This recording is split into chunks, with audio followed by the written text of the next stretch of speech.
Step up, we need a hero. We running out of time. We gotta find someone to set the clock back to zero. We headed straight for the iceberg at a fast clip, but you can save our ship. So step up, we need a hero. We running out of time. We gotta find someone to set the clock back to zero. We headed straight for the iceberg at a fast clip. Somebody save our ship. We need a hero. We need a hero. We need a hero. We need a hero. We need a hero.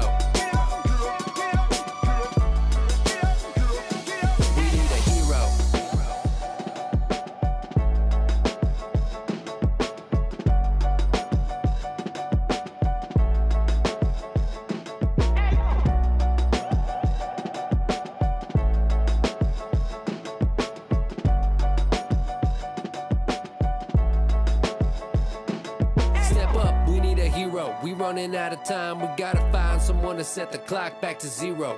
We headed straight for the iceberg at a fast clip, but you can save our ship. So step up, we need a hero. We running out of time. We gotta find someone to set the clock back to zero. We headed straight for the iceberg at a fast clip. Somebody save our ship. We need a hero. We need a hero. We need a hero. We need a hero. We need a hero.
is applied.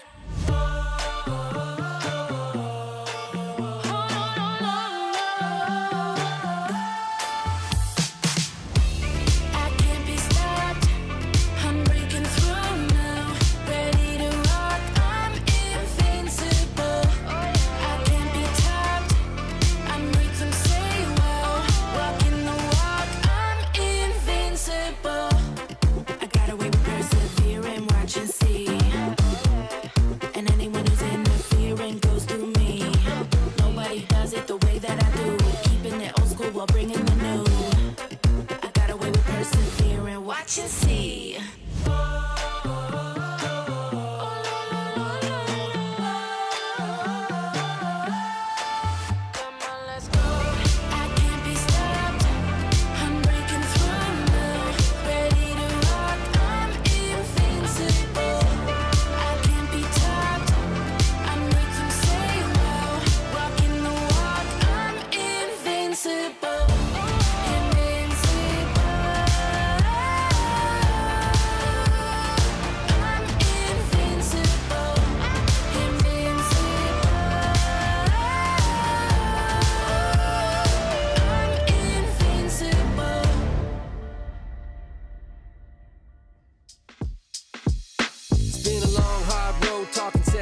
After setback, it took me way too many years just to get back what I lost. Push through whatever the cost, and who knew you end up becoming the boss. But I'll never quit.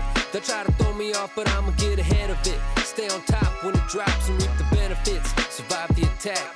Do what I gotta do to stay on track. Cause I'm never going back. I'm never going back, yeah. Never going back. I'm never going back. I'm never going back, yeah. I'm never going back, never going back. Never going back. I'm never going back, yeah. I'm never going back. I'm never going back, yeah. I'm never going back, never going back.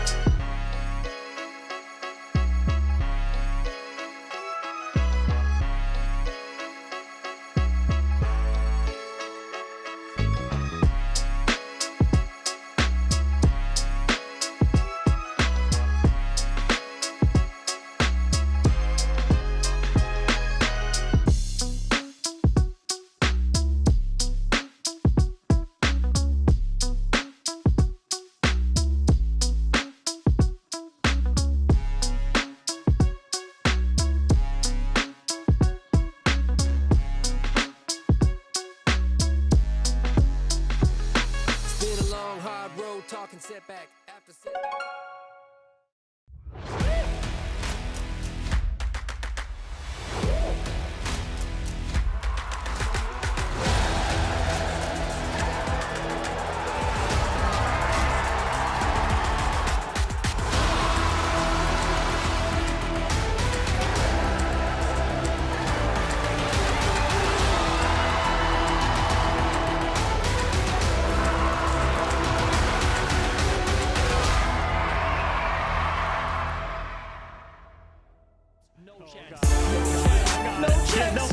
There's no Phoenix. Hold on. Wait. The snakes. Yes, he gets it. And Dima delivers the 3, and Ninja was holding his breath. Some damage on the king and maybe even the minion prince here as the headhunter comes in. Everything's looking really great. Dizzy Supersonic looks to get the first 3-star of this matchup with the attack from Bephis. This is a 3-star indeed. He's liking it. To the king. Wait, 13 seconds. Wait. Ooh, it's pretty close. Oh. How? Is there any maybe damage not. on these buildings? Wizard Tower's not. Dark Elixir storage is. He's got it. Dark Elixir storage. One core defense. The question is time enough? He's gonna get the storage, but the monolith is gonna be standing. Oh my goodness, a 99%. All right. Oh, the RC's barely hanging on. The minion prince. He's got it. It's a 3-star. No shot. All I see, get it done. Just working right through it. The archers on the storage trying to do a little bit of damage as the dragon splits off. 10 seconds. His Sahara's pushing through, and my friends, it is a 3-star. Elixir storage is gonna be the bane of the life for him. There it is. There it Ball. is. Skip. The wizard remains. No. 4, 3, 2, 1. Oh my goodness. the same one, granted, but imagine if that was the difference maker. Can he push through here? Monolith should go down. Can he get to the clan castle in time? 6, 5, Queen is there, firing on the clan castle. No 2 shot. seconds to spare. Not even close.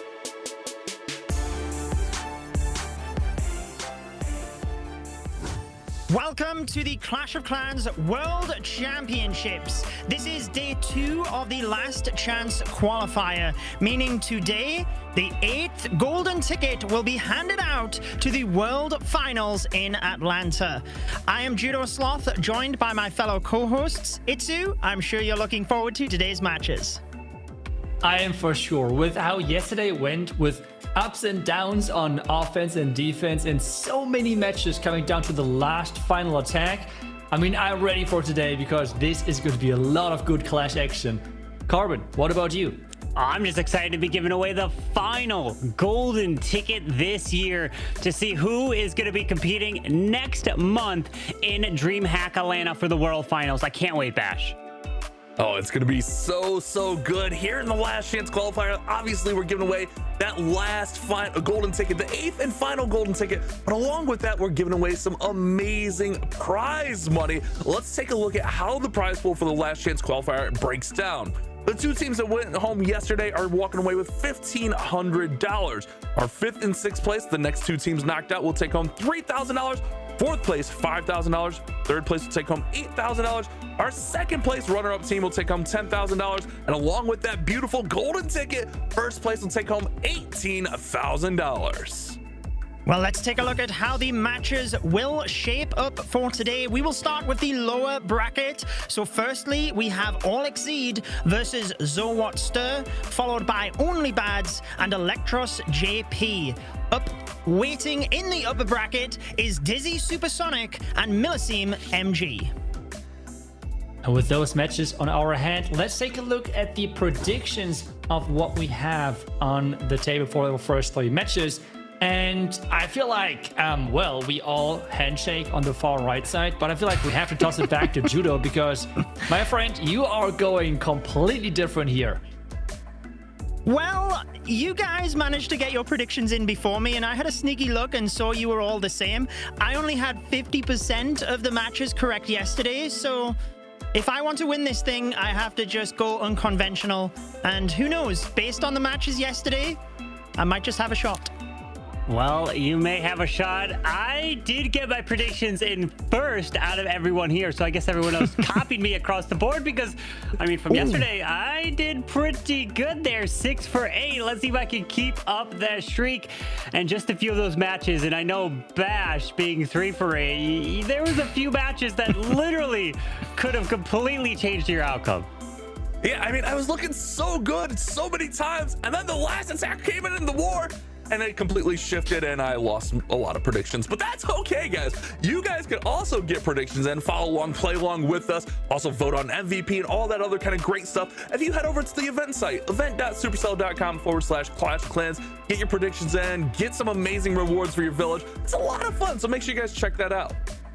Yes, and you'll want to keep an eye on that website as well, because in the coming weeks, we have another tournament for you. This will be before the World Finals on October the 4th, Clash Combo. Same time as today, it will be on that Saturday, but there is a $7,500 prize pool, and this comprises of 4 content creators teaming up with pros and members of the previous Town Hall Cup winners.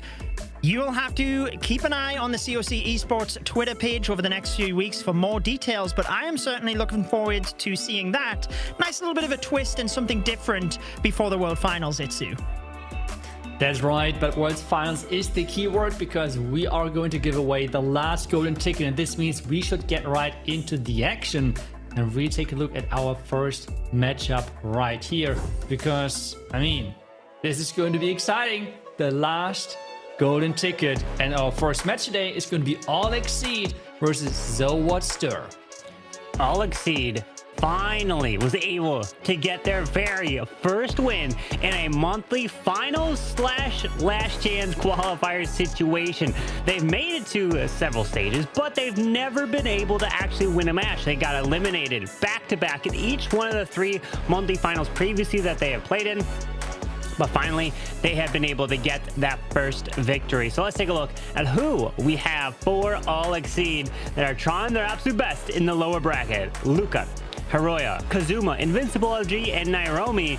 Hiroya, though, is a player that did get a 1-star yesterday. He was able to turn it around, but Kazuma right there in the middle, he was able to clutch up for All Exceed and help them win their match. And they were celebrating, they were happy, but they got to put that out of their mind and focus on this one here, because it is going to be a long road in order to get all the way to the grand finals and force a bracket reset too.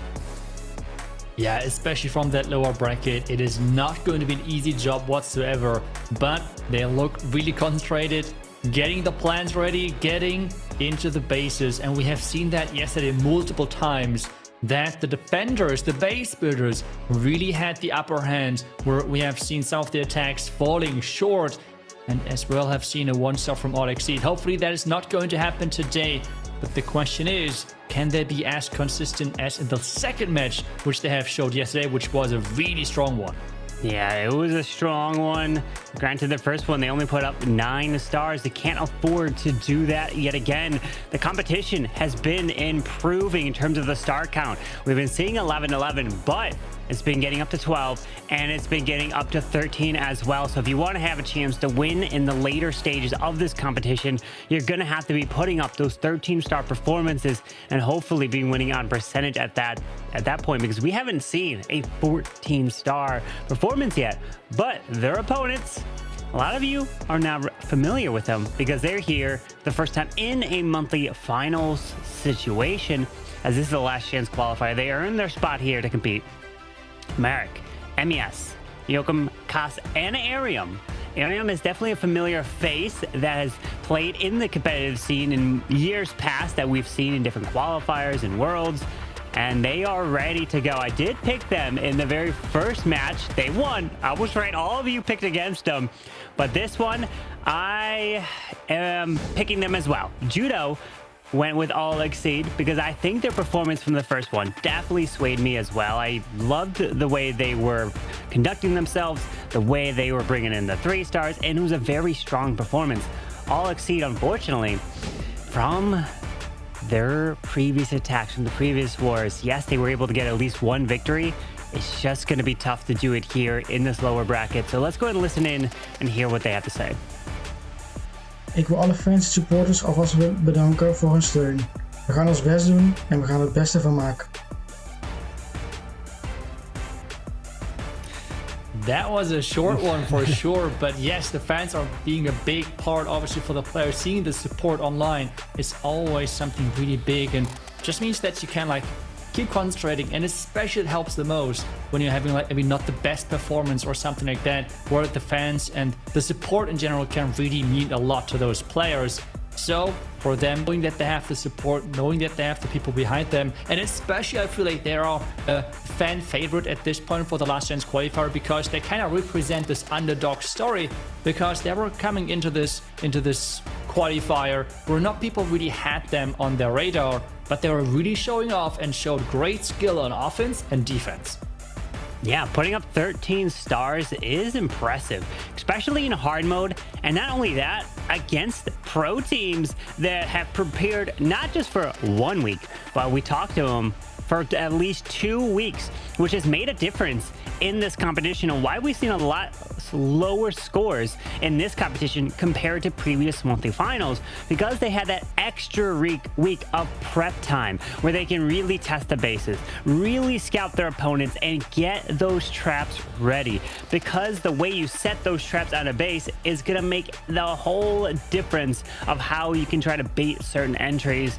And we've seen many times where entries have been baited and the healers get completely wiped out by a red air bomb farm. We've seen the tornado trap stall up Royal Champion. So it's really hoping that the section of the base that you set up perfectly, that looks so appetizing, is filled with those traps. That is really the big challenge, but at the same time try to make it not too obvious, because then someone is trying to avoid it. So it's really this fine line between, this kind of looks good, right? Do you want to go in here? And then really pack all of those traps in there. But That's really the challenge, and that really is the big difference between those really, really good base builders out there. So I think if I got that right, we're going to take a look at the community prediction as well next. So see what they're having to say. And we have 65% for all exceed. Again, which makes sense because the Worcester is still somewhat the underdog, especially when it comes down to the size of their name. Yeah, absolutely. And the big thing is the prediction was one-sided for us casters. Is that a meaning? Does that have any influence on this match? Because when we go one-sided, things don't typically go our way, and it could go a Judo's way to try to make a comeback in the predictions. But talking about the baiting of certain troops and the entries, I feel like maybe you make it so obvious to be like, we baited this section of the base. They wouldn't have actually put all the traps here, right? It's too obvious, and then they do it. It's awesome when especially the defender pulls that attacker into that certain section. You get to hear the reactions, or at least see the reactions in this scenario. In years past World Finals, we were able to hear them react to those certain situations. It's a lot different when it's in person, where you can actually see over the table. You can see your opponent, and when you're going up against them. But either way, we are getting ready now for the very first attack of day number 2. The pressure is on. We are starting off in the lower bracket. Remember, if you're in the lower bracket and you lose, you will be eliminated from the competition.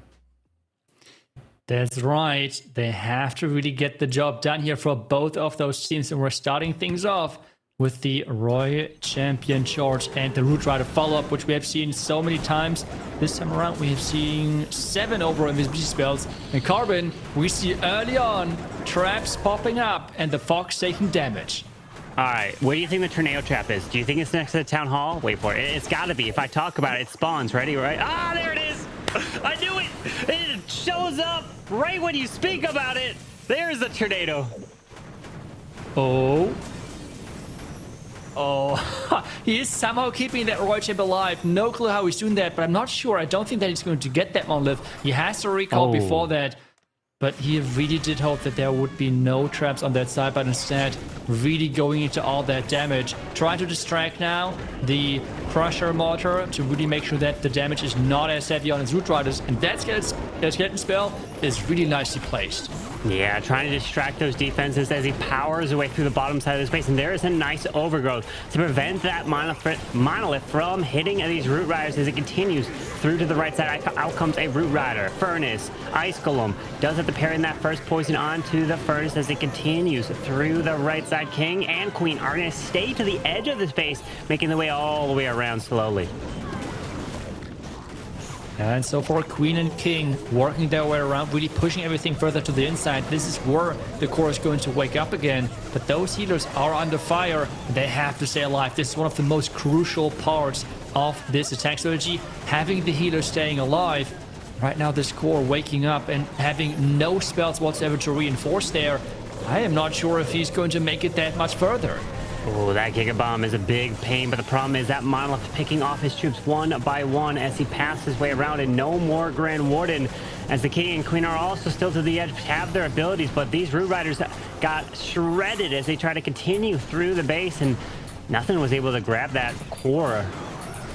And the King, Queen are going to stay to the edge. At least they can grab percentage and rack that up, but unfortunately, too many core defenses will remain here. Yeah, there's way too many core defenses staying alive and key defenses in general. The Fire Spitter, though, not really being able to target those upper heroes.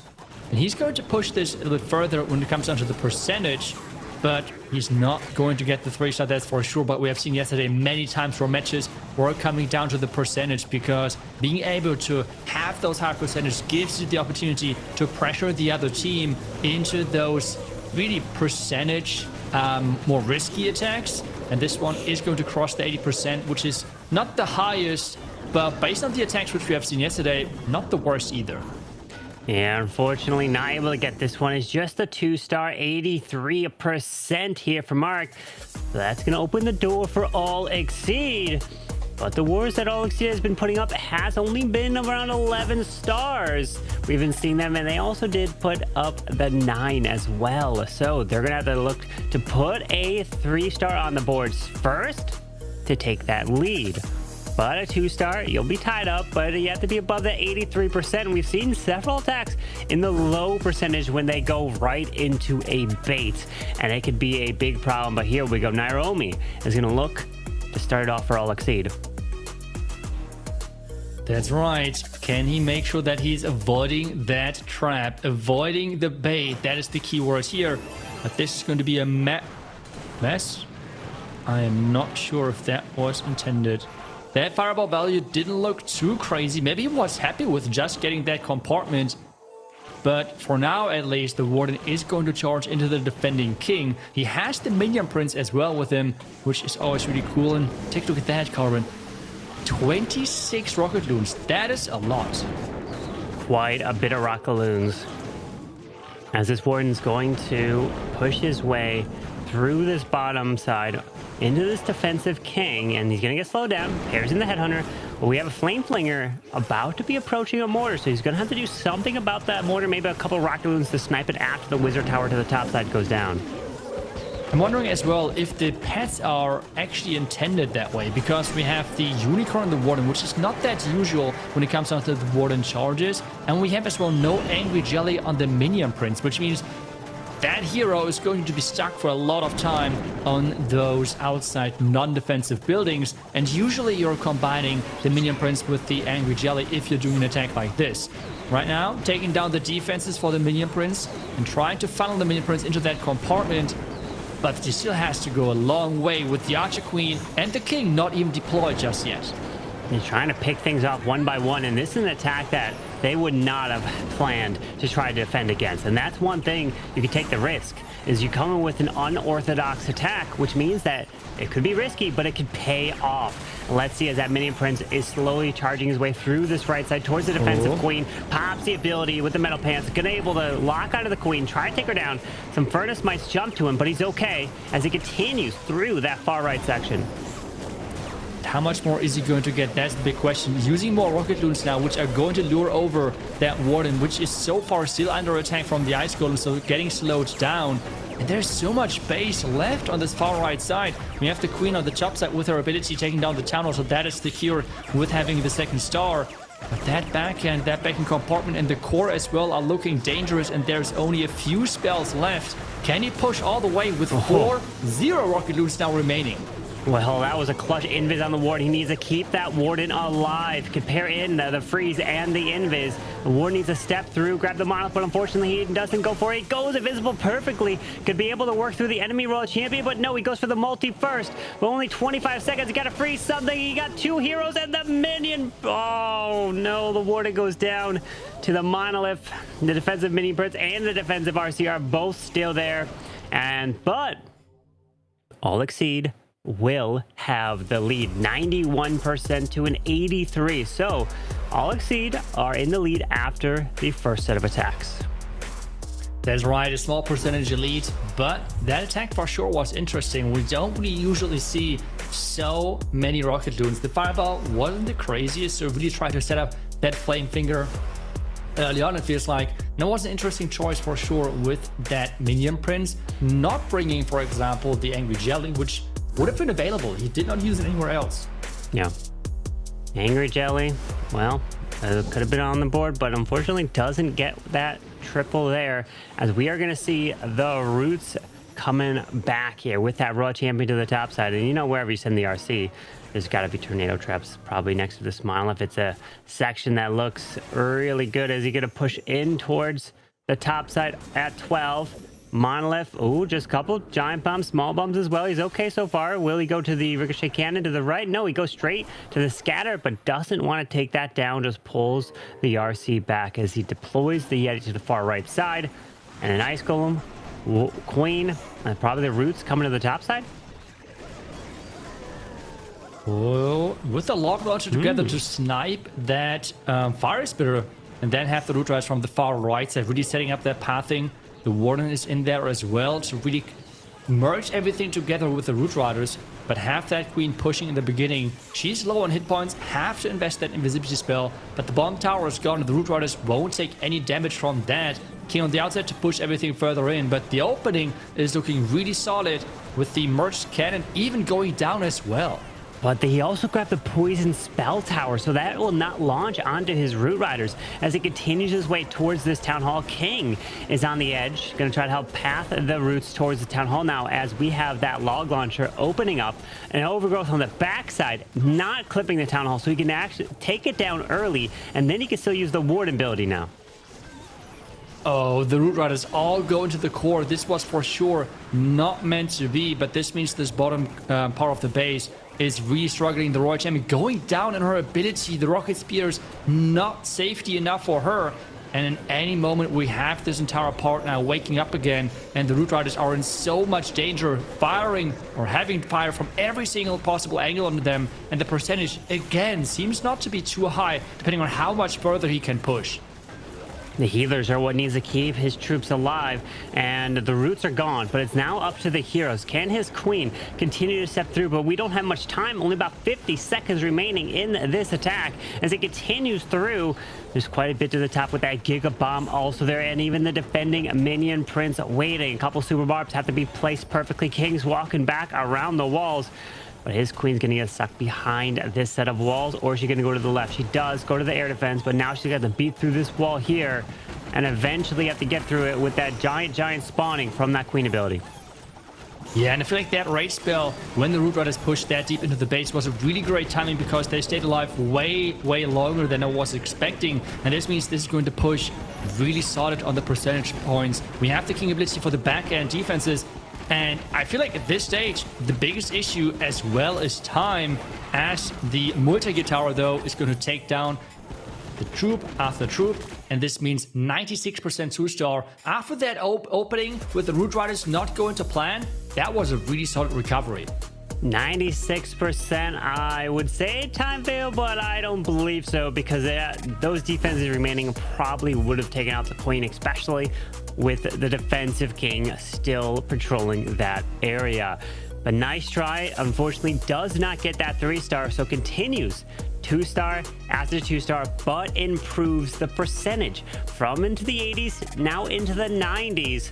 But All Exceed had the lead after the first attack with percentage on their side.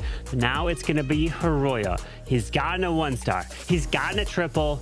And you got to get a triple again. Don't get a 2-star to try to get all of the percentages here, all the stars in between. But let's see, as that Royal Champion indeed is going to charge towards this Town Hall. And unfortunately, he was a little late with that invis.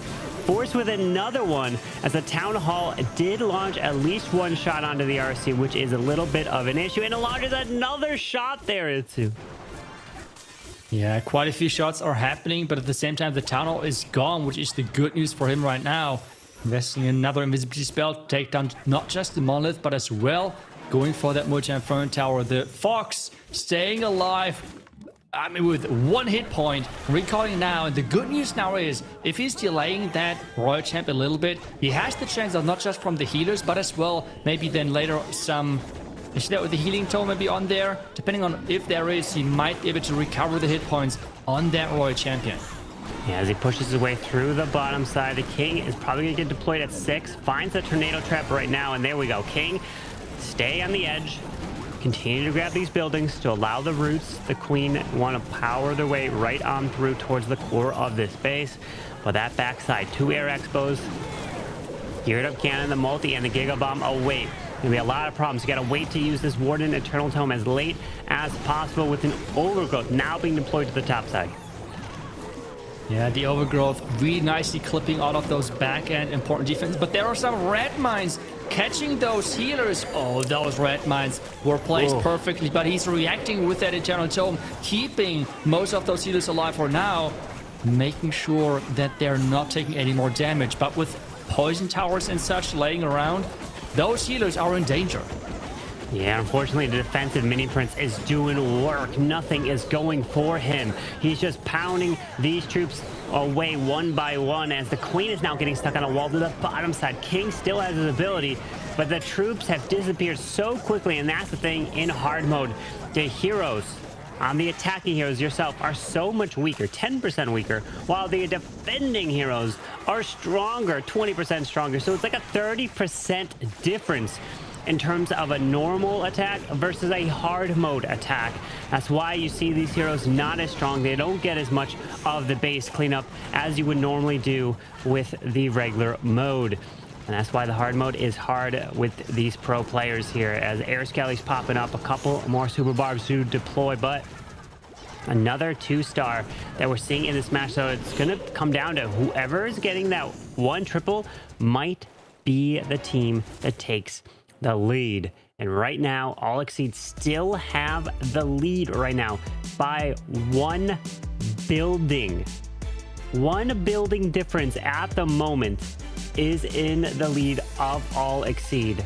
And that's what this war is so far.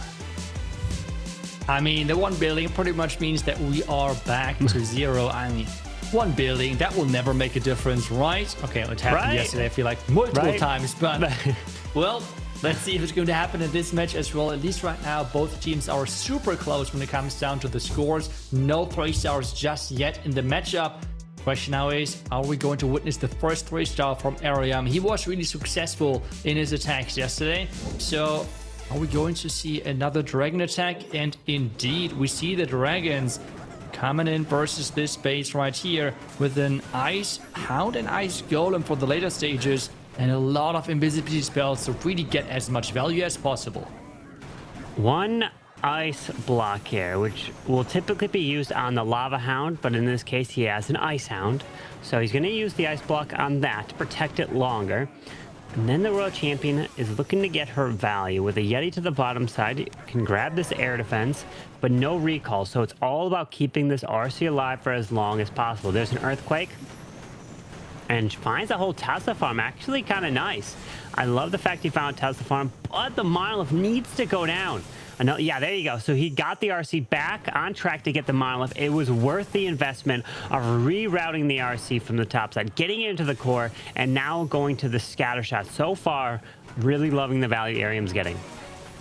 Yeah, and especially the way and how he's playing that is really clean, which means he's always making sure that he's skipping 1 or 2 defenses right here to getting another defense out of the way. Without that skip in the end, he could have not gotten the Bitterhut.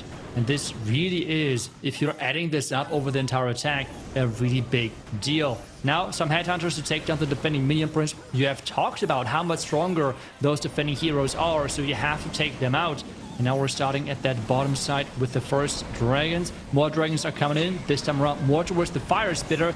And we have now both pushes going strong. The dragons from the bottom side and the king with the siege barracks from the top. He did use that ice block onto the ice hound. It's going to fly across. Can it actually die right over the town? Okay, there's the warden. Can the ice hound die over the town hall? Wait for it. Wait, that would be a perfect time to die. And it does. Wow. Freezing the town hall. Also triggering the red air bombs. Triggering the tornado trap. A really clean ice hound pop there. But he needs to continue to grab the town hall, though, with these dragons. Does he have enough powering through that? Mini Prince is all enraged from the Dark Crown ability. Ooh, he really needs to make sure that he's pushing as far as possible with this one. Minion Prince still having that Phoenix, so he still has the chance of like going down and coming back to support the remaining troops. With 40 seconds left, that should be enough, but a lot of black mines are hitting, and the back and Mutterfront tower will make sure that those fire mines, which are swarming from the top side, are not going to make any difference, I guess. Let's see on how much value they can claim. Oh my, all the seeking air mines are in this back compartment where he is ending this attack. That is not ideal. I wonder if he had something other than the furnaces from the top side. Would that have made a difference? Let's say super minions, rocket loons, or something there, because the minion prince is trying to take the multi. He won't be able to finish it off as he does come back to life, but it is only the 97% 2-star, and just keep adding 2-stars to the board. All Exceed had the lead, but this is the highest percentage so far in this match. Gonna put extra pressure onto All Exceed now. That's right, but I feel like he could have maybe done some different choices. For sure, the clan castle wasn't really optimal with the furnace. I've talked about with some of the other pros because there are some questions which I always have, which is why do pros always use those furnace inside the clan castle? And typically the answer was like someone started it and everyone just copied and is not really thinking about it. But in reality, you should always look for the back end. If there's a multi-front tower or a splash in general, do not use furnaces. And it seems like the Ariam did not really plan this through. It could have resulted in the first 3-star of this match with, for example, super minions, because they would have dealt for sure enough damage to claim that first 3-star. Instead, we see the high percentage, which means they could have the lead up the percentage side if we don't see a 3-star now from Luca from All Exceed. Let's see, as the RC is charging towards this town hall. Another invis is down. Do not let that town hall fire the shots onto the RC. Goes in with another invis. Does not utilize that Spear Fox timing. Another invis to pass the town hall so that the boots can try to finish it off as the baby dragons off onto the bomb tower. And the down hall does get one shot off, unfortunately. Now he's passing and he's not going. Okay, you gotta go get that town hall. Go get that. Okay, he sends a couple rocket loops because at this point the RC will not take it out. I mean, that was really nice reacted, making sure that he's getting that town hall out of the way. But with the town hall skip, he's getting a ton of value. The entire core is gone. He's not going to use that last invis for his Royal Champion. Instead, he lets that Royal Champion go down. And looking forward to see what we see now on the siege, like inside the siege on this attack, because we see again a multi-furniture on the far left side. So the furnace might be not really that optimal on this one. Ooh, there is one baby dragon and a dragonon and the king, so that would be nice to take him down early. Won't have to deal with him later in the attack. Obviously, he's far away from any defenses or buildings, so you almost wouldn't really need to deal with him. But he is powering his way to the left with that minion prince and warden working together. Dragon slowly will push their way through, but there is a lot of damage on this backside here, Itzu. There is indeed. I mean, take a look at that Tesla farm popping up as well. And now we see from the top that the super minions coming in. So we really see that he planned ahead there, even though the siege popped really early. I'm not sure if he opened that manually to really have them early with the support of the queen. We still have the queen ability though. And with the minion prince Phoenix, he might have a chance to push this all the way through, depending on how much damage those Tesla can do. He uses the invis onto the dragons, but it's not the greatest invis placement there. He's trying to continue his way into that multi. The queen's still alive. The giant's there. Minion prince is rage. He's moving around and it's looking good. And look at that, Itzu. The super minions in this clan castle definitely helped in this attack. Not too many troops left, but Luca coming in with a 3-star for All Exceed. And they not only have the star lead, they also have the percentage lead.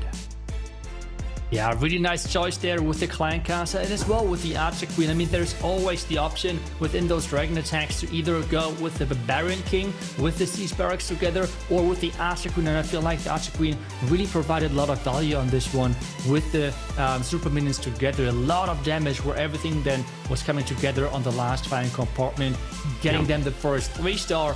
Now the back question is, can we see the first 3-star as well from Zoa Stir? Because we have their next attacker ready. And we will find out what he's going to use on this one. It's Super Dragons. Okay. Ooh. That's cool. As well, is that a queen charge? What is happening? Itzu, I believe so. I don't think your eyes are fooling you here. We have a queen charging her way through with super dragons as he drops a hog to try to pull a Tesla for this flame flinger as he rages the queen up, and he's got a frozen arrow onto this queen to slow things down. And you definitely know this plan was 100% not accounted for, so they were not testing it against the queen charge. Yeah, but the Bed Dragon was deployed so late, which means that Ground Expo, which he tried to take down for the Flame Flinger, is staying alive because he can't reach it over the wall. He's going to recall his queen now to the other side. But that Ground Expo is going to be a really big problem. I hope he sees those skeletons traveling to the Flame Flinger. Otherwise, this is going to go downhill really quickly. But nope, he is having the attention there, taking those skeletons out. Now it's all about how quickly can this Expo be taken care of. because that Flame Flinger could get insane value. Yeah, with the Super Dragons now moving towards this Town Hall, out comes the Furnace. An early Warden Eternal Tome to help protect the Seeking Air Mine and the Town Hall shots as he needs to continue his way through. There is a rage to get this Town Hall down as quick as possible. And you mentioned it, that log on, or not the log, the Flame Flinger opens up. And that Expo was the problem there. But the King has got the Yak. So the King can charge through these walls pretty quickly with the Yak as he's now moving his way through the top side. But these Super Dragons are encountering so much damage here now. And there's so much damage. The Minion Prince already in the Phoenix form as well. And I feel like this push is not really getting that much further. The plan overall was cool, but in the end, the power was just missing. Or maybe the King can still carry. I don't know. Would be really crazy to see this Archqueen with the King together finish off this backhand, but I don't really see that just yet. Yeah, there's no way you can do that. The Queen luckily does have the frozen arrow, so can slow down any defense that is hitting her with the assistance of a freeze. But it's going to be too much here with only 45 seconds left. Unfortunately, another 2-star here for their team. 2-star, 2-star, 2-star, and the fourth attack for them is another 2-star. So they gotta hope that their final attack can triple, and then hope that all Exceed, who have Invincible LG and Kazuma, both fall short with 2-stars and a lower percentage.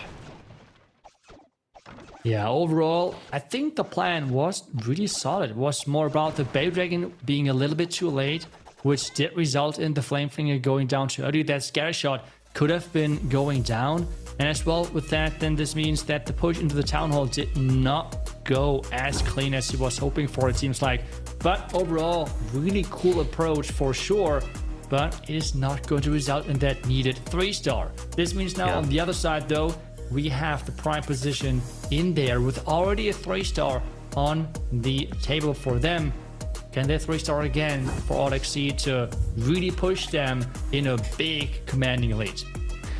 All it takes is one attack to go your way or not go your way to determine the outcome of this match. As we have Invincible LG charging with these roots. It's all about keeping the RC alive with a double overgrowth. No Eternal Tome on this Grand Warden here, as this RC is going to go invisible right away from the top side, charging into the Ricochet Cannon and then towards this Ground Expo. But this RC charge is from the complete opposite side of the Town Hall here. That's right, complete opposite side. Typically, we always see those baits on the flank of the Town Hall. And this time around, they're trying to avoid that with going from the complete opposite side. And if I remember correctly, that is the base from yesterday, where the Testa farm was in front of that multi-inferno tower. Let's see if the entire Testa farm is going to pop up. We might remember we had the Rockadoons trying to push the Royal Champion back, but it did not work out whatsoever in yesterday's match, where this base had a... I think it was a 1-star defense actually for it. So this time around, a complete different approach. Is this having a chance to 3-star? Well, the log launcher is sniping the Ground Expo and the Flame Flinger, continuing through and open up even more walls to actually give him access to the core. As we have the Warden still waiting on his ability of the Healing Tome, as the Valkyries are running around to the bottom, still yet to deploy his King. As this Town Hall goes down pretty quickly, and the King is now finally deployed at 6 o'clock, as these balloons need to hopefully protect these healers now. Yeah, the overgrowth maybe used again. So far, not done. Oh, the Royal Champion is really in a lot of danger. He has to be careful there, but he has nothing to react with it anymore. He really relies on that Royal Champion and the Fox staying alive somehow.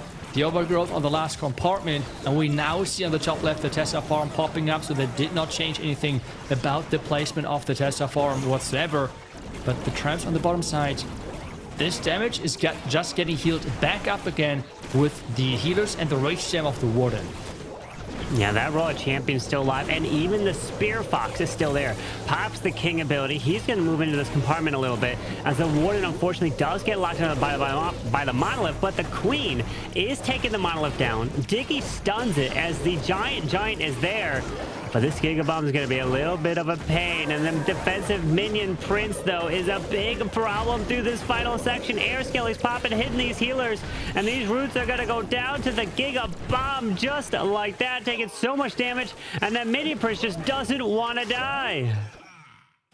Is staying alive and staying alive and staying alive again. The base defense again for Zowat Stir, and they have the chance now of coming back, because if they would 3-star, we would have again a crazy match in our hands where All Exceed is getting a little bit pressure on their side. But that 3-star would be needed so badly, because All Exceed right now is otherwise in a commanding position. All Exceed are looking good, but all it takes is a triple here to put pressure on All Exceed. They have to get at least a decent enough 2-star to lock it up. They wouldn't even have to triple, but it would have to be towards the 90s. It would have to be a high enough percentage, meaning that it could easily fall short, and that is not a guarantee. You have to start to think about that final attack. Anything can happen here. It can swing both ways. We do not have a locked up confirmed winner yet. It's going to come down to the final set of attacks, and that's what we want to see. We saw it several times, especially when it came down to MMG yesterday.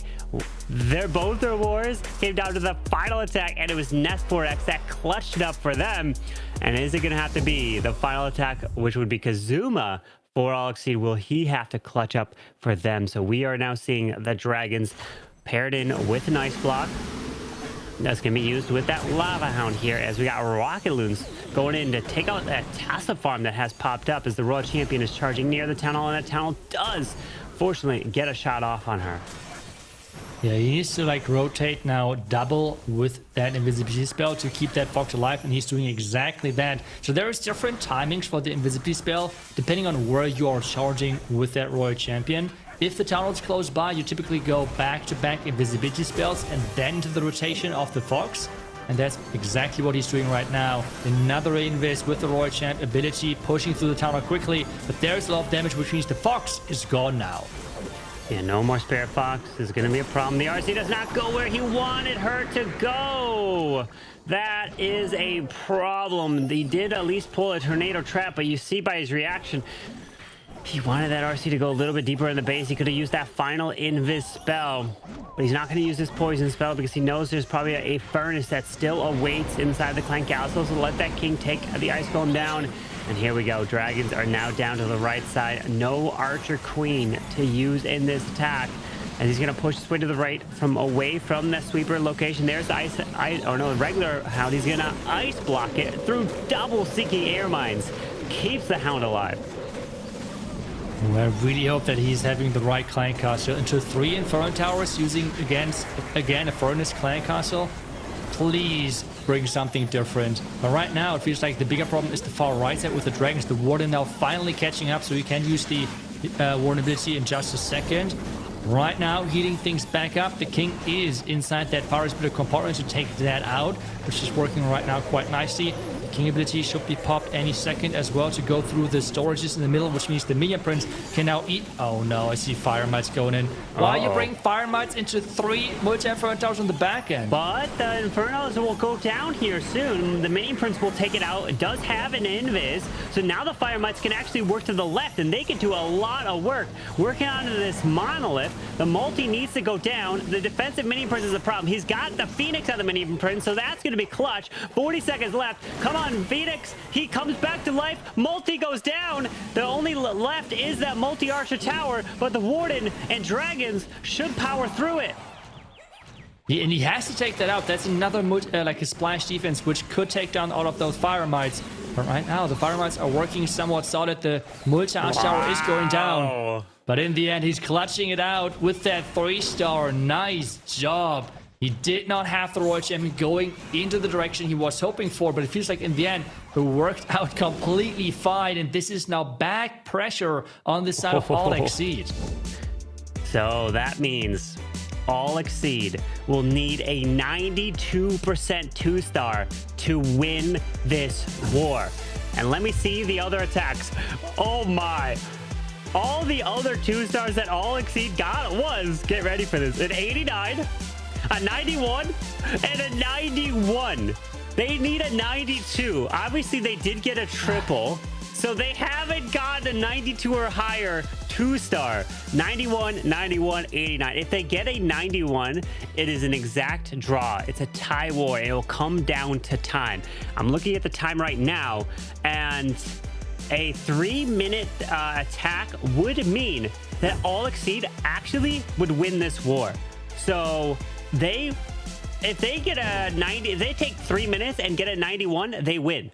So basically, it's a 91 or 92. They would win on time, finding all the red air bombs here in this start of the attack. So you get a 91, 92, you win this war. Good luck here to Kazuma. Oh, and this could cause problems if there are any traps. There are the traps now. This is what was important, that the air defense would go down. But instead it stayed up and lures the Fox into all of those traps, which means we're witnessing right now an entry which is baited, and he needs a 92% attack. Not good news right now for All Exceed. Kazuma really has to make this somehow work. The log launcher now coming in to snipe those flanking defenses, to have those Root Riders then pushing to the bottom side, and there is a Gigabot waiting for him as well. Carbon, this is going to be a really intense one. This is going to be tough, as that log launcher is getting hit by the scatter right away. It's about to open. It does remove it. Logs get and hit the town hall, but he's pushing his way straight in towards the Giga Bomb to help take this down, moving his way around towards the town hall, and then all the way around as he does pair an overgrowth, and he clips the town hall with that overgrowth. He does, which means he's going to push around this bottom compartment with his troops. King and Dice going from the far right side to really keep everything on track. The overgrowth is still going to last for a little bit, which means the troops are going to path into the compartment on the far right side. The train trap might change this interaction, might change the timing now with the overgrowth running out, which is actually good for him, I feel like, because the town hall is not going to do too much damage to him now. Yeah, with that Ward Internal Tone protecting through the Town Hall, taking that out, he does have another overgrowth. He decides to go freeze onto the Crusher Mortar instead, and there's the overgrowth to the far backside. King's got ability, RC's got ability, Queen's got ability, as he's powering his way around this base, needs to take out the defensive Minion Prince. Remember, the mark to get is a 92, you win clearly. 91 is a draw, but the King is making his way up, still has their ability, and he's getting close to this percent here, Itsu. He's smiling. This looks really good with 3 hero abilities left. I mean, the Royal Champion out picking out those other defenses. The healers are alive. The Queen abilities there as well. And the King Spiky Ball. He already crossed the 80% mark. He can't be happy right now for sure. Closing onto the 90% mark. Another Invis as well coming in to keep the Queen and as well the Royal Champion alive. This might be just as well a 3-star. Wow, he does it. Not only does he get the 2-star needed, he gets the triple, and All Exceed are exceeding our expectations, and they get another victory. That is now their 2nd victory here in this weekend, continuing through this lower bracket. Throughout the previous 3 monthly finals that they qualified for, they got a total of 0 wins. They went 0-6. Now they've got 2 wins, and they are continuing their streak through the lower bracket. They got to win a handful more matches to have a shot at getting a golden ticket. So it's a long road for them, but All Exceed, congrats at getting a victory here, clutching it up in the end, and advancing in the lower bracket. And I know Judo's happy to get that prediction right. That's for sure. He believed in that squad, and I mean, they did really solid overall. Did he believe, or did he just go opposite of what we picked? You know, I think that's what he said. We're gonna have to talk to him, actually. We give him that benefit, okay? He wasn't the luckiest yesterday with the predictions. Or actually, I think he did the same as I did. But whatever. But overall, All Exceed really getting this victory. And now they're on a win streak, to be honest. So that's really cool. Let's take a look at the bracket for now. We see All Exceed winning this match. And they're going to face the winner of our next match, which will be Only Bats or Electros JP, one of those 2 teams. And I mean, that next match already is going to be intense, because Only Bats back-to-back getting 11 stars, while Electros JP losing in the upper bracket with 12 stars and winning in the lower bracket with 13 stars. this is going to be a really big challenge for Only Bats because they have not been showing up in this competition so far yet. Yeah, I think this is going to be the hardest opponent for Only Bats here this weekend because of what Electros JP have been able to do. Just like you said, they lost with 12 stars, they won with 13, but Electros JP have been allowing a lot of stars against them. They allowed 13, they allowed 12. Only Bats, not the same exactly, but let's take a look at the MVP of that last match there for All Exceed. And the MVP is going to the one and only Kazuma, coming in the end and helping them win this match. Yeah, I feel like he deserves that for sure, keeping his nerves and really getting that Clash 3-star in the end, making sure that All Exceed collects their second 3-star now, their second match win now in this bracket overall on the weekend, and they are now looking strong and waiting for their next opponent. But overall, they can be happy with how their defenses have went because they have been doing great, considering that Zowat Stir did really well before this match so far yesterday. Yeah, and all it takes, getting sent down the lower bracket and you mess up down there, and unfortunately your hopes have been dashed. And not for All Exceed though. They stay alive in the lower bracket. They have to win another 1, 2, 3, 4 more wars in order to get a golden ticket. So it is a long road for them, but we are going to be having all these matches here today and giving away that golden ticket. We're going to watch the next match very soon. We're going to take a short little break and be right back.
And welcome back as we are getting ready for the next match here. Match number 2 of day number 2. Welcoming you, Bash, here. What did we think of that match where, unfortunately, I did pick the same as you, which means that I am wrong?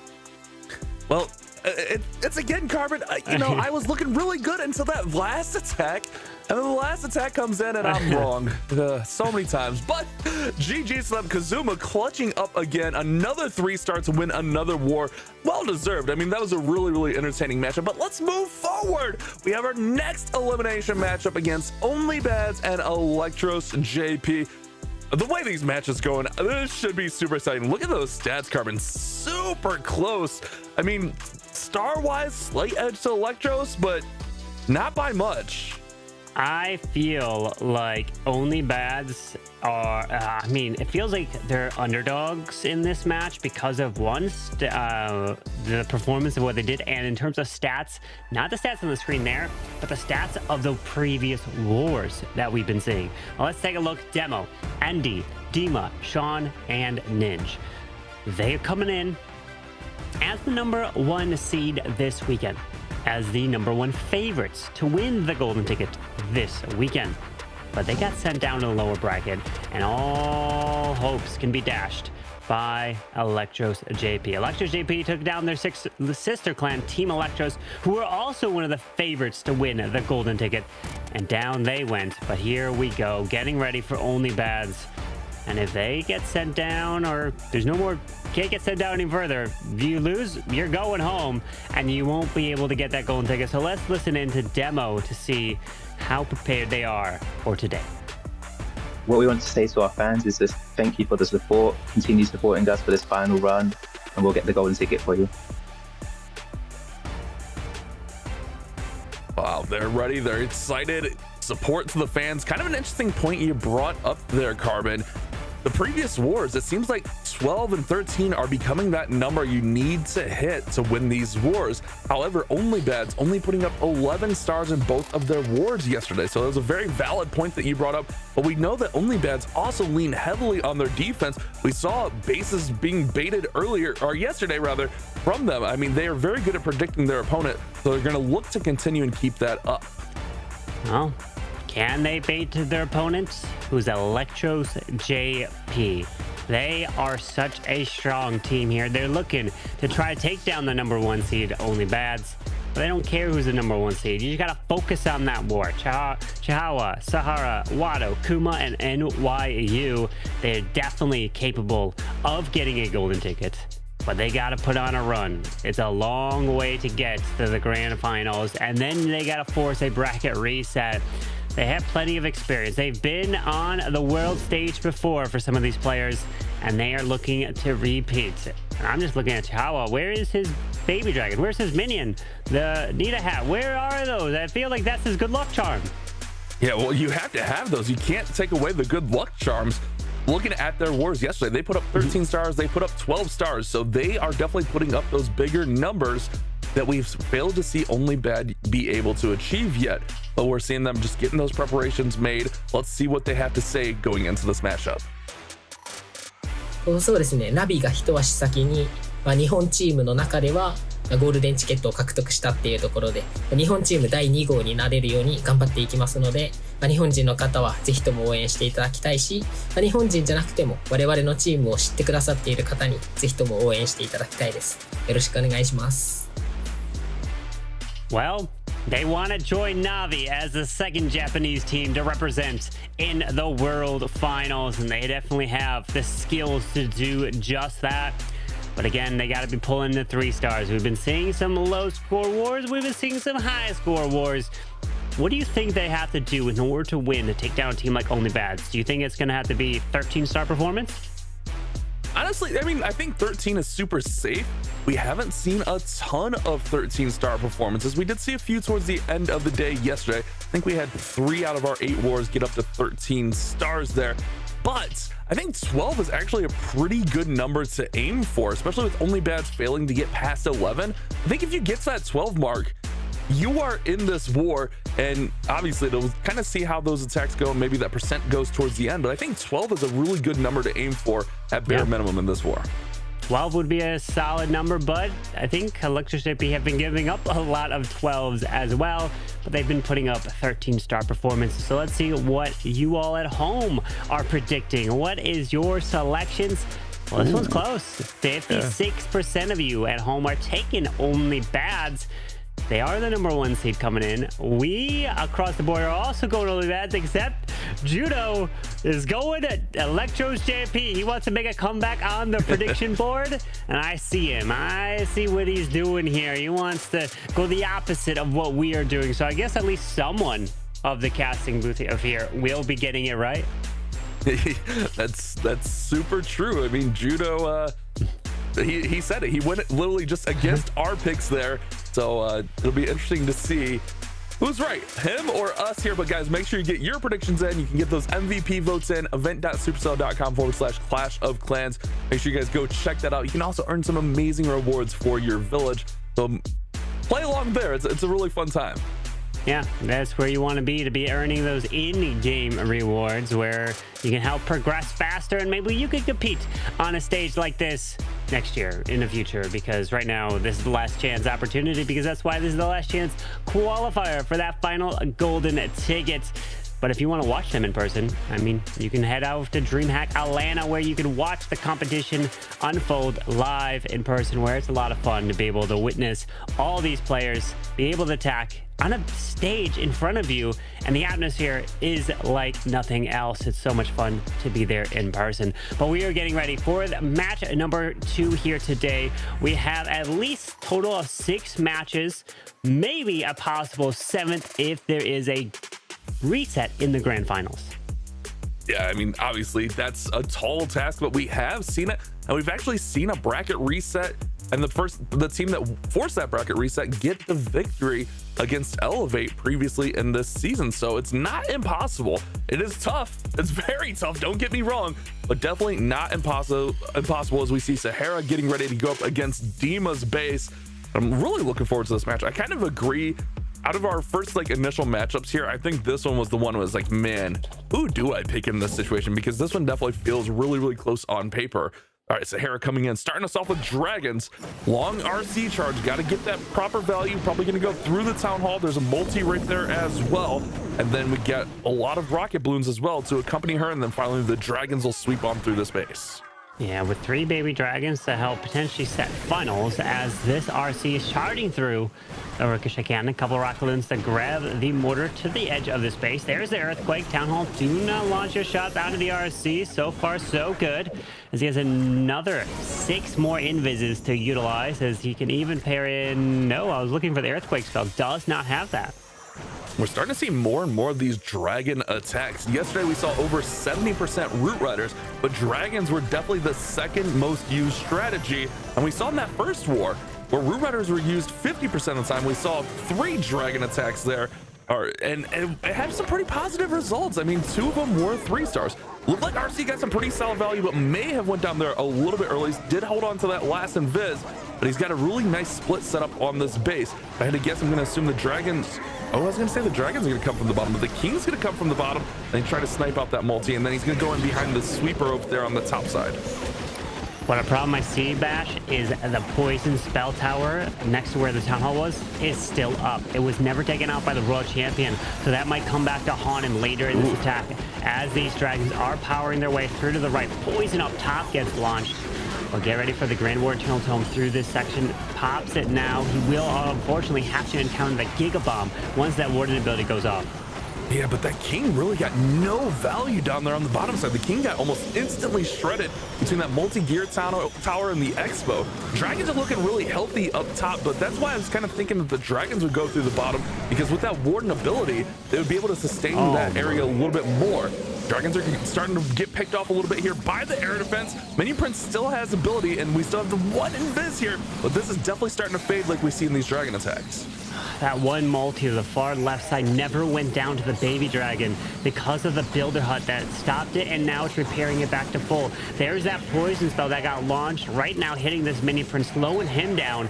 With 45 seconds left, this mini prince is dying off, comes back to life with that phoenix, but unfortunately these dragons are not going to be enough to finish this base off. They have all disappeared, and this one is in the 80s, maybe just barely pulling through with an 80% 2-star.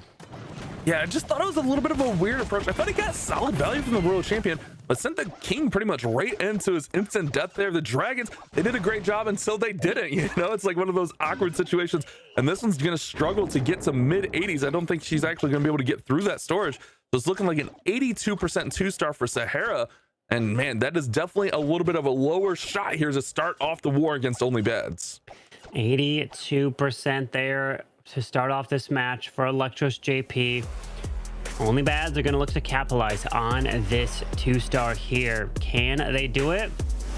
Well, we've seen attacks from, I believe, Sean likes to kick it off for Only Bads potentially. And he's coming in with some low percentages. It's uncharacteristic of him to do that, so he probably wants to turn it around. I'm not sure who's going to be attacking first for them, but now they have an opening to take advantage of. The pressure is here. Being in the lower bracket, you can't be making any mistakes now. And if you get eliminated, your hopes of getting that golden ticket are dashed. You won't be able to compete in person in the World Finals. So there's a lot of pressure here, as it is going to be Demo. The captain is going to be the first attacker for Only Bad, switching it up here. Going with dragons also. We saw Demo kind of in the middle of the lineup a lot yesterday. He hit in the 3rd spot twice, but like you said, Sean struggled 75-79%. Demo also failed to get a 3-star, and we saw a couple teams switch up their lineups, and it actually worked out really nicely. So maybe we see this, you know, a little bit of a change, and it works to their advantage. Gets the Town Hall down. Poison Tower is going to go down as well. Great start here for the RC charge. Oh, I think he was trying to get the Oh wait, he's actually going back for the Archer Tower now. Okay, so he's trying to direct her into that Archer Tower and then the balloons. Oh, but there's a Tesla farm, Carbon. That's going to mess with things a little bit. Well, there's got to be a lot more red air bombs over to this bottom side. He is at least removing the enemy queen. I'll take that. That's some nice value. Working through the spitter as well. Some good value through here. You got to drop at least another balloon onto that mortar because there's just got to be a bunch of red air bombs right there. And this RC ended up going back, but getting locked onto the ice golems is a problem. Yeah, man, he was trying to get that multi out in the middle, and it looked like he was going to do it, but you're right, those ice golems, just the second ice golem was still visible, caught the RC's eye, and she decided to attack that. Have a couple of multis on the backside, and that's always kind of the story with these dragon attacks. If there's furnaces in there, those multis are going to slow down those furnaces. But does he go with the furnaces? Is it super minions? We'll have to see, obviously, here shortly in the attack. Doing a great job cutting the funnel. King's going to continue working down. Everything's looking great so far. Yeah, the dragons are powering their way to the top with a Yeti to the far left. We got a couple balloons to the bottom side, pulling red air bombs down there, taking out the mortar, which is going to help funnel the king in towards that bottom compartment where the Giga Bomb is standing. But pops the warden ability. Minion Prince is joining through the top side, looking to take all that down. Air Skelly to the far left have popped, and Rocket Loons go snipe that air defense, help protect the dragons. Oh man, this multi in the middle, I didn't even see it right there. The one that he was trying to get is just being a little bit of a nuisance with the sweepers pushing everything back. We do see the fire mites out there. King needs to get that multi down so that those fire mites can get as much value as possible. That's going to help out. The other multi's taken out. Poison Tower is going to launch. If these fire mites can avoid that poison, they're going to help out a ton here on the back. Oh man, that King, we call him the strongest air defense in the game. He's just holding everything up right in front of that monolith. The only chance he's got is the fire mites coming from the furnace. He's he liking feels that. good. He does feel good because look at the fire mites. They are slowly jumping their way over the walls from the right side. He can't take down the dragons with the crusher, and the dragons remain with the Grand Warden, and Demo gets it done for a 3-star finally. Changing the tide for them, which has been struggling to start off matches, and they needed that for the confidence boost for their team. We saw this yesterday with a team like All Exceed. They switched Hiroya after the 1-star, had him attack first. He came in with the 3-star. Demo was attacking in the middle of the lineup, switches to the beginning of the lineup, and starts off with a triple. Now Electro's JP are down big, 18% and the star. This is going to be an uphill battle for them throughout the rest of the match, but we've seen time and time again, Carbon, the star advantage, percent advantage, that doesn't really matter here. All it takes is one mistake, one little slip up, and we saw so many of that yesterday. Jahawa will be our next attacker for Electros. We have seen those mistakes come through, but they're looking to capitalize on a super Yeti attack here. And this one is using a Grand Warden to start to the bottom side. No fireball, so that is good. We've got a furnace, and something to think about. If you do bring a Warden and fireball in a situation like this, and you drop a furnace, sometimes the furnace mites will get out in front of the Warden, pull Teslas, and it could be a little bit of an issue if you're trying to launch a fireball. But that's not happening here. Doesn't have to worry about trying to lock on the defense. Just got to clear that funnel so that the Super Yetis can path their way to the core. And in this case, he wants to grab the ground expo so he can move his way into the defensive king. Yeah, it is really like an old school Smash setup here, especially like an old school Yeti Smash setup, where you just use that Warden Walk to set the path, set the funnel, set everything up, set that stage, and then you smash right on through the middle of this base. And Chihawa has had some great success with this. I think Electro's JP in general have had some pretty great success with this attack strategy. Everything's gonna all go into this middle compartment. He does have the jump, which will allow him a little bit more access. And here comes that Royal Champion from the top side, or the right side rather, with the Siege Barracks just to create that funnel and push everything further into the middle. Yeah, we have no poison for the furnace that comes out, so he's just going to power his way through. Warden Eternal Tome going off. It is protecting these Super Yetis. There is the King's Earthquake Boots right through the core of this base as he continues towards this Town Hall. That King takes a lot of damage there, but he comes back to life with the Phoenix, as we got a Skeleton Spell to the top side to provide that distraction. These Super Yetis and the Yeti Electro Mites are just charging right on through and getting some nice value.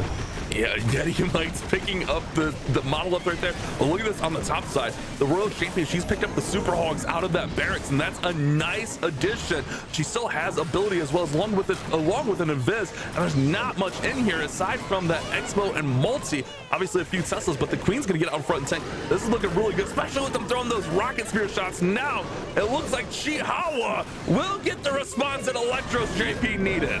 A great attack here for Chihuahua. The strength of the Super Yetis coming through and not needing to use a Royal Champion charge.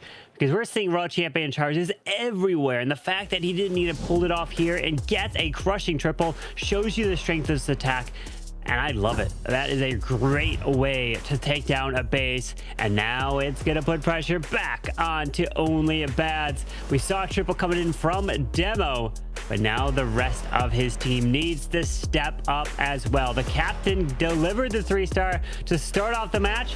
Now you know he's going to also be helping the plan and even scout some bases and to provide some assistance to make sure that they deploy all the troops. But things have really switched up. Ninja, normally the closer, he's going next. Yeah, that's what I was oohing and ahhing about. I don't think in any of these qualifiers we've ever seen Ninja out of the 5 spot.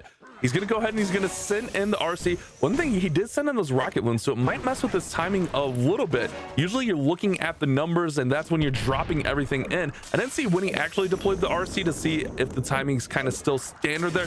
And it looks like he's on kind of a 3. Oh, well, the Fox is down, so all he's got to do is count to 4 anyways. Normally you want to try to time that up with the Fox, but losing that Fox that early is definitely going to hurt his value.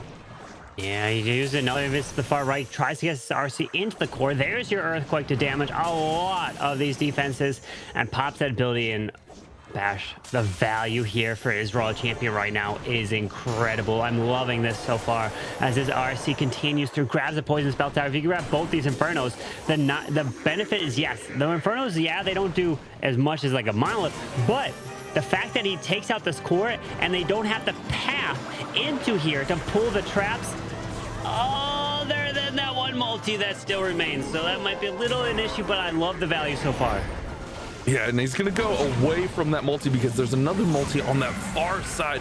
But I like what he's doing here with the dragon, sending them into a lot of that heavy damage area. The king should be able to manage and maintain through the bottom. I know that monolith is there, but that's why you put the snake bracelet also on the king, so the snakes can kind of get out in front and distract along with the P.E.K.K.A.s and the wizards and everything in there. But they're gonna have to deal with these ice golems, which will slow everything. He's really got to get these dragons grouped back up. They're really spread thin here. Yeah, the dragons are pushing through the defensive minion prince. The warden, though, taking a very awkward path to the top side where the enemy queen was, but he needs to slowly push his way through. No queen to use. The king is just slowly pushing his way to the top. That multi in the core did end up going down. Pops that warden ability, protects the dragons, but there's not many dragons remaining, unfortunately. Yeah, that's what I was talking about. They just spread so thin out, and then when they're not grouped together, they're not going as fast. The king got taken out on the top side. Now he's gonna have those fire mites out. But man, there's just so much of this base remaining. What was the miss for Electros? It was 82%. So at bare minimum, that should be his target. But man, things are definitely slowing down on this attack. The fire mites are gonna able to try to continue to jump and grab some value with one rocket loon left. I would drop the rocket loon. Yeah, I was gonna say on the Tesla off to the left, because if you drop it anywhere on the bottom side, the multi-arch towers will be too much. The Tesla, if it has one fire might jump to it, it would take it down, but nope, I'm hearing all the fire mites being the last one. Says he's got one archer to get an 80%. Like you said, 82 is what the failed was from Electros JP, which means that they will have a lead by 2 buildings right now. Yeah, it's a big shift in momentum as the tide turns back over to Electros JP, and that's what we're seeing in these matchups. It's been so back and forth. We really haven't had any like one-sided affairs in our last chance qualifier, and I kind of like that. I think having these matches being so close, it's just so much more entertaining to watch. But that one just, I think the dragons spreading out there on Nidge just not being able to get that top funnel set, and then that one, I think it was just one building kind of pulled a few of those dragons off, kind of messed everything up there. It looked like he had a great start, great value from the RC. Maybe even losing the Fox a little bit too early there could have hurt things. hard to say, but definitely lower than expected for Ninja. NYU will be our next attacker for Electros. I'm going to come in with a Root Rider attack. Let's see if the Roots are the answer to Ninja's base on the defensive side. We know that Ninja is a master of trying to send you right into his traps and killing off those healers with the red air bombs. As he's going to continue this push, invis for the Queen and the Warden, can be able to pull them both back with that recall spell. But he did have to get an early poison down onto the furnace. At least he's dealing with that nice and early in this attack. Doesn't have to worry about it later. But once he steps up to grab the scatter shot, he might be in range of that town hall. Indeed he is, but he won't continue into the scatter here. And didn't want to risk that Queen taking too much damage. He's going to go ahead and just pull her out of there and get her going. So he's going to go ahead and send the King on the top side. Battle Blimp actually for the Town Hall, pulling out the Poison Dart. Could have almost maybe even pulled out the Poison a little bit early, but I guess that's not going to matter as the Yeti Mice are just there and get that Town Hall down. They might even be able to get these Ice Golems dealt with also. That would be really, really nice as they do bounce over and get the Inferno down as well. But yeah, Ice Golems still stand up here as the Roots are making their entry to the middle of the base. Here comes that first Overgrowth. Overgrowth stopping that multi in the core. Pulling a red air bomb with the booger of the Sneezy as he is stalled up from the Ice Golems, unfortunately, but he's going to be able to still have the Warden Internal Tome, be able to protect as he's making his way through the top side around. Valkyrie's backtrack to the Clan Castle, and a couple of them do go to the bottom, but he needs to continue this push through these heroes, and this is a lot of damage with that Tornado Trap also spinning him around. Yeah, so much damage. But the healers are staying up, keeping those Roots going, and just really can't get the force ahead where he needs it. And that King is starting to cut inside, which means those Roots are going to continue to the north and then stay on the outside of the base. I'm definitely not liking the way this is looking, but he still does have a lot of hero ability. He still has King. I think he just popped Royal Champion. Queen still, or he just popped Queen rather, excuse me. Still has Royal Champion ability as well. Gonna go ahead and pop her Rocket Spears off to get a little bit of value up here on the top side as well. But his healers found a lot of Seeking Air Mines through their pathing. Not many healers remain to try to keep these troops alive. The Queen, though, or actually the Clone Queen, has walked around. She's disappearing, but the back end Ricochet Cannon going down, that's clutch. One Root Rider still moving through. He doesn't have anything else he can do. It's just a matter of watching. One little Wizard and Archer onto the store to the far right. That can make all the difference here in this attack. Oh boy. Oh boy, time's ticking. Time's ticking. He's got the force. Can he get to that last storage? They gotta go all the way around here. No. He's gotta get over here. Queen's gonna go ahead and cut back in. 10 seconds. He's right there. Queen's right there. That Root Rider opening the wall is going to allow it to be a 3-star, and NYU gets it done, which means no matter what, after this attack, Electros JP will continue with the lead by at bare minimum 2 buildings. The Wizard Archer to the bottom side storage made all the difference. He would have time failed if he didn't have that cleanup there, and that is why it's so critical, keeping just a few cleanup options remaining for the edge buildings, and in this case, was able to take out that gold storage. They moved in, triggered some traps, but then he was able to finish off the other storage, and luckily it was lower health, and he was able to finish this base off. Now, Sean, you've been an attacker that has been leading it off for only bats, but unfortunately hasn't been delivering with 3 stars. So he's got to do it now to tie this war up on stars. It just feels like Sean can't hit his stride yet. We saw him use Root Riders, 79%, Super Yeti, 75%. So he really needs to step it up here in the worst way. They really need a 3-star, especially the way Electros JP have been playing lately. You can't really fall too far behind because they're not going to give you many opportunities to get that lead back. He is electing to go with the Queen and Warden charge into this compartment with that Angry Jelly, allowing the Queen to target only those defenses for the first 35 seconds here. But let's see where he decides to go. He can kind of go either way on this one.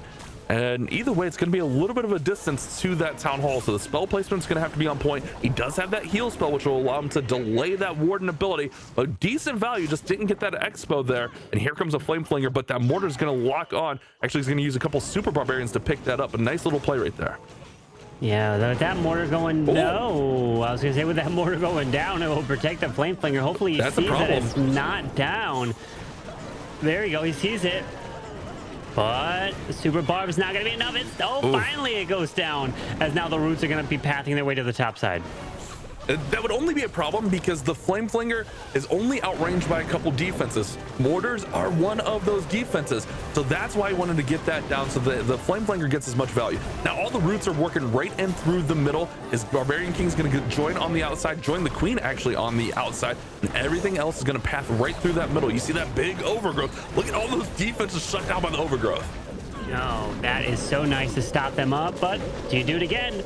You pair another overgrowth? Nope, but you got the Ward Internal Tome. If there's any time not to do it, don't do it while your troops are all protected. Now he deploys the overgrowth here, which I guess the Ward ability has worn off. So the Royal Champion with her Rocket Spears can try to reach over and grab the bottle. No, RC goes down and the Monolith remains. Yeah, that is definitely a tough defense to leave up. Not to mention there's still that Ricochet Cannon and Merge Multi-Cannon that are going to be coming back to life any second now from that overgrowth. There they are now. Sean's troops again are going to just get blasted time and time again. Sean just cannot hit a rhythm here in this qualifier. And it's the last chance qualifier where you don't get a golden ticket, you won't be able to get another one for the entire rest of the year, as the last golden ticket will be given away here today. King's ability is still intact. That Flame Flinger did get some nice value, but with a Giga Bomb remaining and not many troops left, just a Barb and a minion left, the King is gone. Out comes Super Minions with 10 seconds remaining, and Sean unfortunately falls short yet again for only bads, and now they're down by a star. The only, I guess, saving grace there is that it was 93%. I mean, there was no shot that was getting through. If you look at the remaining defenses, like you're like, oh yeah, 93, that's close. That one was really not that close with the Monolith, Multi-Gear, Scatter Shot, Inferno, Multi-Archers. So many of those heavy hitting defenses. That one really didn't have a chance, but he did a great job at managing that percent and getting it up to 93%. As we saw Ninja's 80%, but now they're gonna have to hope for a defense here. They really need Electro's JP to kind of miss on this attack to give themselves a chance. We know they have some strong attackers there in that 4 and 5 spot, but they need those defenses to start coming in. It's gonna be tough. The opportunity is there, but the window is closing, and Kuma can really push Electro's JP ahead if he triples, and they're going with the Super Yetis. I'm liking this choice here because these bases necessarily aren't designed to stop an attack like this. It's really trying to stop Root Riders as a #1 option, then Dragons as a #2 option, but these Super Yetis are strong. You don't have to worry about a fireball value or anything like that. Just set up that Warden charge to the right side, and then you can push your Super Yetis in. At this point, it looks like the Flame Flinger is going to get some nice value as long as that Ground Expo goes down from this Warden charge, and nothing is going to threaten that Flame Flinger other than a mortar to the top side. Chihawa and Kuma have been the Super Yeti attackers. Kuma used them twice yesterday. 3-star and a 96%. So if he's missing, he's not missing by much. And it seems like these kind of boxy style bases where you can kind of just send it all right up the middle are just perfect for these Super Yeti attacks. And you're right, Carbon. A lot of the traps and bases are set up to slow down those RC charges into whether the Root Riders or the Dragons. But when you go with this Grand Warden walk into the Super Yetis, it's just such a different approach. What's happening? I was going to say that Warden was about to step into the Minion Prince. That was going to be a little sketchy, but he's okay. He's able to protect the Warden with the Invis, and the Giga Bomb goes off. We can jump. Yes, there's the jump. And notice he's got the jump not over the scatter to the left, but just over the Expo so they can charge their way through. He doesn't want to jump them too far on the edge, as the RC will clear that scatter as he pulls out Ice Golems, pathing his way to the Town Hall. Man, they do such a good job with these Flame Flingers also picking up value. That Flame Flinger is going to continue to go there. Here comes that Royal Champion now taking down the enemy Queen. Town Hall falls. He's got the protection from the Warden. King did go to Phoenix, so he will be without a King here momentarily. The Queen still has ability also. Royal Champion still has ability. Actually, she's throwing those Rocket Spears right now, but she's looking very healthy down there on that bottom side. It's just all about this top compartment, and that's usually how these things go. Those last compartments with the hero in there, the Expo goes down. I mean, this one's definitely starting to get thinned out, but he's still got so much force. It's just, can he close in here on this King? Man, this attack is so nice. The fact that you don't have to rely on a Royal Champion charge is just so convenient. You're able to charge your way through, You don't have to worry about timing the invis, getting baited into a compartment. Just do a simple warden walk, and then just send the Super Yetis in as a smash-style attack, and it's working against these bases here. They were not ready for something like this, and it is showing. Yeah, these bases are just not built to stop the Super Yetis. The Super Yetis are super beefy. That one storage could be a little bit of an issue. 13 seconds. It's full health here. If he's got any kind of saving grace, Demo's base, that is, it could be the storage. 6 seconds. Here comes the Sneezy with the boogers. 2, 1. No, Carbon, the 99 time fill. What a heartbreaker on such a beautiful attack for Kuma. Only Bads only has 2 attacks left to make the comeback. The opportunity is there. This could have been the nail in the coffin from Kuma, but no, he leaves the door barely open here in this match, and there is a shot for a comeback for Only Bads. But they have to deliver. They have to get that 3-star. ND is going to be looking to do just that. And then the final attacker, which I like, is going to be Dima. I love this position for Dima here because he's been the one that has been clutching up, and they have realized that. They've probably said, Dima, you've been 3-starring both times. We need you in the final position because you are hitting at such a high rate here. You got to close for us. So Dima, you're going to be last. ND, it's your turn to step up for Only Bads. If you want any shot at getting a golden ticket, you pretty much have to triple here. Yeah, but Carbon, here's the situation though. Even if they triple here, they're still down by 8%. So yes, this has to be a 3-star, but they're still gonna need a 92, 91% or lower defense on the final attack from Electros JP. So they still have a ton of work to do, but it has to start right here with a 3-star right now. But I see something here that I don't typically see, Bash, and that is a clone spell. What in the world is a clone spell used for the roots? I feel like it's gonna be clone Yetis out of the battle one to take the town hall, the crusher mortar, and the multi-gear. That'd be my guess. Dima's attacking, not ND. Oh, I thought ND was attacking. Okay, Dima is actually... I thought it was ND also. It is Dima. I thought ND was going next. Never mind, but it is Dima here, and he's going to go Rage, and he is cloning up those Super Yetis. Will they jump towards the core, towards the... Oh, no, he does overgrowth that monolith there. But was that clone worth it? Or could he have gotten that same value with a Rage up regular Yetis? Yeah, that's one of those questions. I think he just wanted to be safe in this situation and make sure he got those defenses down, because that crusher mortar, that multi-gear tower, those are just such hard-hitting defenses against these Root Riders. So I think playing it safe there is not a bad thing, but you're right, 3 spell space is a big, heavy investment. But now that last overgrowth wears off. It's all coming down to this. All he has is those hero abilities and 1 Valkyrie. King Ability and Queen will need to clutch this up, but they are on the outside of this base. He's got storages to the far left. 1 archer is working on it. What does he save this Valkyrie for? Because there's a lot of base. Unfortunately, he has to continue around. And this Warden is what need... No, that Warden needs to stay alive. That's what I was saying. Because that Warden needed to clear the core, but that Ricochet cannon was too much. Oh, man. These big defenses, they're just slowing things down, especially with the King and Queen being on the outside now, just beating on a wall. They're just going to be so vulnerable in this situation. And the King, he's got the Frosty on him, so he doesn't have the Phoenix, so he's going to go right down. And it's going to come down to the Queen with that giant from the action figure equipment. Does get the poison tower down before it regenerates, so that's nice, but he just doesn't have enough time to get through these walls. 30 seconds left here, trying to reach over the wall, grab that spitter. Giant's gonna run around. The Giant, I don't even think can be forced to half health and be raged up, maybe other than the ground expo lock on. But look at these storages, and unfortunately not able to get it. And I am curious of the use of the clone, because I feel like a rage could have been used and he would have had an extra spell slot for something. I don't know. I just see that if the Super Yetis were able to jump over and grab, let's say, a monolith over the walls, then the clone could have been a difference. But no, only the 89. Unfortunately, Dima falls short here for Only Bads, and this is not looking good for them. Yeah, that is a tough situation to be in. Now they find themselves down on stars, and Electros JP can put this one away with an 82% 2-star. 82% or higher will be the victory, as they are up by 19% going into this attack. 82. I was just going to try to do the math, but there you go. That's the mark that they need to hit, and if they're able to do that, they are eliminated only bads, and they will not have a shot at getting a golden ticket, who came in as the #1 seed of the last chance qualifier.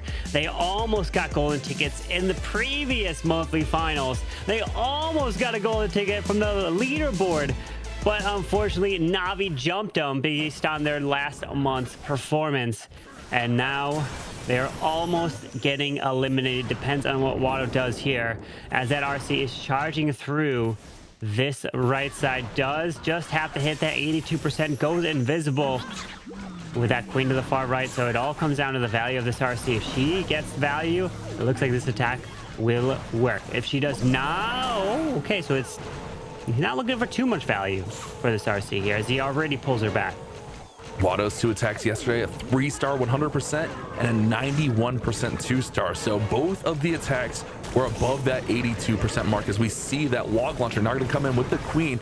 Oh, he's got to get this RC under control. Does beautifully with the headhunter. Now that log launcher will go ahead and open up this wall, giving the queen access to the middle of this base really, really nicely. Does she step in? She should. Yep, she does. And this is going to continue to surge forward. I love this queen value right now. She's going to be able to pick up so many of these buildings if he can keep her inside. The laboratory might pull her out, and might not actually be the end of the world if she actually goes out and joins up with the roots now.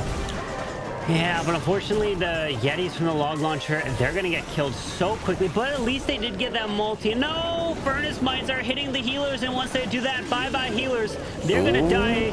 Healers, stay alive. You need this warden to hopefully help heal you up if there's a healing tome there, as the king is up to the top side trying to push through the defensive minion prince, but there is a giant gauntlet grabbing the multi as he's trying to pass his way to the tower hall. Needs the overgrowth to wear off, but he can use the eternal tome through the gigabomb. Oh, okay, he's holding it until now. Some of those healers got really, really low, but he didn't lose all those healers. I don't know if I know he lost at least one. I saw a Seeking Air Mine. I don't know how many of those healers he may have lost there. It seems like there might be 2 still remaining, which it's going to obviously be better than not. But the big thing here is watch that percent. It's got to get to 82 or higher. Things are dying off so quick, and the thing is, his troops are in the core, meaning if they die here in the core, they can't grab the outside buildings in percentage. 1 super barb left.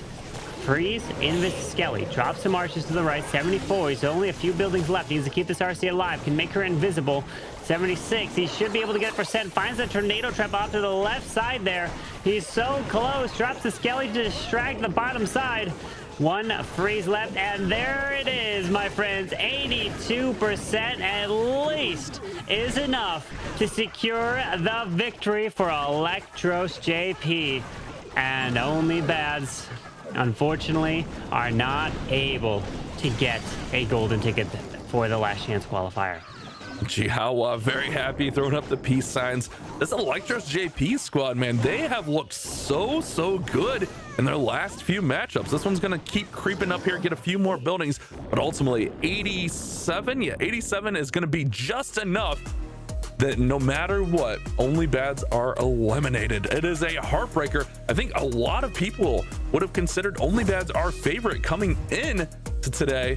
I mean, Carbon, you, me, Itsu, we all picked only bads, which means Judo going against the grain once again, making the right prediction. It's paying off to stay away from our predictions here, and Judo is making the comeback. I thought I had a solid lead against you guys, but you all copied me, and Judo goes the opposite way. So now Judo and myself are tied overall in the predictions for this weekend. But we are seeing Andy gonna try to wrap it up with a 3-star here with the roots again. So let's see, and I'm not gonna lie, I'm gonna start using the Super Yeti attack to test it out, because it looks so strong and it actually looks fun to use. Yeah, I wonder how it performs on bases kind of like this one here, where it's a not so like straight boxy style. It's more of almost like a diamond shape here. because we see it on those straight where you have kind of like that almost like runway approach to the town hall. So I'm kind of curious how it would do against those other attacks. I mean, I've been using Super Yetis with mass revives, and that's been a lot of fun. But bringing back the old school Warden Walk, that's a really fun thing. The old Pekka Bobat days, that's a good feeling. Oh, you're hitting so many nerves for some people of back in the days with all those strats. But let's see as this Hound is going to fly and trigger that Giga Bomb, triggers a Seeking Air Mine as he's going to send that King and Queen to the right with the Roots going to path their way in, trying to move his way with the healers on the Roots as well. Grand Warden deployed and a Troop Launcher coming in.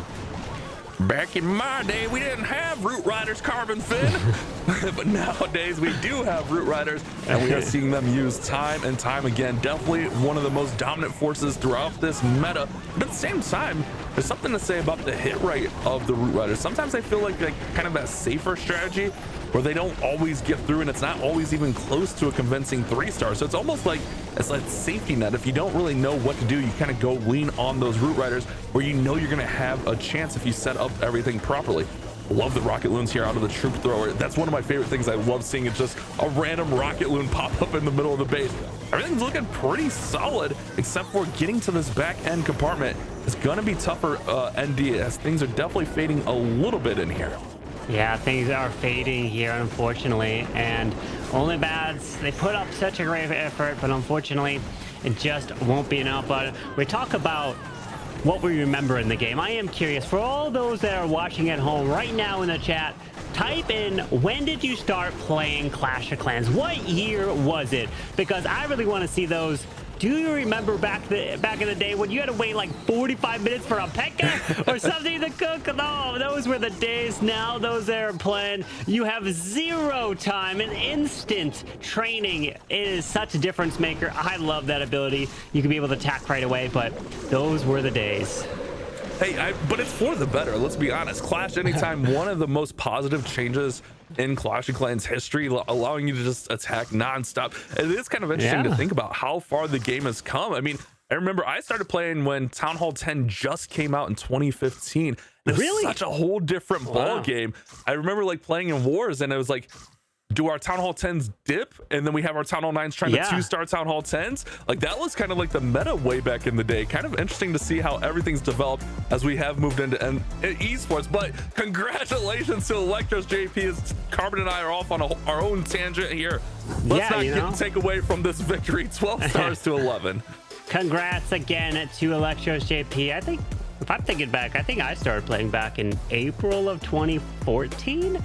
So it's been some time, over 10 years. I know Clash has been here since 2012, so they're even longer, right? But it's crazy how the game adapts, changes over all these years here. But Electros JP, they have shown how they have adapted, and they have won another match here, continuing through the lower bracket. So let's go and update you all how these teams currently stand and their chances of getting that golden ticket, as All Exceed will be taking on Electros JP. But that's not our next match here.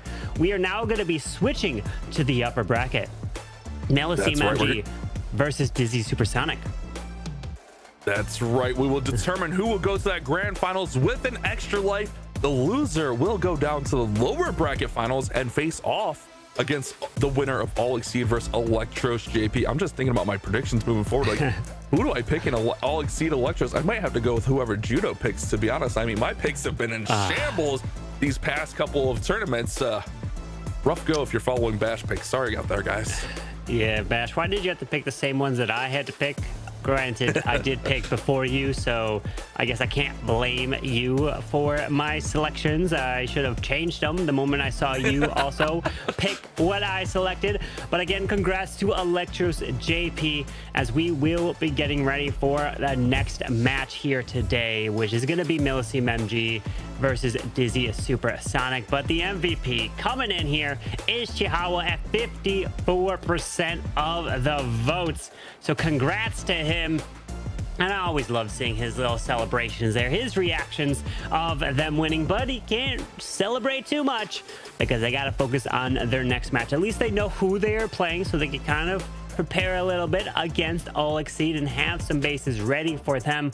But They're going to be in the lower bracket. We're shifting gears to the upper bracket next. So we're going to take a quick little break and be right back for that match.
And welcome back to the last chance qualifier. Welcome back, Judo Sloth. Judo, we prepare to shift gears to the upper bracket.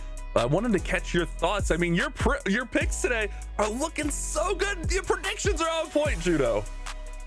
Yeah, I mean, that worked out fantastic for me. I went with All Exceed all day yesterday. Thankfully paid off. And the last matchup, I mean, I'll be honest, it was a bit of a toss-up, but I did kind of fancy Electros JP given their performance yesterday. This next matchup, I went with Dizzy Supersonic. I can definitely see them winning because their defense was so good yesterday, but I'll be honest, I did pick them for this matchup just because you guys picked, you know, MMG. But we'll find out. MMG have had like one attack each one of their wars, which has been a complete curveball. And if that happens here, especially with how good we seen Dizzy Supersonic's bases yesterday, then who knows? Anything can happen. Yeah, I agree with that. Looking at the stats, really close again on paper. I think that's the one thing about this last chance qualifier is statistically, and even throughout all the matchups, all these wars have been really close and well fought by all of these matchups. As we take a look at the Millicene MG lineup, Isma, Anat, Mr. C, Nest4X, and Addy. I mean, some really impressive numbers looking through that lineup. Nest4X, man, so clutch yesterday, just coming in time and time again and just single-handedly winning them wars, even when there were 1-stars on the board. Super impressive by them yesterday. Yeah, and to mention that it was the final attack as well that he had in both situations and needed to 3-star to win them the war in both situations. So definitely MVP for them yesterday. But yeah, each of their players getting 3 stars as well throughout the day. So very good in that regard. But let's have a short statement from Millicene prior to this match. First, thanks a lot for all the support. I know Millicene being a French structure, there are a lot of French supporters, but it's not only about French supporters. There are a lot of people who are behind us from everywhere. So really, thanks a lot. We've been watching some streams of different players, different streamers, and it's been amazing to see all of the supports, the reactions. I have some names in mind. For instance, I have to mention Invincible LG. I saw his stream. He was so happy when we won against Carry. So it's very nice to see all of the support behind us, and hopefully everyone will be very proud of us at the end of the LCQ. You gotta love it. The support from the community, supporting each other. It's just such a positive thing in Clash Clans. Yeah, here on the battlefield, they're foes, but outside of it, just so many great relationships, so many great friendships as we see it not getting those final preparations made for this war. Remember, this is our upper bracket final, so the loser of this will go to the lower bracket, but the winner will essentially have 2 lives in our grand final, and whoever comes from that lower bracket will have to defeat them 2 times. Yeah, that would be a huge advantage, wouldn't it? And obviously, it's great to see, like you said, different teams cheering each other on. This being the last chance qualifier, none of the previous teams winning a golden ticket being in this. So it's great to see them on Twitter as well, like cheering everyone on. But let's shift across to Dizzy Supersonic so we can take a look at their lineup as well. Check out the stats and see how they're doing prior to this match. So they have Juan, Mawari, Paul, Beppes, and Vincenzo. Yesterday, again, 3 stars from numerous players, but a little bit of a shaky start for Mawari, who came out swinging first attack for both of their wars. So I wonder whether he can step it up today, because it feels like once you do get out to a winning start, then you really do put the pressure on the other team, and that's definitely what they're going to need. Nerves will be at their highest right now, because like you said, this match puts them 1 away from the golden ticket. Yeah, and Mirari definitely had that low attack, but you kind of talked about their defenses. Their defense has been holding up pretty well, so even if he does come out, you know, with a slow start, they can always lean back on those defenses. But let's see what they have to say coming into this matchup.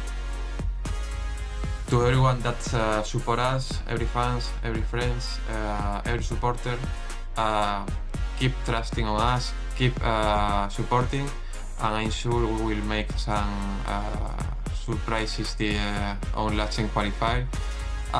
We will get that golden ticket for everyone. Surprises. I wonder whether he's referring to attack strategies they have up their sleeve, or just that people are underestimating him and they will surprise people by getting the golden ticket. I guess we will find out as Juan is preparing. I know you said yesterday this is one of those moments that you love, seeing the players prior to the match just getting ready, showing their focus. And I have to agree, since you said that, it's, you know, I just zoned in on those camera shots prior to the matches. Yeah, it's definitely one of those cool things to see, just those preparations, like getting that mindset right, getting all on the same page. Let's see what our audience has to say about this matchup. A little bit of favor to Milliseam MG, and I think that kind of reflects with the casters. I think we were 3, and then you're with Dizzy Supersonic here. So I think this one, I still think this could go either way, to be fair. But I just like what I saw out of Milliseam MG. I like that clutch factor they had at the end. Being able to bounce back from those 1-star mistakes was kind of impressive to me. But again, I think this is definitely a coin flip of a war. Could go either way, might come down. Hopefully it comes down to the last attack like we've seen numerous times throughout. Yeah, and maybe we'll have Nez again just clutching it up for them. But be sure to get your predictions in as well at event.supercell.com/Clash of Clans. That's where you can also get some in-game rewards and vote for the MVP, which happens at the end of the match. So we're just about ready to dive into this one then, Bash.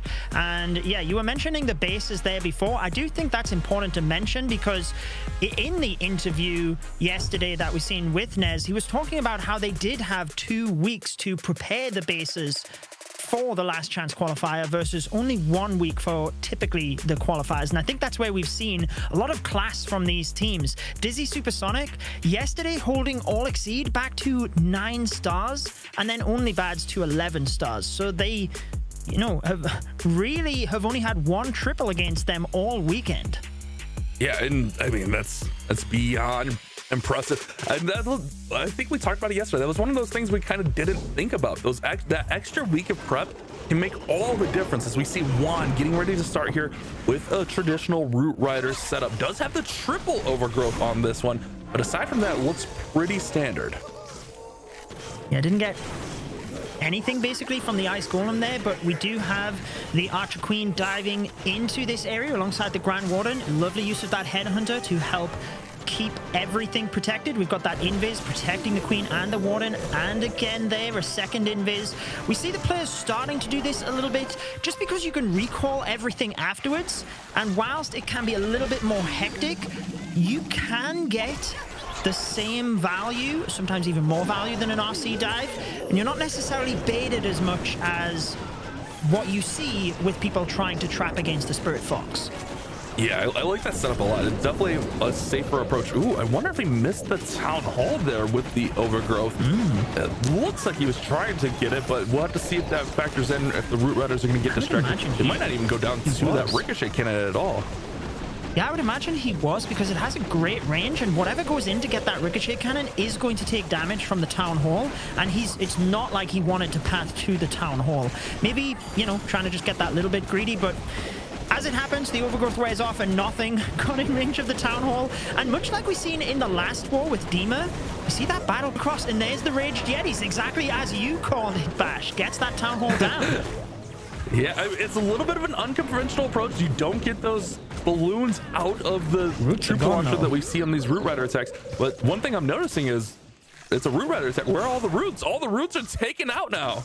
Yeah, I was too busy focused on that town hall, obviously with the blimp moving across. Seems like Juan was as well, because up to the top of the base, his Root Riders did indeed get shredded. Warden has moved right into the middle of where that overgrowth was, so he is going to go down soon. But thankfully, Royal Champion and Archer Queen still alive. He's still got the Queen ability to be able to push that percentage up, but he's not really going to have enough strength to get through the back compartment here, especially because hard mode, the defenses deal extra damage and your heroes deal less damage. But let's see what percentage he's able to get. We talked about Mirari starting off the wars and struggling. Juan was in that 5 spot, but he was struggling as well. An 81% 2-star and an 87% 2-star yesterday. And this one kind of going to be in the middle of that. Well, he still got Queen ability, so it might be able to creep a little bit higher. But yeah, the leadoff spot for Dizzy Supersonic has just not been a strong suit for them so far. Yeah, with the air scabbies slowing down the queens, he will be able to pick up this monolith, but fortunately, it is going to stall out after that. Does he get the storage? He will clutch that up as well, so 88%.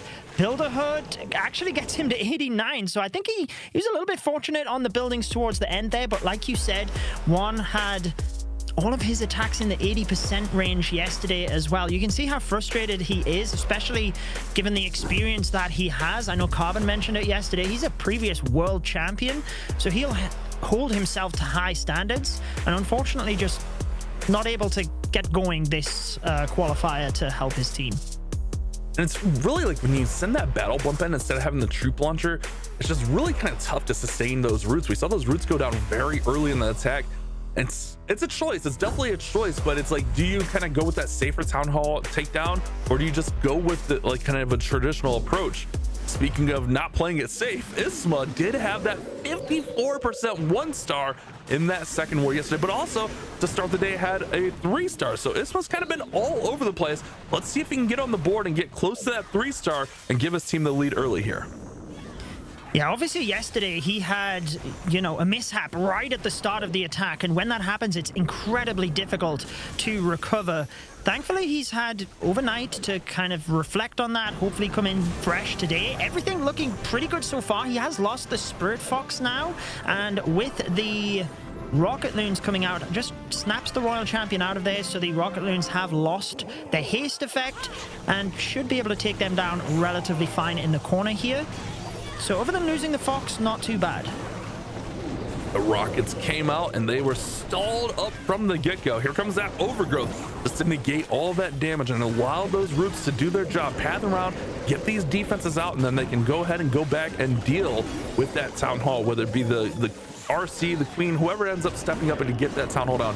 King's doing a great job on the top side of this base, just continuing to work and path around there, and still will have one more overgrowth along with that Warden's Eternal Tome to protect all these troops. I mean, he's got 2 dangerous Rage Tower compartments, so he uses the Warden ability first, obviously for the first Rage Tower compartment, then he's got to overgrowth the back one. There you see that coming in there now, just to make sure that he's not taking immense damage from all angles. Root Rider's getting a little bit far ahead here as the healers are stuck on the Clan Castle Yetis, so the Root Riders are going down fast right now, meaning he doesn't have any tanking towards the back end of the base, but thankfully just managed to push through that top side Rage compartment. And look at Sneezy on the bottom sniping that Expo. Maybe that'll be critical. Sneezy doing a great job down there. Great call there, Judah. But the King is the only one with ability left, and there's only that one freeze, and these defenses are just hitting so hard right now, especially with that rage going. That ricochet cannon just deals out so much damage. Tries to sneak that rocket balloon in over top of the crusher mortar. Remains, and this one looks like it's going to fall short, but he is trying to climb this percent up. Can he get higher than Juan's 89? It might even be just close to that 89. I was going to say he's in a little bit of an unfortunate spot that, yes, the spiky ball will go onto those heavy defenses and deal damage, but he's not going to be able to take them out. Look at this, though, Bash. One with the 89%. These two buildings will actually push Isma up to 90%. Maybe one of those archers is even out of range, but I don't think they'll have enough time to get the drill. So it's going to be a 1% lead after this first round of attacks. And the way these wars are going, where it's coming down to the last attack every single war, it feels like you'll take any advantage you can get. Obviously, you would love a 3-star, you would love a 95, you'd love a 98% in that situation, but a 90% giving you a 1% advantage is better than being behind after the first attack. So things definitely not going 100% Isma's way, but still, MMG now with a slight advantage. Yep, that is for sure. You will take the lead at every single, like, end of the rounds, we say. So, like, this is the end of round 1, I would call it, in terms of the attacks. You always want to take the lead, but also, you know, 1%, you're definitely not getting hung up on that as well. And it all depends on your roster as well of players that are left up, right? Like, some teams save their stronger players until the end, allow them to plan more. It's just different game plans, and obviously MMG have Nez sitting there. His pressure is building on his shoulders, I'm sure, but he was definitely their clutch factor yesterday. So let's see whether, you know, that comes into play today. But we're back over to the side of Dizzy Supersonic. It's going to be Mirari, as you mentioned, had some struggles yesterday. Had a 93%, but his second attack, 66%. So definitely looking to get back on the board and push that percent back up into those 90s. But really, a 3-star here would be incredible. It goes ahead and makes the mortar invisible there, so the RC can continue to pass towards the middle. She's only going to have one more invis. Should be able to pick up a couple more buildings. I don't know if she's going to have enough gas. If the Fox, the Fox, oh, okay, doesn't risk it. Thought it might be able to get to the Inferno, at least the battle builder, but doesn't even risk it, pulls her out. Yeah, I'm not sure he needed the invis on the mortar, to be honest. I think she probably was going to go to the scatter shot, but again, given yesterday, things going down quickly, you know, attacks can go south, and sometimes it's better to just play it safe. However, you see Root Riders diving in here right towards the Clan Castle troops, but keep an eye on those healers. A couple of stray Root Riders moving out forward, no healers on them, so they're going to go down pretty quick, and he has to force that warning ability early. Yeah, good call there. He has to get it out. That way you don't lose those roots. If you lose the roots, that's the main force of this army.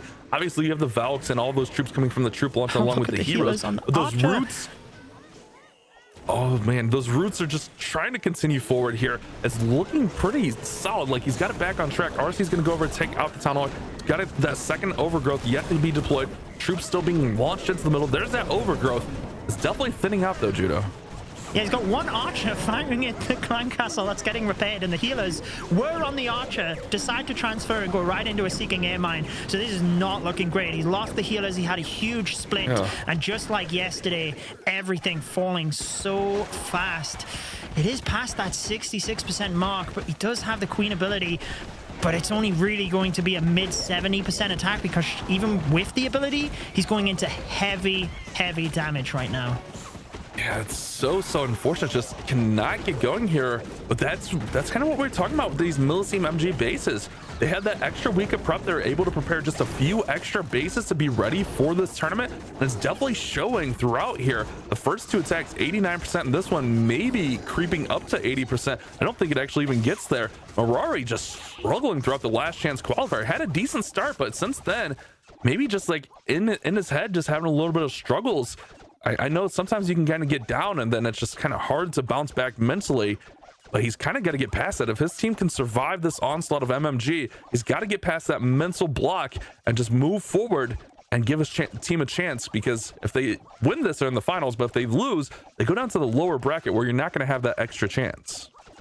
Yeah, especially looking at how the teams have been performing in the lower brackets, to be honest, like All Exceed and Electros JP, their performances earlier today, you do not want to face them when they're already on a momentum, right? Like, they're on a winning streak, you lose this one, it's really hard to mentally come back and be able to, you know, pick your heads up and get back into a winning streak. So it's so pivotal that they can stay focused, and whoever wins this really does have that good advantage. So 76%, really Dizzy Supersonic not going to be happy with that, but it does mean that MMG can capitalize on that. And like I said at the start of the match, they had pretty much all of their players getting a 3-star yesterday. It was only Addy with that 2-star 99% time fail that didn't. Mr. C did get a 6-pack yesterday, so 2 3-stars in the wars. This could be a game changer if he's able to get another one here.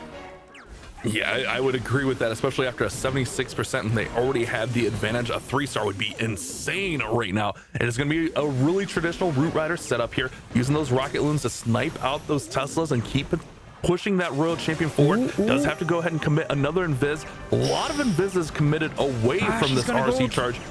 Yeah, oh, no. She's not going to go to the core, which is where he wanted. He kind of got stuck there with the way that she packed in the initial invisibility spell. So he's got to recall her out. He had Earthquake to the middle where the Rage Tower compartment is, so you can see he wanted that down. And he's going to take a lot of damage over that section, and he does not have an overgrowth because he planned for it to be removed.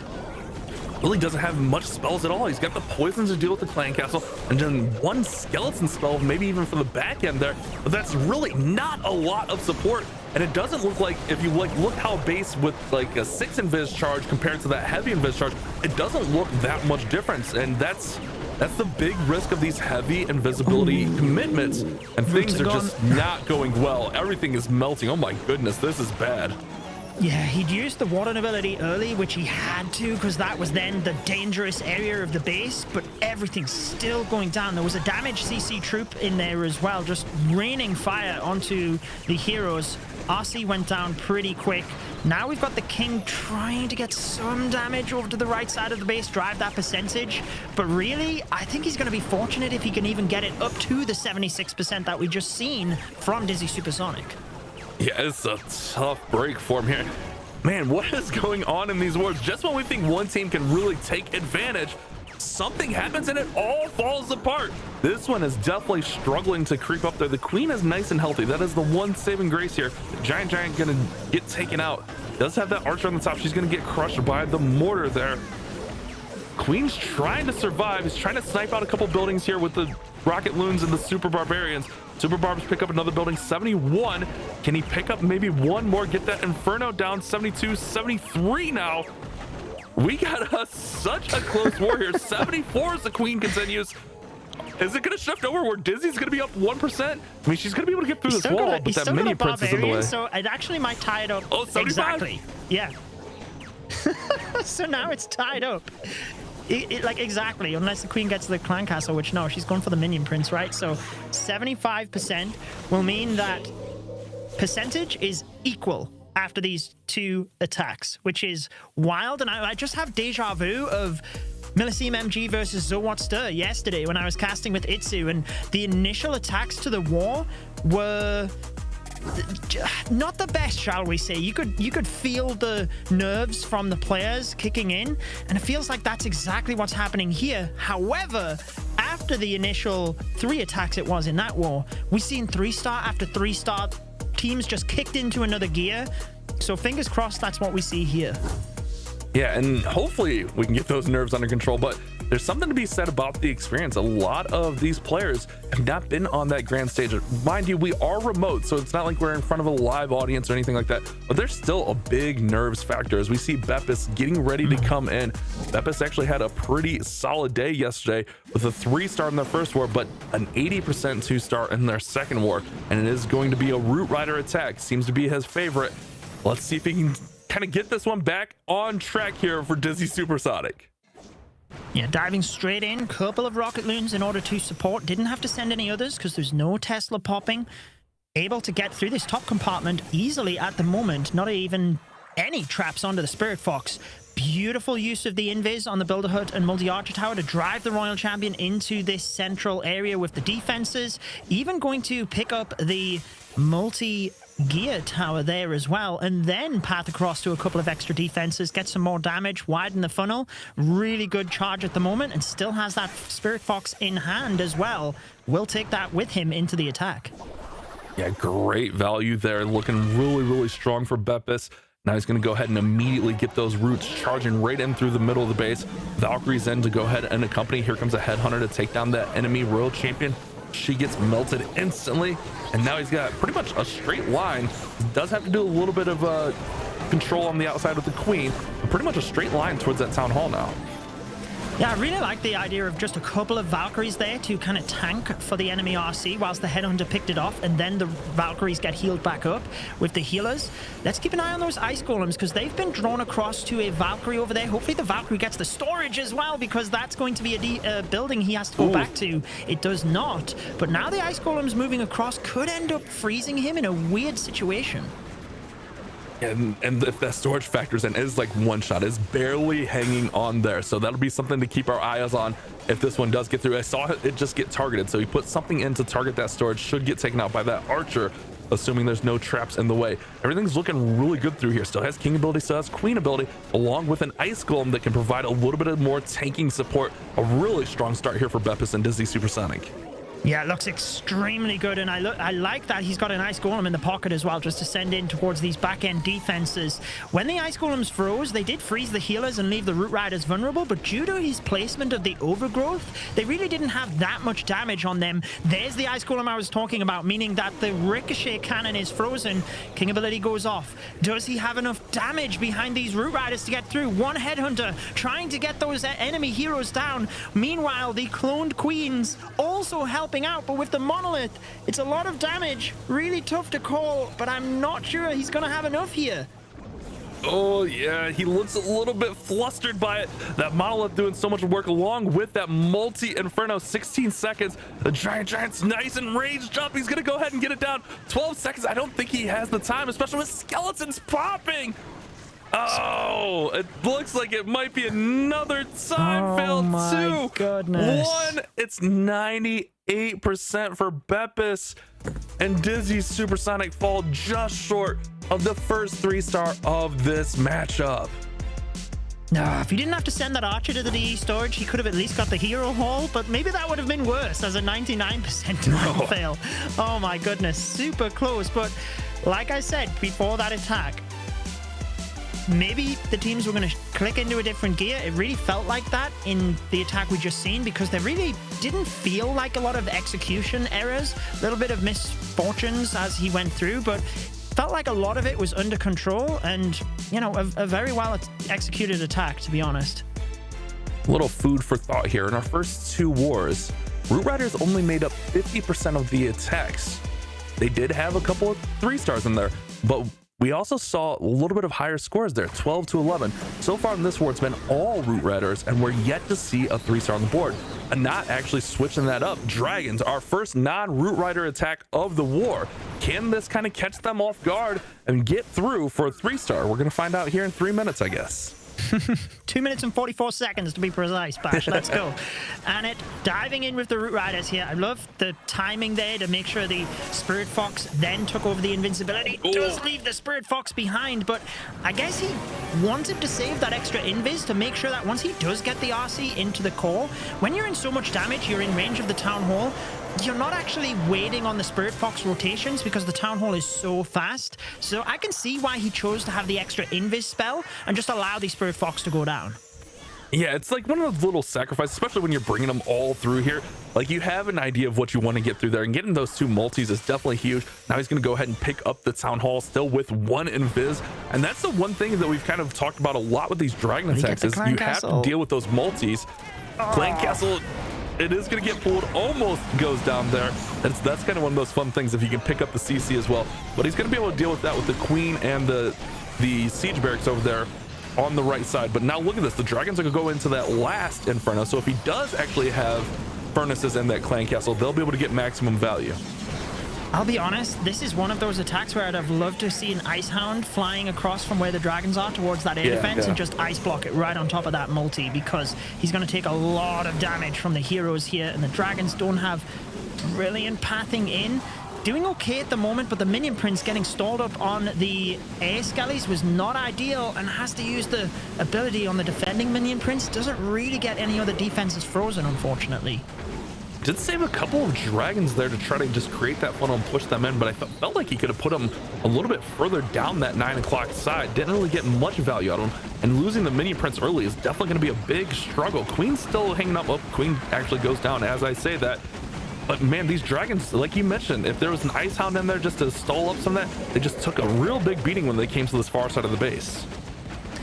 Yeah, it's one of those things, like he obviously took all invisibility spells, and it's very difficult to predict how many he's going to need. He had arguably one left over after the town hall he could have saved, but hey, let's say he took one less and then needed it, he'd be kicking himself. Either way, it is getting a decent percentage here. I feel like he's going to fall short on this backside compartment, and due to the percentage being equal prior to that last attack, it does mean that Dizzy Supersonic will take a slight lead after 3 rounds of attacks, but certainly still anyone's war here. This one is, exactly as we thought, a super close one. Yeah, and all it may take in this war could be 1 3-star. Sometimes that's all you need is just 1 triple to win a war, as we saw that yesterday. 90% will be the mark, which means they will be trailing by 8% after the 3rd volley of attacks. It felt like that one was close, but just a few little technical things could have maybe been done better. Losing the Fox a little bit early there. It's hard to say, you know, it's hard mode. Those defenses, those heroes, they hit super hard, not to mention your heroes hit less, and equipment's kept. It's one of those like little things. It's like, yeah, maybe he could have done this, but would that even been enough at 90%? It's hard to say. But now with Dizzy Supersonic having that advantage, they can't let up. They have to put their foot down and really try to just pull away here. And it feels like, I hate to even say this, but it feels like the weaker part of their lineup has gone. With Juan and Morari kind of struggling yesterday, it feels like they're kind of going into their stronger hitters right now. Yeah, well, they had Vincenzo and then Paul get the 3 stars in both of their like last attacks versus only bads, which essentially is what won them the war. So maybe we'll see a bit of deja vu in that regard as well. A couple of rocket loons to snipe the arch tower on the top side of the town hall. After this one goes down, I was going to say, I think he's obviously hoping the Warden to go to the town hall. Is it going to go after the Tesla? It does, because obviously the Angry Jelly is going to wear off relatively soon. And if it had have been after the Tesla, obviously he'd have been stuck on all of the gold mines. But very nicely planned there in order to make sure that he can snipe that off early on. Meanwhile, we have a Flame Flinger down to the bottom of the base. Should be able to get pretty good value down there as well. Yeah, the Angry Jelly timing is actually really beautiful. The Angry Jelly pops off, pulls out a Seeking Airmark. Now the Warden, he's just going to pick off all these little resource buildings on the outside, and this can allow him just to set the stage for everything else that he wants to do with this Fireball. Here it goes. Here comes all those invises. He doesn't have to worry about his Warden walking. Crusher Mortar's going to get crushed. CC's going to fall. The Infernos are down. That's a beautiful Fireball for Vincenzo. Absolutely. This is what we've seen from him yesterday as well. And wow, I just love to see these Warden charges in this situation as well. And you've got to be so careful with the Fireball as well. You notice how just placement and counting those invis spells, making sure he had enough for the Fireball to go to the center. Warden's relatively safe down the bottom here. Flame Flinger has been locked onto by the Expo, but I think he's got the value he wanted to essentially reflect damage off the Warden. Just strip out a couple of those defenses, and until the Warden gets to the Expo and the multi-gear tower, he doesn't really have to worry about it. So that's why now you see him shifting his focus up to the top of the base with the King and Queen diving in. Yeah, definitely got to get that going as soon as possible. He started the King and Queen with about 1:30 left. Should be plenty of time here. Everything's just going to collapse to that back end, and he still has a handful of rocket balloons, a couple of handfuls of rocket balloons there with 9 of them. I didn't see what happened. I said that he didn't really have to worry about it until the Expo and the multi-gear tab, but the Warden's down. It looked like he got in range of maybe the bow and the scatter there as he stepped up. I think he followed those Yetis because the Yetis got so close, and he just got melted. I didn't see him go down either. I was watching the heroes like you mentioned. I thought the Warden was safe, but the Yetis pull him up. Now the Queen's gonna go down, and this is just falling apart. I mean, he's got 9 rocket loons to try and reinforce here. I'd imagine, like, try and get them towards the scatter there to get some extra percentage. There you go. But he has timed that really nicely to make sure that those rocket loons are deflecting damage from the multi-gear tower as well, so that he can surround it. The defending Minion Prince is going to be really tricky for his Royal Champion here, because he needs that Royal Champion on the multi-gear tower. Gets the Minion Prince. Oh, gosh. So close. You could see that if the RC was able to get that multi-gear tower, he would have got it. Surrounding everything there with the minions. So close. Man. I feel for him there. 98% again. That's... I mean, what can you say? That's like, even though the Warden went down, he still kept with it. I thought I thought that was going to be much lower than it was, but with the RC coming in, that was timed beautifully. Just a couple of defenses. Just a little bit of distraction could have helped out, but 98% again, the mark for Dizzy Supersonic. And this makes it so Milliseam MG a 3-star and they're in the lead. Yeah, wow, what a turn of events. Like this war is so up and down. I really thought like he had it for a while there, especially given the opener. As soon as he was, you know, sending in the heroes, I thought he was safe with the water, and I was thinking I really like this towards the back end. But that's where you don't see that attack strategy too often in the qualifiers, because there's so much multitasking in hard mode when the defenses deal so much more damage. Take your eye off the Warden for a second and you can lose him. But let's see whether Addy can capitalize on it now for Milliseam MG. Root Rider attack in here for Addy. Remember Addy with that heartbreaker of a 99% yesterday with the roots. So we've seen a couple of 98s already in this war. Let's see if Addy can get over a 3-star, and it doesn't matter. Stars advantage will be in Milliseam MG's favor. Percent is just a secondary factor. God, this world champion dive is going all over the place here. He's got to just recall her out. He lost the Spirit Fox early, and then she kind of got stuck in this weird position where he just couldn't use the invis spells effectively, and she took a lot of damage there from the monolith. I think could have even forced ability there if he was a little bit unlucky, but he did manage to mitigate that. He got the funnel set up, arguably, which is the most important thing. But I feel like losing the Spirit Fox and just a bit of a shaky start, who knows whether he can get it back on track. The main thing there, though, he did keep the ability up, helping out with that. King now in. World Champion's going to join the party on the outside. Does have that overgrowth yet to be deployed. Here comes those clan castle troops, ice golems, furnaces. Always a pain to deal with, especially in this position where everything's going to get slowed up. Might want to consider that overgrowth. I think he's trying to save it for the back end. But man, these ice golems are going to be a real nuisance for all of his troops. There goes the overgrowth just to slow down that fire spitter. Really, the other defenses weren't quite in range yet. Yeah, I think he was basically trying to save it for when those ice golems pop. But the danger with the ice golems is if it freezes your healers and your tanks or other troops are out in front. And he has had a bit of an awkward split with the Root Riders that I think he's lost the last couple there. And moving down to this Rage Tower compartment, that's not a good situation. I feel the ice golem is equally too early there. That's what I was saying about a bit of a shaky start. If he has, like, he's okay, but he needs to be able to hold it together and execute the rest of the attack well.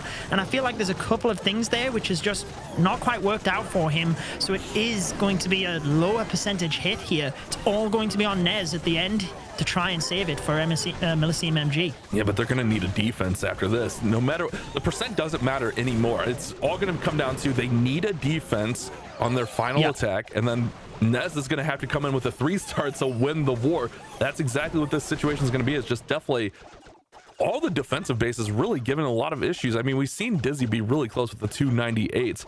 Could definitely be a different ball game if we have 4% difference for them. But Milliseam are hanging around, and Dizzy's just kind of letting them hang around. Not got the rocket loon on like the builder hood or something? Yeah, I mean, he can, but ultimately, like, again, it's not going to matter. It's all come down to the 5th attacks.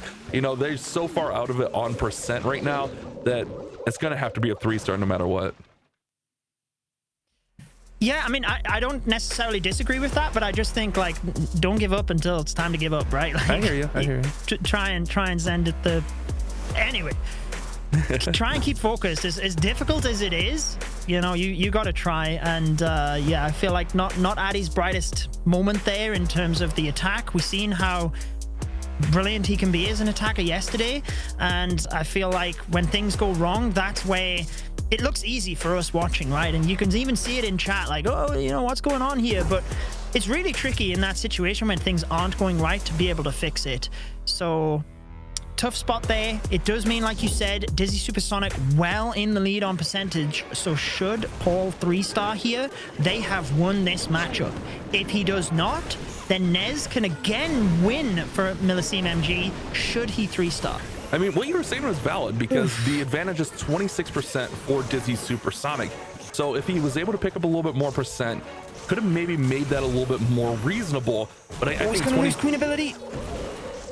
She's hanging in there. She's fine. She's good. She's good. Yeah, but he didn't want to use the Queen ability here, right? Yeah. Like that's still a big issue moving it through the attack. Notice how he's left 2 healers behind as well. So Unfortunately, he's lost 2 healers. He doesn't have the queen ability for like damage area at the back end. And this is exactly it, right? Should you get a situation like this where something goes wrong early, now Paul has to hold it together to be able to get the percentage. And if he can't get a high percentage, then who knows when that could really become critical. He's going to get the Town Hall early here, but just look at the, you know, the pathing he's got through this base. 1 overgrowth spell already, but that's a tricky area at 9 o'clock that he's got to get through. That's so many defenses, the heroes there, and those problems can really slow down an attack. I mean, the advantage I said was 26%, so anything lower than a 74%, and that means Millicene won't actually need a 3-star. They'll actually be able to win on percent. I mean, still a lot to go here. 76% seems very achievable, but man, Paul off to a rough start here. Those balloons are out in front, tanking for the healers, but the healers starting to go a little bit off to the side, following that Royal Champion now who's throwing those rocket spears. Roots are starting to fade as the Roots don't have that healing support, Judo. Yeah, this is where the queen ability would be beautiful, right? Like moving to this back compartment, pop that, have the 3 queens, try and get through this damage quickly. He's doing a brilliant job here, you have to say, driving up that percentage as well. So he's getting very close to the point where they are going to need a 3-star Millicene MG. It looks like he's passing that mark now, which is fantastic news for Paul, given that the attack was not the best starting out. But it does mean that it leaves the door open for Millicene MG to snatch this war when they've gradually been increasing their lead. Granted only on percent, but it leaves the door open for Millicene to take this into their own hands. And with the way Nez has been playing, I wouldn't want to leave it in Nez's hands. He's come in time and time again when they've needed and gotten that 3-star. So with Paul getting anything less than, or with Nez rather getting anything less than a 3-star, that means that Dizzy Supersonic will get the victory with Paul getting 85%. But if Nez can come in and get that 3-star once again, Millicene MG will move on to our grand finals. This is an interesting matchup. Judo coming down to the final attack once again. Yeah, I feel like I just have to quickly log on to event.supercell.com and put my MVP prediction in for Nez, because like he's just the ultimate MVP if he pulls this one off, right? Like 3 wars in a row. It's a high pressure situation. 3-star wins them the war. But this is exactly what happened in their 2 matches yesterday. So I cannot wait to see whether he can hold it together and actually do that, because as you do become more successful, people expect more from you as well, right? So like a lot of people will be feeling like he has to get this one done. And look at it, Bash. He's opting for the Super Yetis. Exactly what we've seen from Electro's JP with Kuma using the Super Yeti approach very successfully over the last 2 days. Yeah, it's worked out well. Nez going away from the roots that led him to the promised land, and now going with that Warden charge into Super Yeti attack. And it looks like he's going to go right up the middle through this Town Hall, which I don't mind this approach at all. He does have the jump, which should be able to open up a lot of that back end compartment there. Flameflinger should be able to work in behind this Warden, and the Angry Jelly is about to wear off. So we'll see this one all get restarted very, very soon and push right into this Town Hall. Beautiful start so far, but it's all about the middle of this base, keeping those healers, keeping the pack tight together. Let's see if Nez can come in clutch just one more time. Yeah, I love that he's using the Flameflinger on this one. I love that he set the funnel early, but also got some buildings off the base, because if there is a disadvantage to the Super Yetis, it is that time can be a bit of a factor. We've seen that from Kuma, who's done very successful with them, but 2 of his attacks he ran short on time. So Nez not messing around here. Super Yeti's diving into the middle. We do have the Royal Champion with that skeleton spell on the right side as well. Here comes the CC though. Rocket Loon's flying across, so he is going to pop that Warden ability to make sure he can get through that. He brought a ton of skeleton spells on this one. Town Hall is going to fall. He's got access to the rest of the base here with the jump spell, so that's going to allow him to keep pushing. Royal Champion doing a great job just shutting down these defenses on that far side. 2 more skeleton spells will provide a little bit more support and tank. There goes the King's Earthquake Boots and Spiky Ball combination, opening up the rest of the base. The RC is trying to survive against that enemy RC. Gets the Flameflinger down. The Fire Spitter's down, rather. Flameflinger still working. Judo, this has a chance. Nez, what are we witnessing? Oh my goodness, what an attack with that Royal Champion just diving around the right-hand side. Going. Keeping the pathing for the Yetis, moving through this base the entire time. What can you say? Insane. Take a bow, Nez. MVP for sure. What? I'm speechless. I think you said it all right there, Judo. What else can you say about this young man just going in and just getting it done time and time again? It is a 3-star, and that means that Milliceme MG will be our upper bracket winner. They will move on to the grand final, and they will have to be defeated twice to be eliminated. They are on the verge of making it to our World Championships. Just one more victory, and they will make it to our 2025 World Championships at DreamHack Atlanta. Wow. I mean, there are so many wars that have been won by like the skin of their teeth as well. Like, how do you feel if you're Vincenzo right now with that time fail, losing the warden at the bottom? Like, he must be just kicking himself right now. But you've got to say, Milliceme MG, what a victory. Even though they struggled, they still ground out the win. And I always say that that is something that should be applauded. And if a team is able to not put up the best performance, but as a team still get that victory, then you know they're on for something special. And just one win away now from grabbing that golden ticket. But this is pretty much the situation they were in August as well.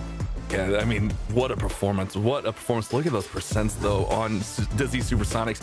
You could argue they could have been right there in that victory position.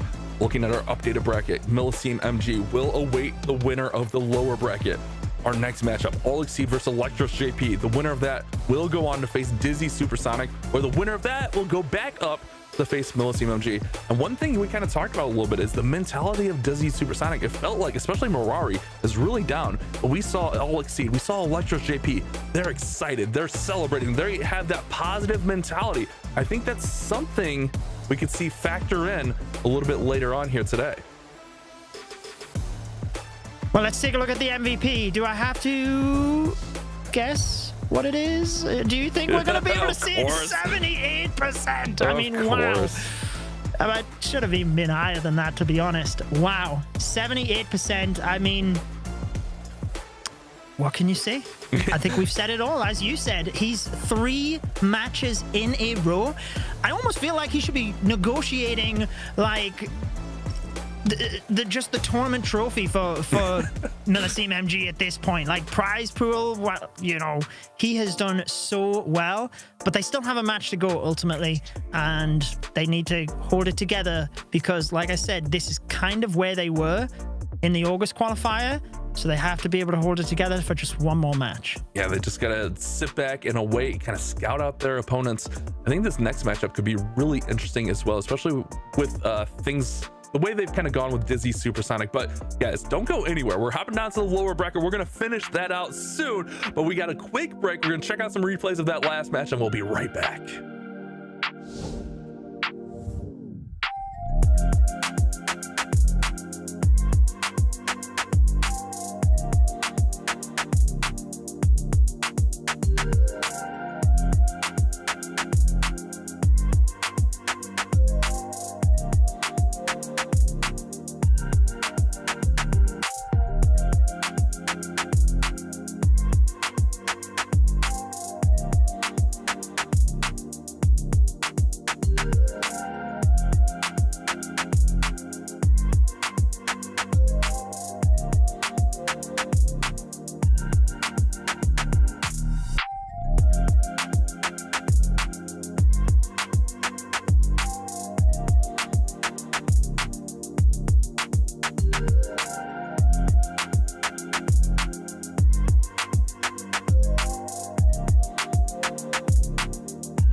Welcome back to the last chance qualifiers. Matches again neck and neck today. Welcome back, Itsu.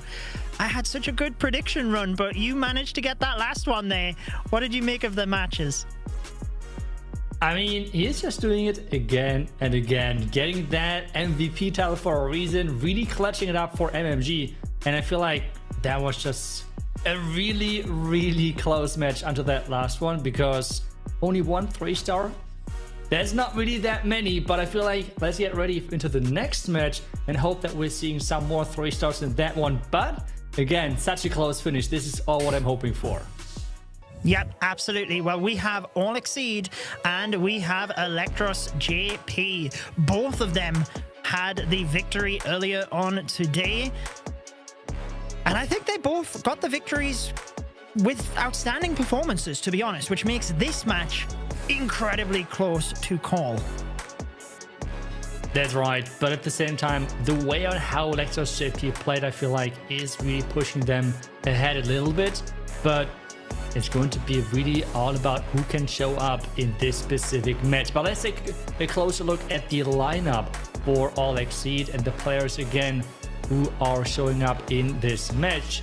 And well, what their stats are looking like, because we have Luca, we have Aurora, Kazuma, Invincible AG, and Pyromi, and their stats are really close, except Aurora, who so far has done really well, except this 1-1-star on the first day. But after that, he bounced back, and he is really doing great with his team together. Yeah, absolutely. And I mean, I think that's a perfect showcase that 1-stars happen, and especially if you're taking risks, it is one of those situations that everyone can have, even the pros. So don't beat yourself up at home if you get those 1-stars, because it happens to everyone. I love the diversity in how they're preparing here, right? Like, Nairomi obviously sat up, very looking forward, ready to go. Then you have Haroya just sprawled out, nice and relaxed. So just allowing the players to prepare however they wish, and we can see a couple of the replays from their match earlier on, Itsu. Yeah, that's right. Seeing some of those highlights from those matches. But in the end, everyone likes to clash in a different way. Some on the table, some chilling in bed. It's all up to them. But if they make it to the World Finals, I don't think that there will be a bet on stage. Just a random guess from my side. I would assume not, so maybe he'll have to start practicing. But whilst you're in the comfort of your own home, as long as he's got that camera there so that we can see him, then hey, you can clash however you want anytime, right? Let's shift across though to Electros JP, because they, I feel like, were perhaps a little bit underdogs moving into this tournament. They definitely weren't on my radar as being one of the teams that I thought had like a really good chance of getting the golden ticket, but they have surprised me. I know they lost to Milliseem MG in the opening matchup, but that was super close. And then they beat Electros and they beat Only Bads earlier. So we can see Chihuahua, Sahara, Wado, Kuma, and NYU. And their stats relatively the same as All Exceed. I feel like this is just going to come down to the moment, who's had those bases built. Really difficult one to predict. I have gone with All Exceed throughout the entire weekend, but then for this one, I just feel like Electros JP might nab it. Yeah, for me, the main reason why I'm going with Electros JP as well is the bases they were using in the match versus Only Bats. They were looking so annoying to attack. I mean, really, those corner compartments, the setup of the funneling the Royal Champion in certain compartments so there could be out of the traps and such. I really like their base style, so that is the question now, if that can be cracked within this match, or if they are well, with their bases reinforcing the opponents into attacks which they don't like to do, because we have seen Only Bads really as well having to opt away from the Root Riders multiple times in that matchup. And we all know this is something which the pros don't like to do that much. They really love those Root Riders, and if possible, they will try to force it on every single base. But sometimes the bases are looking that frustrating to really plan on that they're switching to another approach like Dragons, and even those attacks did fall short. So this, for me, the reason why I went with Electros JP in the prediction, because bases feel like it seems to be in this qualifier one of the biggest roles within those matches. Yeah, we've definitely seen a step up from it as well. And I have to say, I'm, big fan of Kuma as well on Electros JP. I mentioned it yesterday, but I just love when we see things that are a little bit off meta when it comes to hard mode. I know Fireball Rocket Loons is incredibly popular for like legend attacks, but we don't see it in hard mode. So I always love to see those players that do that. Kuma going a bit off style with the Super Yetis as well. So I just love the players that take those risks and do those strategies that can open up the bases a little bit more as well. Yeah, but I feel like if we take a look at the hit rate so far, I'm not sure if it's really a risk. I feel like Root Riders and the base builders in general are becoming better and better at like predicting those entries, but even more importantly, really like trying to funnel the Royal Champion into certain areas of the base where then there can be all of those traps, the tornado trap and such. So I feel like that is a really big role. But let's take a closer look at the predictions. We already talked about it a little bit, but our predictions are pretty one-sided. I feel like it's way more one-sided on our side as the casters than the match actually looks like. But I feel like we all were convinced by Electros JP in some way from their performance. For me, it was the bases. For you, it's really that they're picking as well some off-meta strategies, which so far in this qualifier seem to be the way to go if we just take a look at the hit rates. I know it's a small sample size, but still really, really solid for the Super Yetis or as well some of the Warden Chargers getting really close. Yeah, looks like the audience prediction not quite as one-sided as us caster predictions, but like you said, sample size is quite a lot larger when it comes to the audience predictions, so 60% for Electros JP. And if you do want to get involved with the audience predictions, then make sure to go to event.supercell.com/Clash of Clans. You can also earn a bunch of rewards there, and that's where after this matchup as well, you'll be able to vote on the MVP in order to see exactly who will be getting that. I think we saw yesterday that it doesn't always, well, the MVP was always a 3-star, but there was definitely some people up there in the 2nd and 3rd spot that didn't necessarily get the 3-star. People just like their attacks. So you can vote however you wish. That's right. I feel like the most evil thing is when someone is trying to vote a 1-star into the top 3. That was happening as well a couple of times. But hey, you have the power. You can vote right there for your favorite attacks and some or the other way. Or maybe that's just voting for the defense. You could see it in that way as well, right? Like yeah, voting for the base. But I think we get ready really soon then as well with our first attacks for the match, because again, there's a lot on the line for this matchup because there's only one golden ticket in this qualifier. Yes, and being down in the lower bracket, the loser of this match obviously goes home. The winner has to move forward to face Dizzy Supersonic, who was so close to beating Milliseem MG. And then, even if you beat Dizzy Supersonic, you then have Milliseem MG waiting in the grand final, who you have to beat twice. So the teams right here have 4 matches to get the victory, and they just have to grind it out one at a time. Will it be All Exceed? Will it be Electros JP for this one? Let's find out as we are getting into the first attack now with Sahara of Electros JP. And the question really is, what are the strategies they're going in with, and do we see baits again? This is just the topic of this qualifier, and as well, this is why we've seen so many, I would say, lower percentage attacks on average. But we're starting things off with the Root Riders, but having as well some Rocket Loons to really push that Royal Champion into the right direction.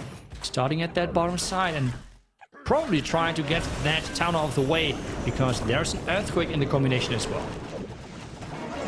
Yeah, that's Deuce straight into the giant bombs there. Royal Champion is actually low in hit points as well, and the Town Hall fires fast, so he does have to be careful here when trying to have rotations of, well, I was going to say the Spirit Fox, but the Spirit Fox goes down. Royal Champion does have that self-healing effect, especially in combination with the haste file, so he is able to heal that back up. Caught in the tornado, though, will slow her down with 1 extra invis, and the back end of the haste file, no, haste files wore off, so he should just get this Town Hall, but only just.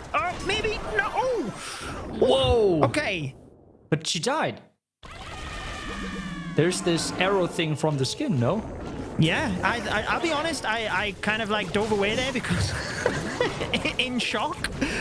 It did look he got the recall spell in, but yeah, it looks like that was the recall spell was not fast enough. He almost didn't even get the Town Hall, so could have been a double whammy. At least he got that.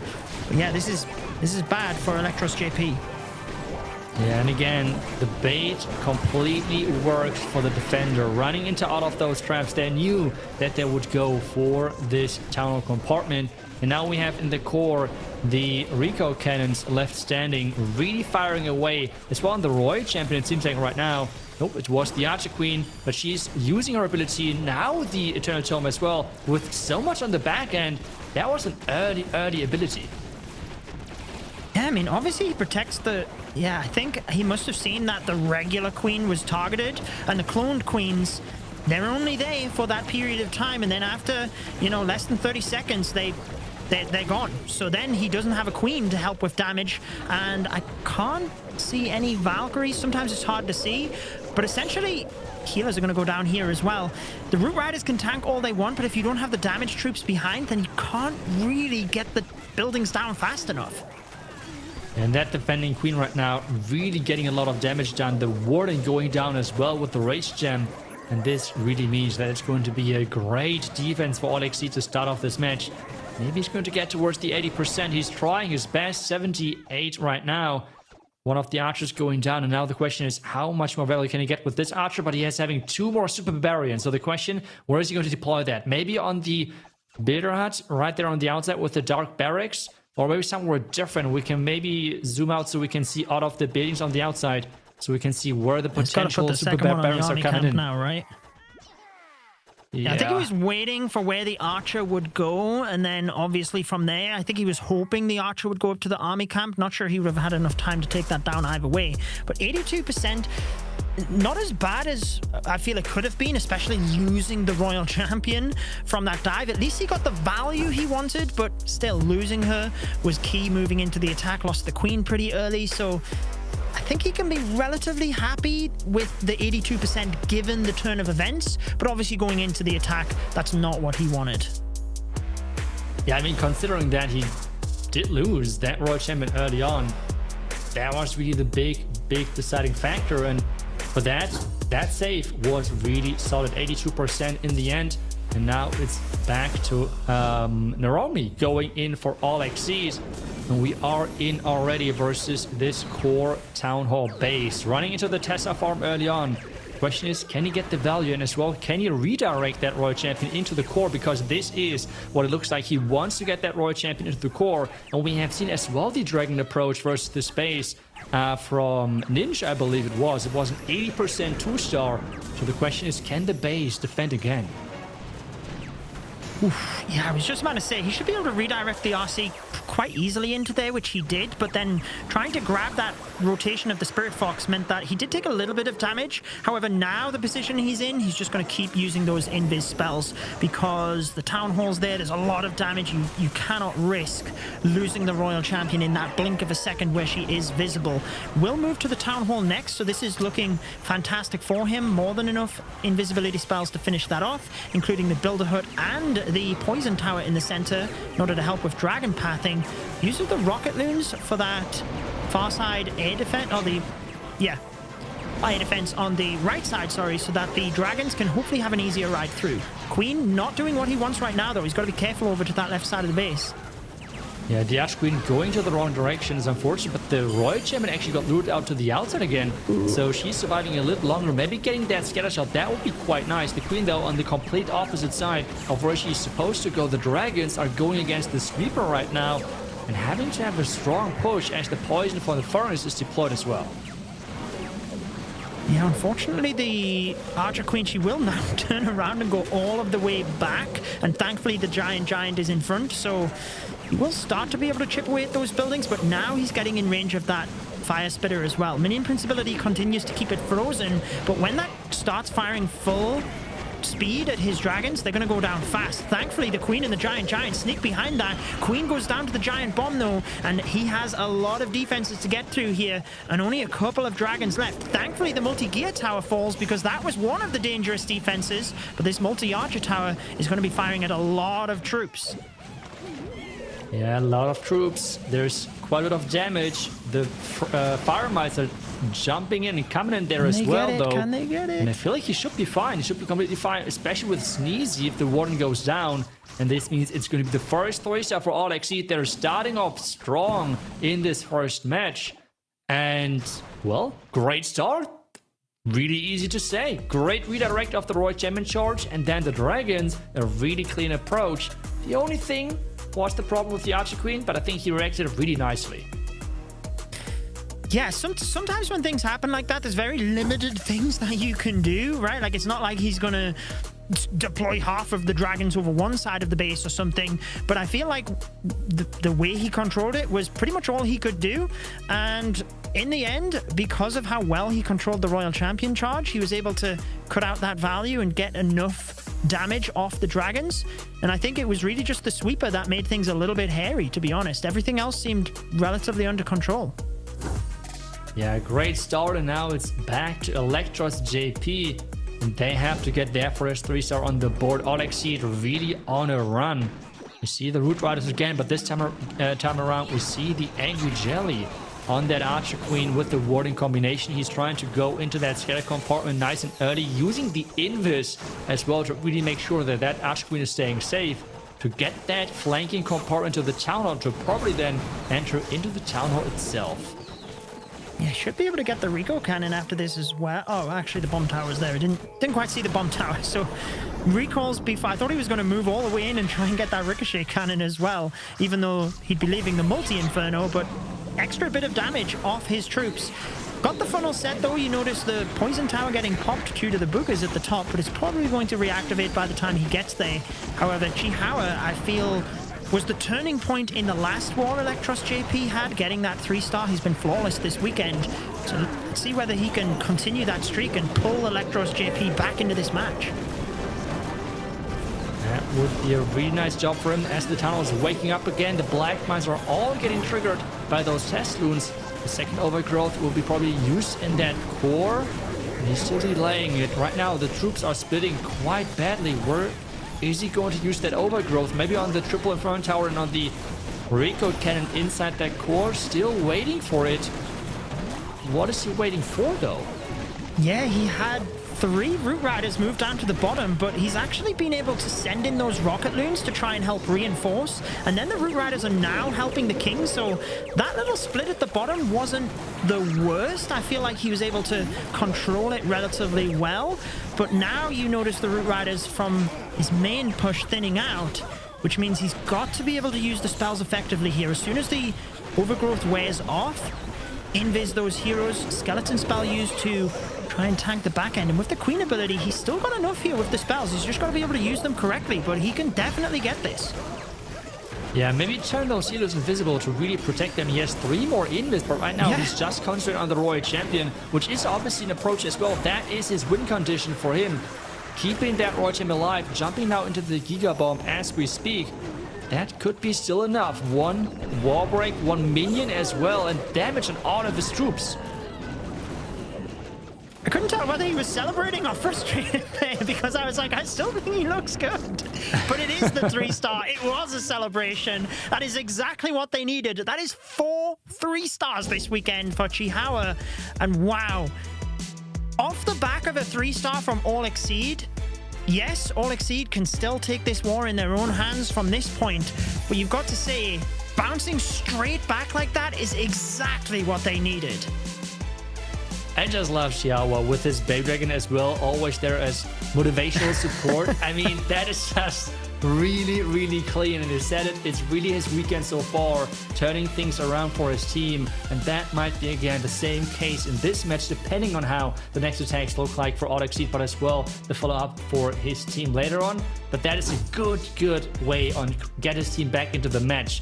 Alexid, though, up with their player with the highest hit rate. Hiroya is in versus this really stacked core base. 3 Rico cannons inside that core. I feel like there's one thing they're trying to stop with this, and it starts with an R. The double R.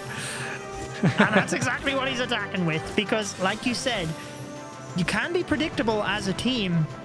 It's really whether the bait is set up for it. So far, he's got the RC towards that area with the haste spell, turning the Crusher Mortar invisible. He's actually just going to dive the RC right in there. Now, the Poison Spell Tower will slow him down, so you should be able to maybe get this 1 Rico cannon, and then... Oh, no. Why would he... He's going to have to recall, no? He is in the... Yeah, I'm not sure. I mean, yeah, he's got the Poison Tower, I guess, but still, that is strange. Let's make sure that those Root Riders are staying alive now for as long as possible with the Bomb Tower, and as well that damage from the Crusher Mortar. We have the Valkyries, everything now moving in towards the Fire Spitter, but that core still looks mighty dangerous. Yeah, especially because the damage mounts up, right? Like if he had have got rid of that one ricochet cannon, it might have made all the difference maker. But now moving into 4 of them, I guess he's got the Warden ability, but still, definitely not the correct choice there. Barbarian King with the Snake Bracelet driving into the bottom, but now look, they're not moving up towards the Monolith here, so he's still going to be taking a lot of damage from those 2 central defenses. The Archer Queen, though, moving in, clutching it out, getting that core defense off the way, and she should reach that other Rico cannon as well, which is really good for him. Maybe that was still fine. Yes, this cannon could have been went down early on, but just the plan, just the pathing overall might be good enough, because Judo, take a look at that. There are just so many troops left. King and Queen ability, and he starts smiling because this looks good. I mean, at this point, all he has to do is press that King ability at the right time. And honestly, I don't even know that he has to press it at the right time. He could press it now until any time the battle has finished, because he is overwhelming the back end of this base. Now you see the giant bombs where they expected Hiroya to maybe attack from. But on the back end, when there's not as many defenses to hold up, he is looking good. Holding the Spin King Spiky Ball, I guess, the good thing, because things did fizzle fast there, but he's able to celebrate with it. Get the 3 stars. Keep that going for All Exceed, meaning that they are still a star and still 18% in the lead after the second round of attacks. I have no clue what All Exceed have done after their first match, in this Last Chance Qualifier. But all I can say, it has worked. It has worked, guaranteed. So far, their matches in the lower bracket were incredible. Really getting the consistent amount of 3 stars in their matches. And in this match, it's the exact same thing again.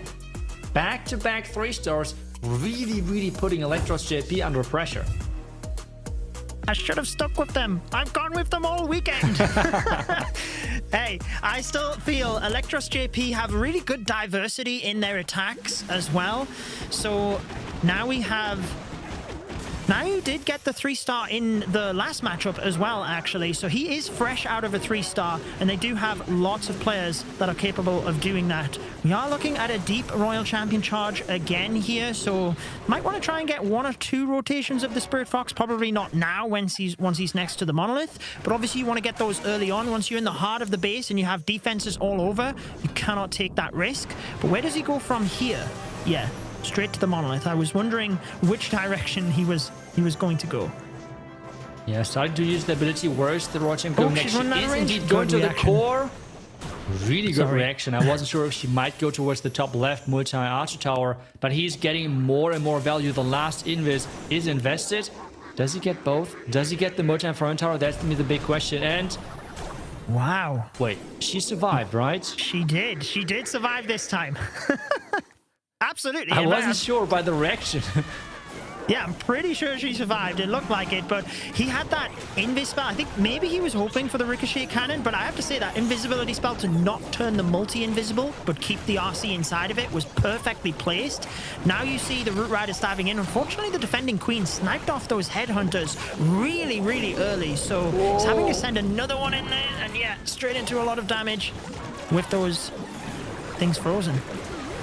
But the Royal Ship survived, and now it's like the best thing for impossible. The Tornado Trap rotates everything together, so the Royal Champ gets healed at the same time as the Root Riders, and she's now nearly back to full hit points. Perfect for him. But I think the one thing which he was not really happy about is that she dropped so low on hit points. The Warden ability coming into late. I think the Royal Champ went down yeah. And this means he has to overcome this back end without the damage of that Royal Champion. It was just a fraction too late with that Warden ability for her going down, because that is always the danger where the Royal Champion is a bit faster than the Root Riders, and all being defense targeting, she can get too far ahead. He's got to be careful of the Warden going down here as well. He got targeted from the Town Hall. Can he actually get the Queen to step into the Town Hall in order to get that? Might want to use the Spiky Ball, but he's trying to save it. He still has 3 Rocket Loons. It's not over yet, Itsu. Not over yet. There goes the Spiky Ball. Those 3 Rocket Loons could be used for the multi-archer tower. I think that might... Oh, Well, I think 4 rocket loons would be enough to guarantee take it out, but he could deal a lot of damage there. Minions are doing their best, but time is ticking as well. Yeah. There are now the rocket loons.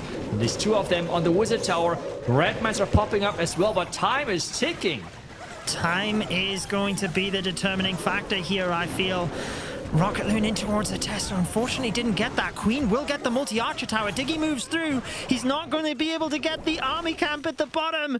And not the Dark Elixir storage either. 98%. Super, super close there. Gets the percentage incredibly high. But it does mean All Exceed, even if they don't 3-star, they still have that extra 3-star on the board at this point. Yeah, All Exceed look really, really solid in their current position. The question really is, what are their next attacks looking like? So far, they have done an incredible job of avoiding the baits, the traps of the defenders. Question is, can they keep that streak going? Because so far, it feels like we always have seen those 1 or 2 attacks of those matches where the attacker is going into a bait and the percentage points are not being the highest. Invincible LG, can he really avoid that and maybe even collect yet another 3-star? He is coming in with those Hog Riders, and it seems like with the Royal Champ in charge to start things off. If he was going to get things going this weekend, this is the moment. He's struggled at this point. He's had a couple of attacks in the 90s, but not got that 3-star as of yet. Diving straight in, you see the Spirit Fox taking damage from those bombs, and he's also got action happening at the south of the base. They didn't quite see what was happening, but you said it, Itsu, about these baits. Spirit Fox is down already. Yeah, and unfortunately he has taken as well damage with the Fox from the bomb tower on the outside, which you can avoid if you deploy the Royal Champion in a proper angle.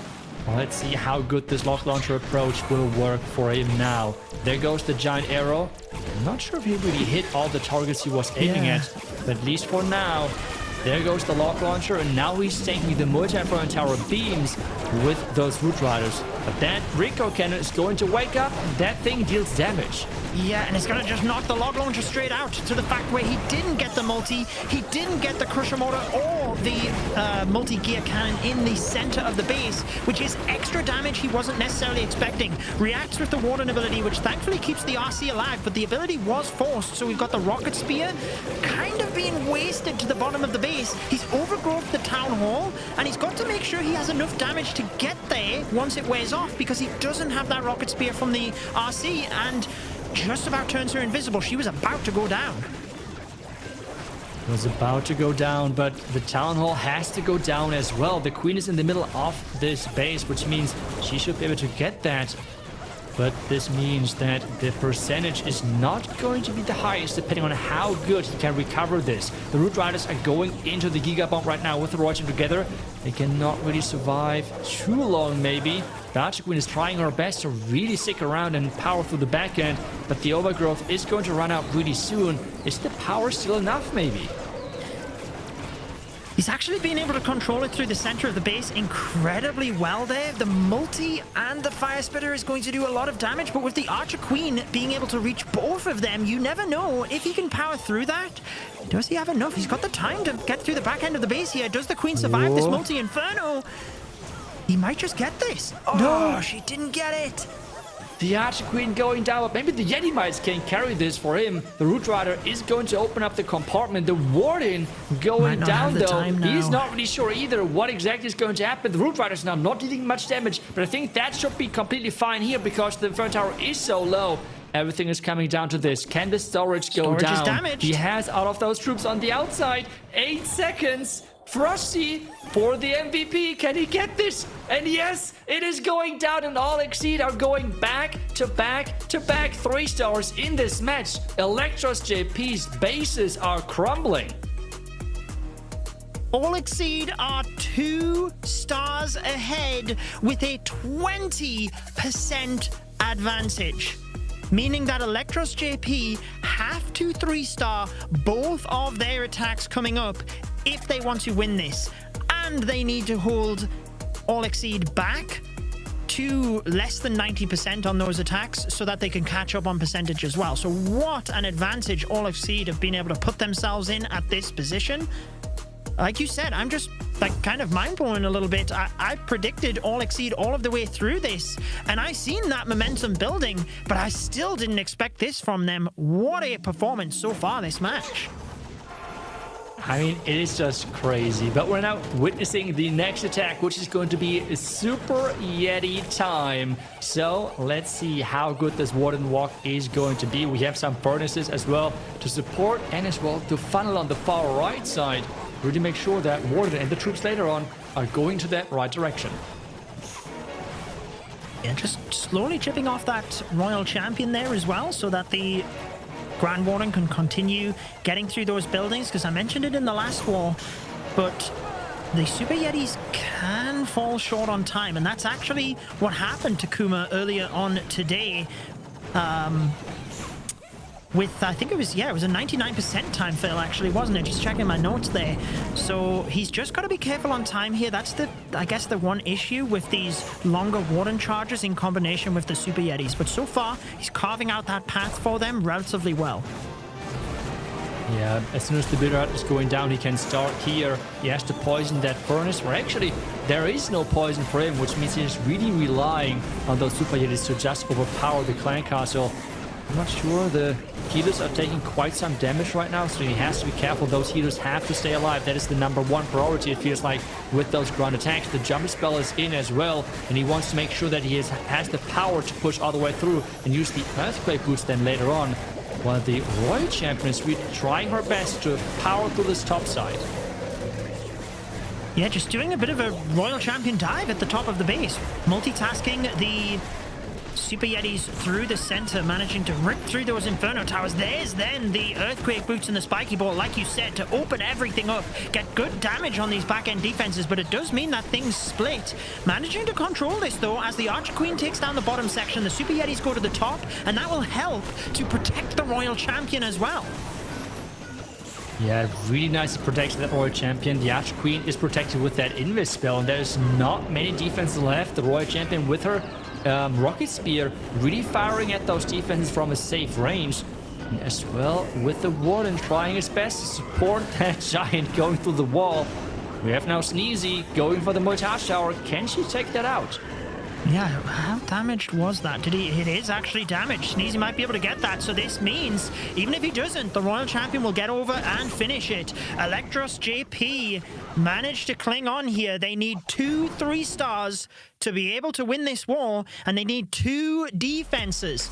Both of those defenses need to be below a 90% as well, and the way All Exceed are going, they still have the war in their hands, but Electros JP hold on to this for the moment. Yeah, they're not letting this go just yet, but it is in the hands of All Exceed, as you said. So we have to wait and see what they're doing. But so far, their attacks were incredibly impressive with how they're managing not just the Royal Champion charges, but especially the follow-up, as we have seen from Invincible LG, because he ran into a bait with their Spirit Fox, lost that early, and still managed to 3-star. Now we are up with Luca, who is next for his team, and we have the Root Riders again. Where is he going in? There is the Royal Champion charge. We're starting from this bottom side. Let's see whether he can get through this successfully, because like you said, should they run into bait, that's where you could have those big defenses as well, and should they get a significant defense, like less than 80%, that would equally mean that all Electros JP have caught up on the percentage within just 1 attack. So far, though, not a single bomb down to this bottom location, so he is taking out these defenses with ease.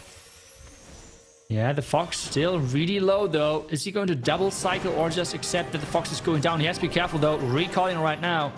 I feel like he could have just recalled before to keep the Fox alive, but it's still fine for now. The Rocket Loons are leaving the clan castle. We have now the Loons as well coming in for him. The Ice Golem freezing pretty much nothing, unfortunately, but the Rocket Loons have to be taken care of. Yeah, the Ice Golem got the gold storage frozen. Hey. But no, yeah. I'm obviously messing. defending Rocket Loons on top of those Root Riders. They'll constantly just be dropping damage onto the Root Riders, so he's got to be careful here, because whilst that in itself wouldn't be enough, in combination with the poison damage of the Town Hall, Ricochet, multi-gear cannon, sorry, in that area, you've got to be careful. Lots of giant bombs going off as well, so I can't quite see, because the balloons, I think, took down those Root Riders. He's got a couple of his own balloons in front of the healers, but I don't think he's got any Root Riders alive at this point. No, I feel like there are no Root Riders left alive. They all went down because the Royal Champion was completely isolated on the far right side, so that he had nothing to take that out. And take a look at this giant bomb field on the far right. That is crazy what he just went through with his heroes and with his troops. But this really means that he is going to fall short, it feels like, and that might be the defense really Electros JP are looking for. Their traps have worked. He did not run into the bait when it comes down to the Royal Champion charge, but the bait has worked for the heroes on the far right side. As well, those Rocket Loons not getting handled with any spell support whatsoever was a big deciding factor, because those Rocket Loons took down all but one Root Rider. Absolutely. So he does pass the 80% mark. Remember, all Exceed were 2 stars and 20% ahead prior to this last round of attacks. So this will now mean they are still a star in the lead. However, their percentage lead drops all of the way down to just a 3% percentage lead now. So should Electros JP 3-star here, then the pressure is on All Exceed, because even if they don't 3-star, they would still have to require a high percentage, like above a 97%. So they've got to be careful here. Electros JP, though, 3 stars, it's easier said than done. I mean, I'm just hoping for a 3-star at this point. Not just like for them to win overall, but just to have really this intense last attack, which we had so many times over this weekend. So that is really all what I'm hoping for. So get a 3-star now, and then really make All Exceed get that pressure on their side. But for that, Vado has to get the 3-star first. And this is the question, if he can do that. We're starting with the Royal Champion charge. We have the Root Rider follow-up. And it seems like we have the Lock Launcher as well. So he's going to go and enter from the far side. He's going to try to get that Expo, trying to get that Scatter. But the question is he going to get all that value? Because the Inferno Tower and Monolith are most likely planned for the Lock Launcher approach, and right now he's taking that out with the Royal Champion charge. Maybe a different approach from the bottom side with the Lock Launcher? We will find out. Yeah, that looks like that is now going to be the approach. I thought for a second he was going to have the healing, the healing and Rage Tome, sorry, no Eternal Tome due to the healing spell, but actually just drops that healing tome, and it just means that he's got a little bit of a safety net for his healers with that healing spell. However, as you predicted, Log Launcher through will get that scatter shot, also dealing damage onto the Fire Spitter, and the Ricochet Cannon should be able to get the Fire Spitter, and then the Yetis will move hopefully in towards that Monolith. Healers, please follow. Get that out quite nicely. Okay, healers are following. That is great news. He's going to get that Scatter. Indeed, the Clan Cast is getting lured as well. He has to be careful that those Fire Mites are not running behind his healers and jumping into them. Poison for the Furnace is already placed. We have now the Overgrowth for the Town Hall, which is looking good. Now it's all about if we can control the push around that Town Hall, and the timing where the Town Hall is waking up is solid for him. Right now he has Test Loons in front of his troops from the opening, because there is no troop thrower in this one, and the King now approaching from the top side. He has been able to hold that Warden ability because of the healing spell, and he should be able to use it over the Gigabomb area as well, which will deal him through the Crusher Mortar and the Fire Spitter, giving him flanking damage. He unfortunately didn't get that Monolith with the Yetis earlier on, which could be dangerous towards the back end. What do you see it to? You think the healers were about to go down, or? Yeah, I mean, the healers and the Warden went into that Giga Bomb, which means they're now really low, and that one red mine is enough to take them out. So he did not protect his troops versus the Giga Bomb. That was a big mistake right there for him. And this might cost him a 3-star, and that might cost his team the chance of making it all the way. The King, though, still having that ability. And except that Monolith, there is not that many heavy defense left, considering that he still has the giant on his side with the archer queens. Yeah, I mean, should he have got that monolith with the Yetis, it would have looked a lot better. I feel like time is an issue here as well. Creeping over that 92%, so he can use the spiky ball. Waited until the monolith went down. Can he get this? 12 seconds. It's so close. Snake's got the... He's going to get it. Snake's got the Archer Tower, and they will move on to the Expo. It is a 3-star for Electros JP, which means... Oh my goodness. All Let's go.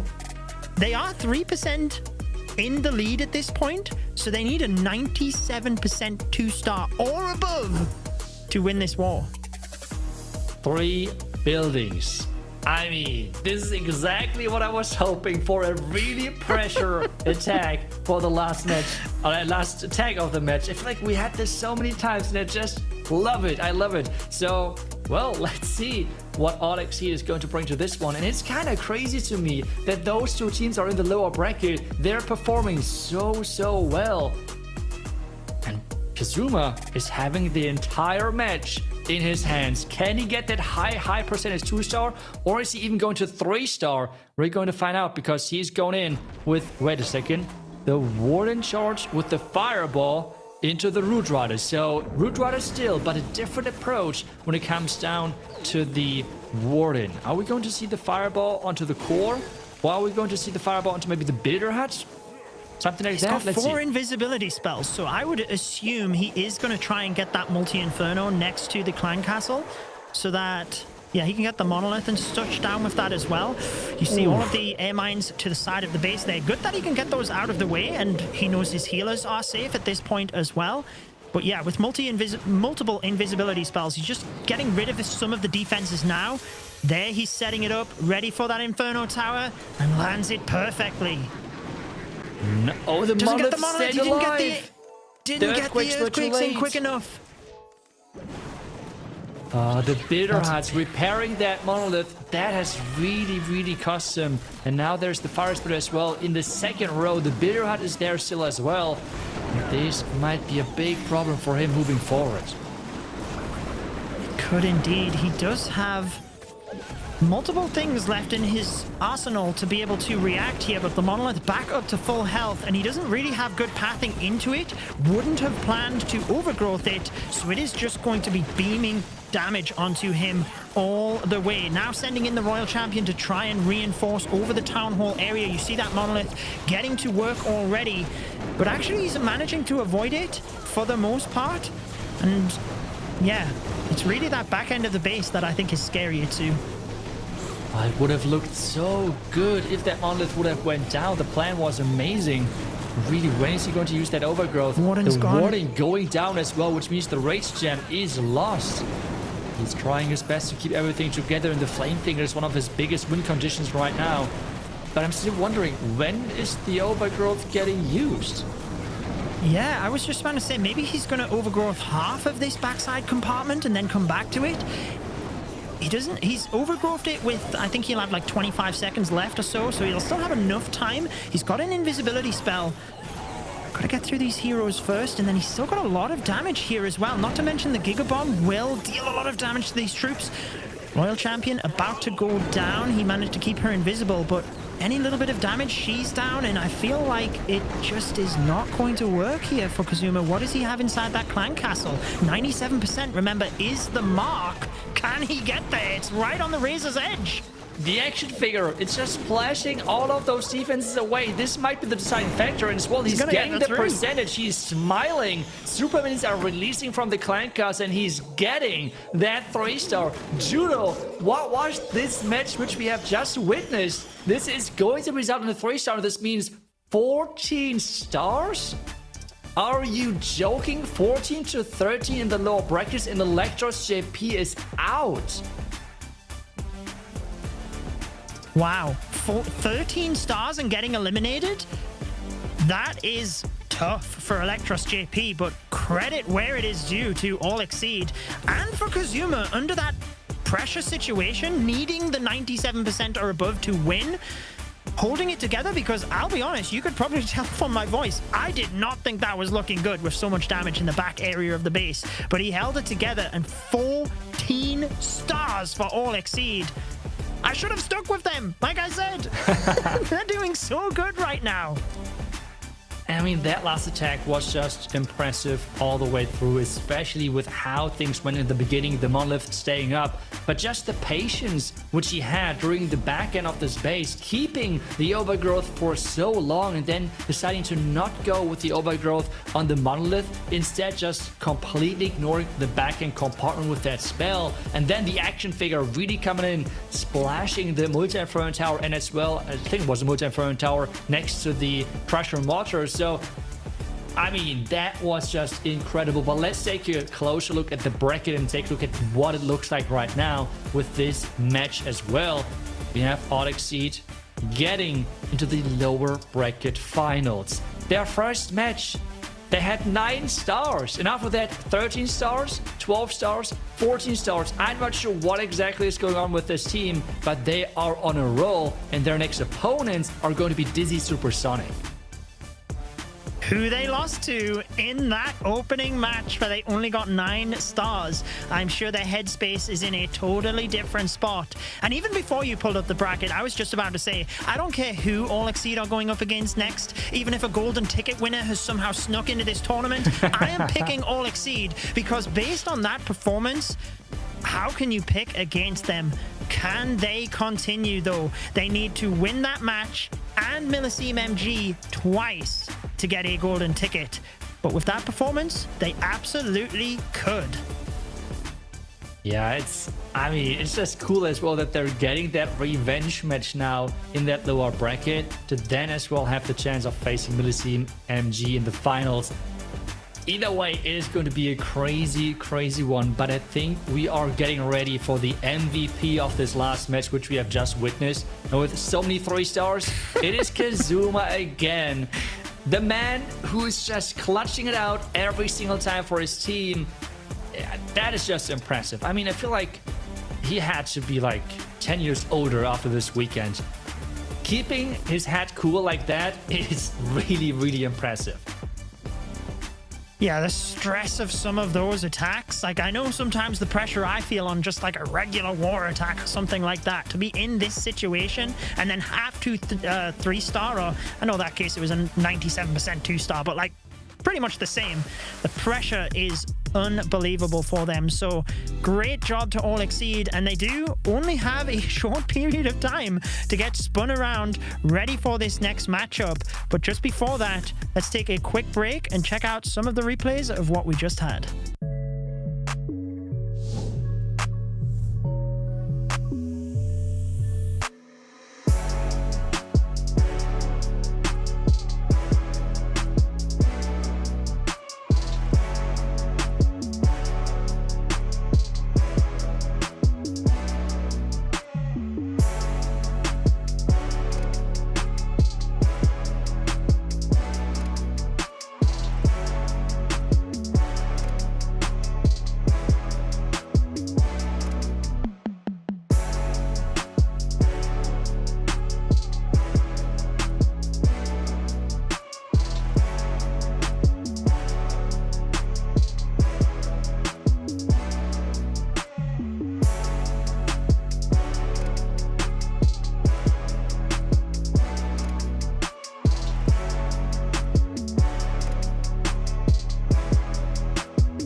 Welcome back to the last chance qualifier. The last chance for one of these teams to grab a golden ticket to Atlanta. And what amazing matches we are seeing at the moment. Electros JP put up 13 stars and an average percentage of 96%, and yet they are left packing. They've gone home. Welcome back, Carbon Finn and Clash Bashing. Carbon, we'll start with you. What did you make of that last matchup? An incredible match, coming down to 14 stars needed for the victory from All Exceed. They have really stepped up their game since the previous monthly finals. They lost the first one, which makes this next match very interesting because they only put up 9 stars against Dizzy Supersonic, so I can't wait for that one, Bash. But it feels like all the momentum is on their side right now, where Dizzy Supersonic feel like they could be a little bit down coming into this matchup, especially with another clutch attack for Kazuma. That was just an insane matchup you guys just cast right there. Yeah, it was absolutely incredible. And like you said, I think the momentum is something that is not to be underestimated. Dizzy Supersonic going down to the lower bracket, so they just lost, whereas All Exceed, they are just on sky high right now. We've been mentioning how they've made it to multiple monthly qualifiers, but they've always gone 2-0. I mean, this time around, they are just powering through the matches. Itsu, I know you were super impressed with how well they did in that matchup.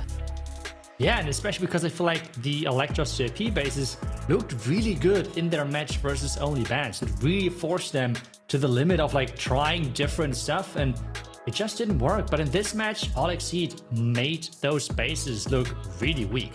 But I think we're taking a closer look at one of those attacks, if I heard that right, Bash. So why wouldn't you go and jump into that? We're actually going to go back a little bit to the previous matchup with Milliseam MG and Dizzy Supersonic, and I wanted to take a look at the clutch attack to win that one. We probably could have took a lot of match attacks from that last match, but it was so close back and forth. But I actually wanted to come over here to Ness's attack. I thought this was just such a close clutch war, and Ness has just been on fire time and time again. But I also love the off meta play of the Super Yetis. I mean, we've seen a lot of Super Yetis doing a lot of great things here. So what Ness is doing here is he's using the Warden charge with that Angry Jelly. Angry Jelly allows that Warden to target nothing but defenses for the first 35 seconds. So he's going to be able to work through here with this Warden. He's also going to go ahead and accompany testing in here, making sure that there's no Teslas popping. Use that Flame Flinger to go ahead and just work out this area as well. And this is all setting the stage for an entry right in here for the Super Yetis. You already see the funnel is established over here.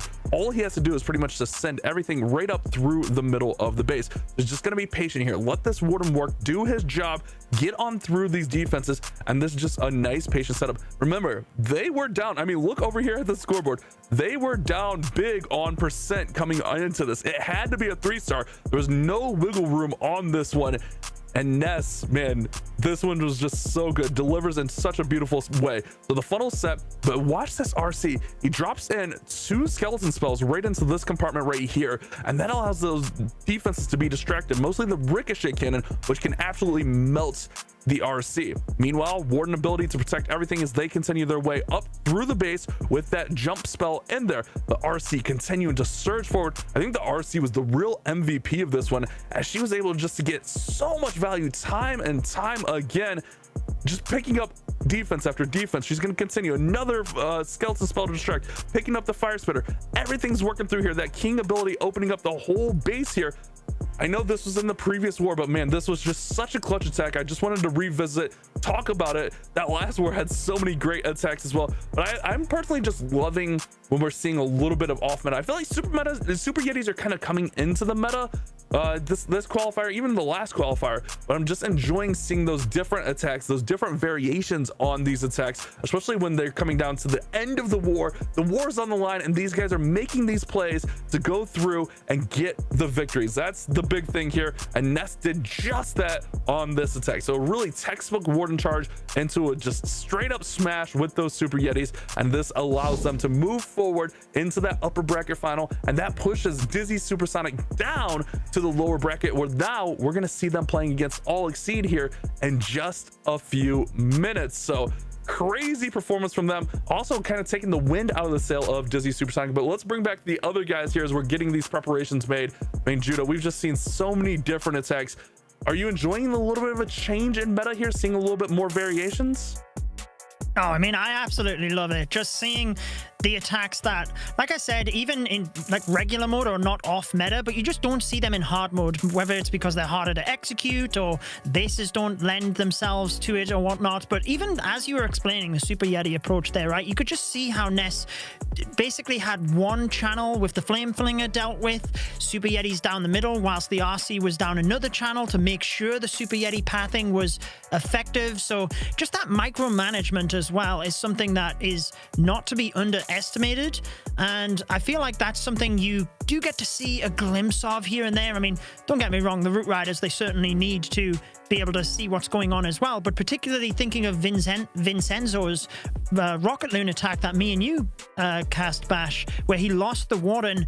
That's where all of that multitasking can come in, and it's something that I personally love to see when there's so much going on and there's so much that the players have to deal with. But Itsu, how have you been enjoying the variety in attacks here this weekend? Yeah, I feel like it really shows that the teams are really heavily trying to commit traps and in general their base layout to defend the specific Royal Champion charges with the Root Rider follow-up. So either people have to get really creative when it comes down to Royal Champion charges, where they're planning with redirects of using invisibility spells to really push the Royal Champion in a direction where the base builder, for example, did not plan with, or the Root Riders as well combine that with lock launchers to really create that pathing which the Root Riders need so badly to really succeed, and they need to get a little bit creative there, which they have done in some of the attacks really successful. But I feel like especially those attacks which we have seen with the Super Yetis, or as well some of those fireball attacks with Root Riders or with Rocket Loons were well, really successful overall. I feel like those off meta, I mean, Super Yetis are still not really off meta, but you know what I mean, less used strategies are for sure having a solid hit rate overall. But I think we should take a look at a small clip now where we ask the pro players a little bit about their knowledge about the World Championship in general.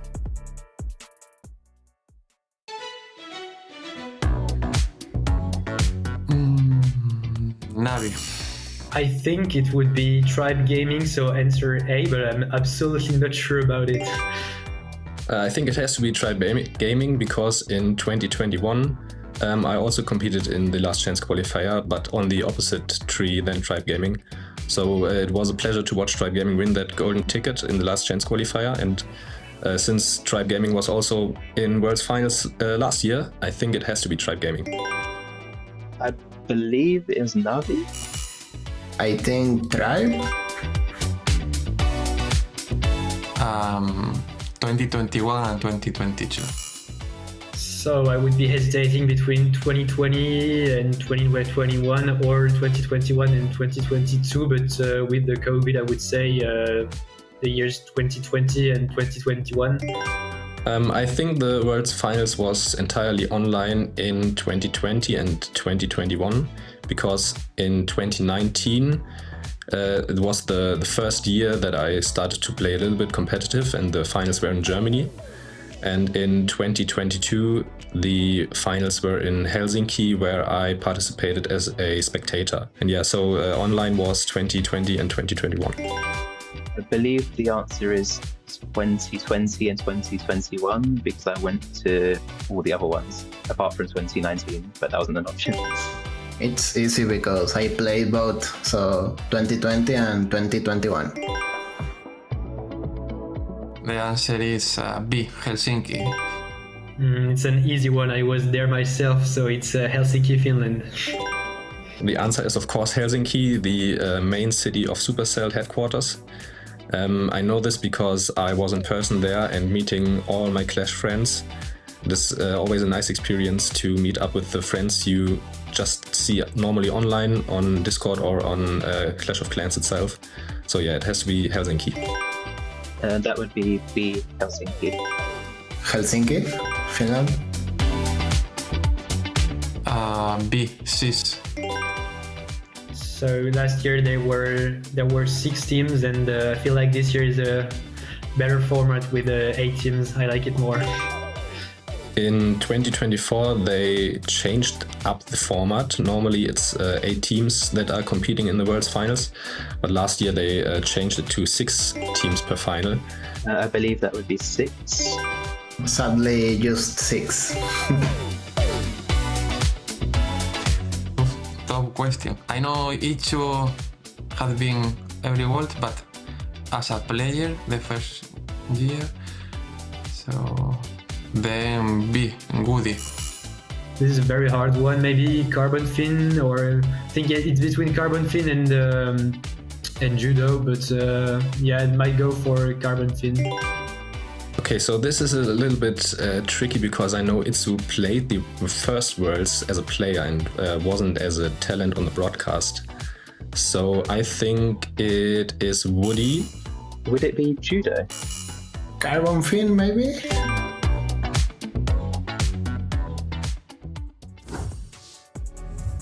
And there it is. Yes, I have been part of every world as a caster. Itsu, you were their part as a player back in 2019, and it's been a pleasure to be part of them every single year. It's been a huge honor, and I love being part of it, to see all the players, the casters, and of course just be seeing everything in person and all the players' reactions. You just can't beat it. So if you're ever able to make it to an event, to a World Finals in person, highly recommend it. Man, it's been a pleasure to be part of it every single year. And Bash, it's great to have you here, and we're going to be able to see some more action here as we're approaching giving away that golden ticket. Yeah, I agree with all of that, Carbon Fin. The Clash of Clans live events, I've been to quite a few now over the years. It's a whole different experience. Like, don't get me wrong, watching online, it's so much fun, hanging out with chat. But when you're there and the aura of the audience and people are going crazy and that big play happens, obviously us as casters, we're going to talk about it here on the broadcast. But when you're there and the crowd is going nuts, it's just such a big atmosphere. But let's go, let's shift gears and let's get ready for our lower bracket finals here. Itsu, it's going to be you and me, bud. Let's talk about it.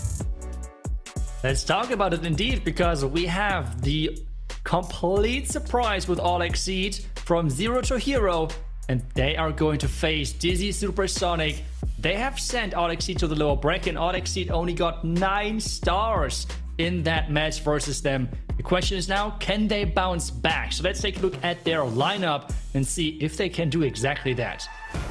Yeah, and Luca, Haruya, Kazuma, Invincible LG, Nairobi, putting up 14 stars in their last performance is just absolutely insane. The highest score of the weekend from any team. We've had quite a few 13s. We've had quite a few 12s, but that was our first 14-star matchup. And I know we keep beating the dead horse with momentum, but there's no way you can't say that momentum is not on their side right now. The way they've been playing this lower bracket has just been played out so perfectly for them thus far. Yeah, it has worked out really nicely for them, and especially always coming in clutch when they have to. And that was just so impressive so far for them. And the question is, well, what is now the answer for Dizzy Supersonic? Because they so far have not really had the numbers of what All Exceeders have been doing so far in the lower bracket, because All Exceed had 13, then 12, and then 14 stars in the lower bracket matches. And if they're not going back to the start of getting 9 stars, they are looking really strong currently. Yeah, but remember, Dizzy Supersonic, the highest total they've gave up has only been 11 stars, and they held this All Exceed team to 9 stars. So I think as we shift gears over to Dizzy, I think that's an important thing to talk about, is they haven't had to play as many wars as All Exceed, as they just got knocked down to the lower bracket. So they may have more fresh bases, and the defense has definitely been the story for them. Juan, Mirari, Paul, Beppis, and Ventino, they've been putting up some solid numbers, but mostly holding their opponents back and then getting the job done when they need to. Yeah, and that is really the crucial thing. Show up when you have to. This is the crucial thing for all of those players and for all of those teams in general. And as well, Dizzy Supersonic wants to have this rematch in the grand finals, because they were sent to the lower bracket from Millicene MG. And if they would make it back to the upper bracket, they have for sure the chance of getting their revenge. But for that, they have to beat All Exceed again, because, well, they faced off already, as we said earlier, and the bases have to be the big standout for Supersonic so far. Yeah, I would definitely agree with that. I think that's going to be the big storyline. Can All Exceed keep up this momentum and break through these bases, or will they continue to struggle against the Dizzy Supersonic bases? But it definitely feels like, to me at least, going into that second war for All Exceed, it almost feels like a completely different team that we're watching for All Exceed. Dizzy Supersonic, I mean, they just feel they feel deflated almost, especially like you saw Mirari's reaction when he had his fail. It definitely feels like they're a little bit down, and sometimes you can get in that headspace and it can really just hinder your performance. I mean, let's take a look at our predictions, see what the audience or what we're feeling on this one. We're all on All Exceed. I mean, I think that makes sense with some of the things we've been saying here. I'm kind of curious to see what the audience says here in just a moment as well, though. I'm just scared. If I look to the right side and I see what we just predicted in the last match and we all were wrong, I am not sure if that is a good sign. But the community as well is going with us with All Exceed. 70% of the viewers out there are saying All Exceed, they are going to win this. The question is, are we all wrong? Is this going to be maybe the other way around? We're going to find out in just a couple of seconds because the match is about to get started. And I mean, I cannot wait. And all I'm hoping for again is just a close finish, please, because we were blessed with the last couple of matches and they were so fun. Man, yeah, we've had a lot of really good wars. So many of our wars throughout this entire qualifier just really decided by the last attack or last two attacks. The last attack for the winning team. It's definitely been a really fun qualifier to watch. But Mirari, he's been having some struggles throughout this qualifier. Definitely needs to get back on the right page here and maybe get a 3-star on the board. But another low percent 2-star, and man, this Dizzy Supersonic team could be facing an uphill battle early. Yeah, let's see if he's going. Oh no, the Fox did not run into that Invis spell right away, which means the Fox is really low on hit points. Can he keep that alive? And can he keep the Royal Champion alive? The Fox is going down. Yes, the Fox is going down. Now we have the Haste Vial activated for the core, but now catching the Tornado Trap. Oh no, this is not looking good for him again. Mirari's entries just, they just keep getting predicted. He pulls her out of there. He did still have 2 invises. It felt like he could maybe, I don't know if his intention was to get the Town Hall or actually to push her further to the right side as he's making the entry here, but it felt like he was trying to get that Town Hall. I'm not sure. Any insight on that, Itsu? I feel like with the Bitter Hut right behind, I don't think the Town Hall would have went down, and I feel like this is the reason why I decided, okay, let's not waste the 2 invis, because the entire duration of that Haste Vial would have been wasted within that Tornado Trap. So he just went it like somewhat safe, did not try to take the risk, and now has those invis spells on the back end.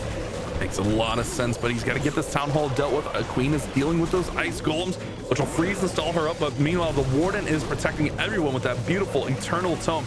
Healers are in a nice position here. Here come those Rocket Loons to pull that Poison Tower to the top side. That's kind of one thing we've been seeing quite a bit. Those Rocket Loons coming in and pulling those Poison Spell Towers out. Queen's still stuck on the Town Hall. She'll eventually get through there, but she's going to have to catch up to the rest of the force. Yeah, that was an epic 1 versus 1, really trying to get that Town Hall down. But we have those Root Riders now splitting, and the defensive Minion Prince, which we have seen so many times on the back end, could be the deciding factor. Now really approaching versus those core troops, and especially those healers are struggling to keep those troops alive. Yeah, especially with the merged multi-cannon, that Crusher Mortar. Now the Minion Prince going to work on that giant. This is looking to fall short here. He's definitely running out of force. It's all going to be on to the Queen. Much better percentage for him, but again, cannot break through and get a 3-star on the board, as this one's going to look to be at 91. Maybe 92. I don't know if they're going to have enough time to get through there. That Hero Hall has so many hit points, but still leaves the door open for All Exceed. But again, the big story, Dizzy Supersonic's bases versus All Exceed. Yeah, that's just the really big question to me, which I'm keep coming back to. And the bases. What is this going to look like? Are All Exceed going to show again something like 9 or 10 stars, or in general again maybe 11, because those are the star amounts which Dizzy Supersonic for sure can beat. But if it's getting up to 12 or even maybe 13 stars, I'm not sure if Dizzy Supersonic can compete, because they have so far not really getting those numbers. So that's really the big question with All Exceed. Now up next, we're going to have an answer to that question really soon. And the way that they came out was 3 triples in a row. If they can start off anything like that, I mean, that puts so much pressure back over to Dizzy. But we still have a lot of war left. That's just our first attack out of 10. It's going to be Nairumi going up against Juan's base. here, and it looks, oh, we're already going. It looks like we have rockets with a fireball. I saw the monolith falling there. CC still standing. Obviously, we're coming in just a split second late. Lots of rocket loons on this one for Nairobi, though.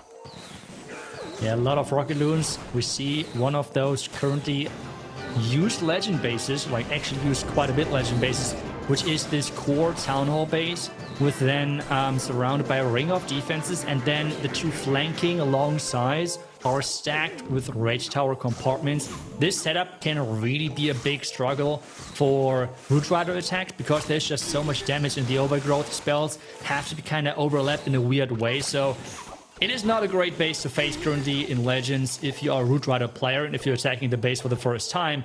But at the same time, one of the weaknesses of those bases can be the fireball attacks. On this one, he did not get that clan castle, and he did not go for the rage tower, so that is not a big question mark if he can overpower that on the back end. I wonder if he's almost going to go with like a late RC charge here, as he still has 6 invisibilities to play here. Here come the heroes from the top side. You want to keep them away from this warden. The warden's just here to just keep picking off and just get so much value. So you don't want that king and queen getting too close, or else the warden will pull in with them. Does have that siege barracks up top. Get those P.E.K.K.A.s and wizards out there along with your clan castle troops. King should be able to open things up, and there it is. King gives access to the town hall, and yet RC yet to be deployed, but still also has a rage in there with all of those rocket balloons in hand. But oh, the warden's getting pulled over to the king. That is not good for him. If the warden is not going for the top side for the action failure, that would be the worst. And it seems to happen exactly like that. The warden going down. He's trying to save it. The healers are going over to the queen. He has to save those healers. The defending... No, wait. The fire spitter is just picking off those healers, and there is no recovery, it seems like. Or is he able to overpower this with the rocket loons? He did just surge in a ton of rocket loons. Here comes some more rocket loons. Red air bomb's just going to target one of those. He's got the ground bow. He's got the fire spitter there on the far side. Queen is still alive. He's got to run this percentage up. What was the number for Mirari? 91%. So he definitely needs to get this close. But you talked about these kind of bases. I think this is more of a mistake of getting that king just a little bit too close to the warden, and then the warden just getting pulled all the way across. If the warden's still on the bottom side, he gets that fire spitter out. The rocket loons can help him get through that expo. I think this is definitely a whole different attack if that warden doesn't get pulled by the king.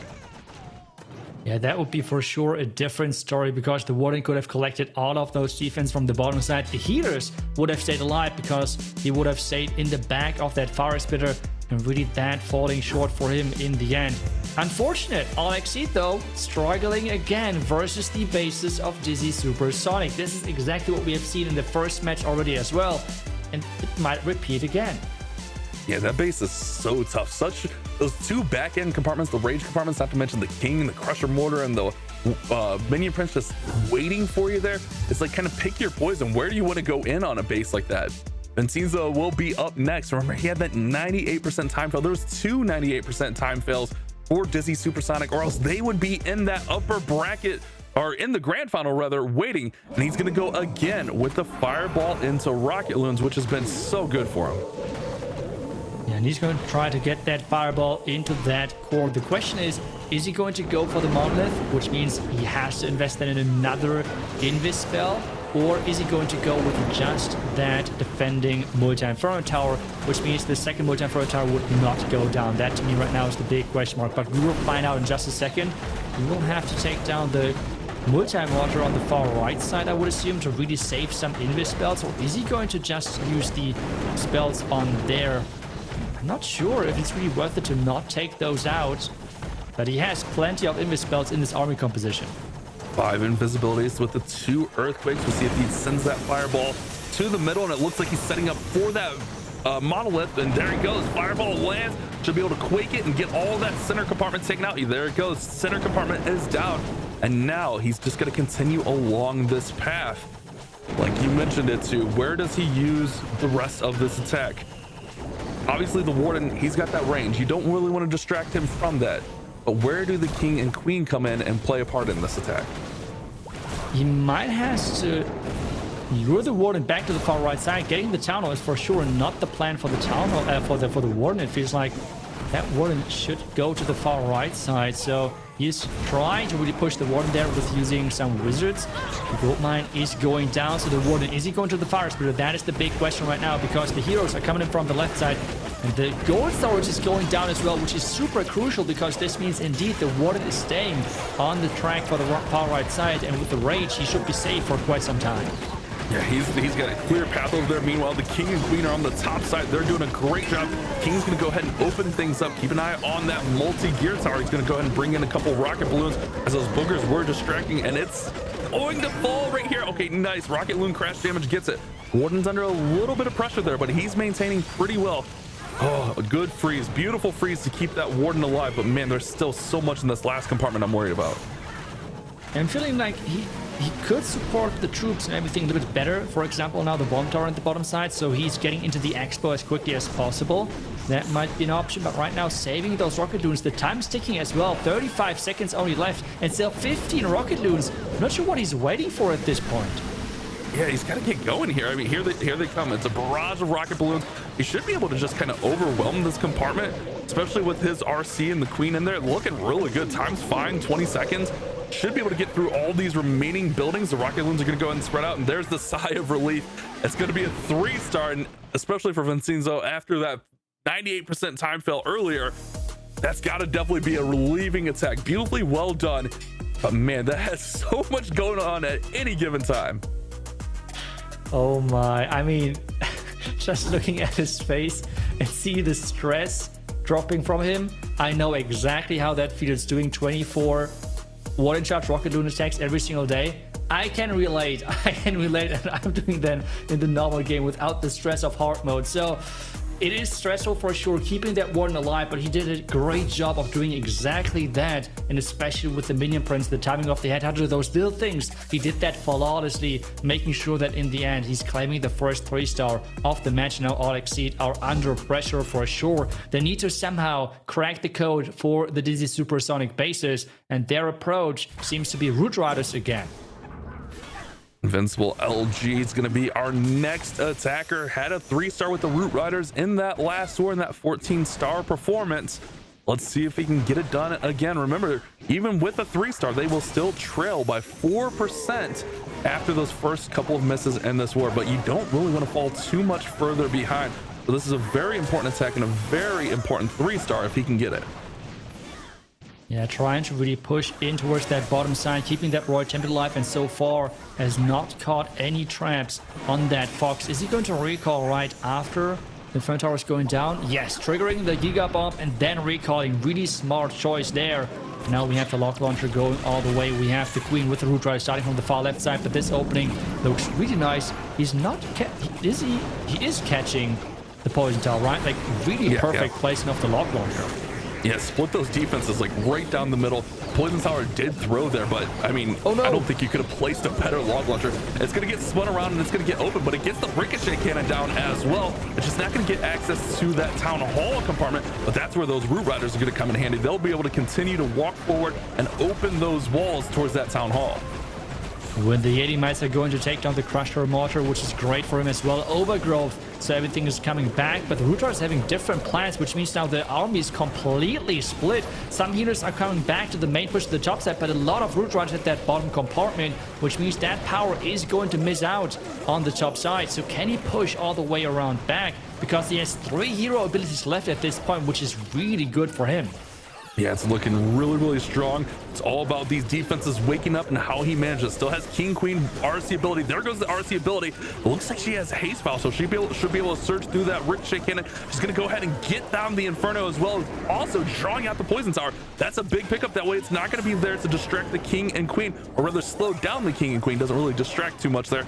With a spiky ball, the King should be able to send that forward and have a nice shot at this. 54 seconds. I'm not worried about time. It's just, can he get through the ricochet cannon and these heroes at the bottom? Yeah, this attack, this base looks completely crushed. Really nice job by him. There goes the spiky ball. The Archqueen ability can be used as well. And this is for sure the 3-star for All Exceed. And with that, they're back in this, only the percentage being the difference. And with this 3-star, they have already the potential to really have a higher score than in their first matchup versus Dizzy Supersonic. Yeah, they're technically a higher percent on the miss. I mean, that's looking good. It's looking really nice, but they are still down in this war, but still a lot of war to go here. With Vincenzo getting the 3-star, Invincible LG getting the 3-star there. But you're right, it's talking about their last war with Disney Supersonic, where they only put up 9 stars. They should be able to beat that, hopefully, all things given here. But you never know. We have seen, I guess yesterday was a lot more mistakes yesterday, a lot more 1-stars, maybe a lot of nerves. Seems like these teams have kind of settled in and we haven't seen as many of those big mistakes. Beppis will be our next attacker, and he had one of those unfortunate 98% time fails against Milliseam MG a little bit earlier on. And I feel like a big part is that with the first few matches, you can really prepare for your opponents. But on the later stages of those tournaments, it is more about, okay, we have to use just all-rounder bases and less specific bases for specific opponents. And as we're talking about, the Fox is going down. The Queen is backtracking as well. This attack is going from bad to worse for him, because this Royal Champion is not going in the direction he wants her to go, and he's just recalling her early. Yeah, just has to pull her out of there. Gonna go ahead and drop the poison down on the clan castle.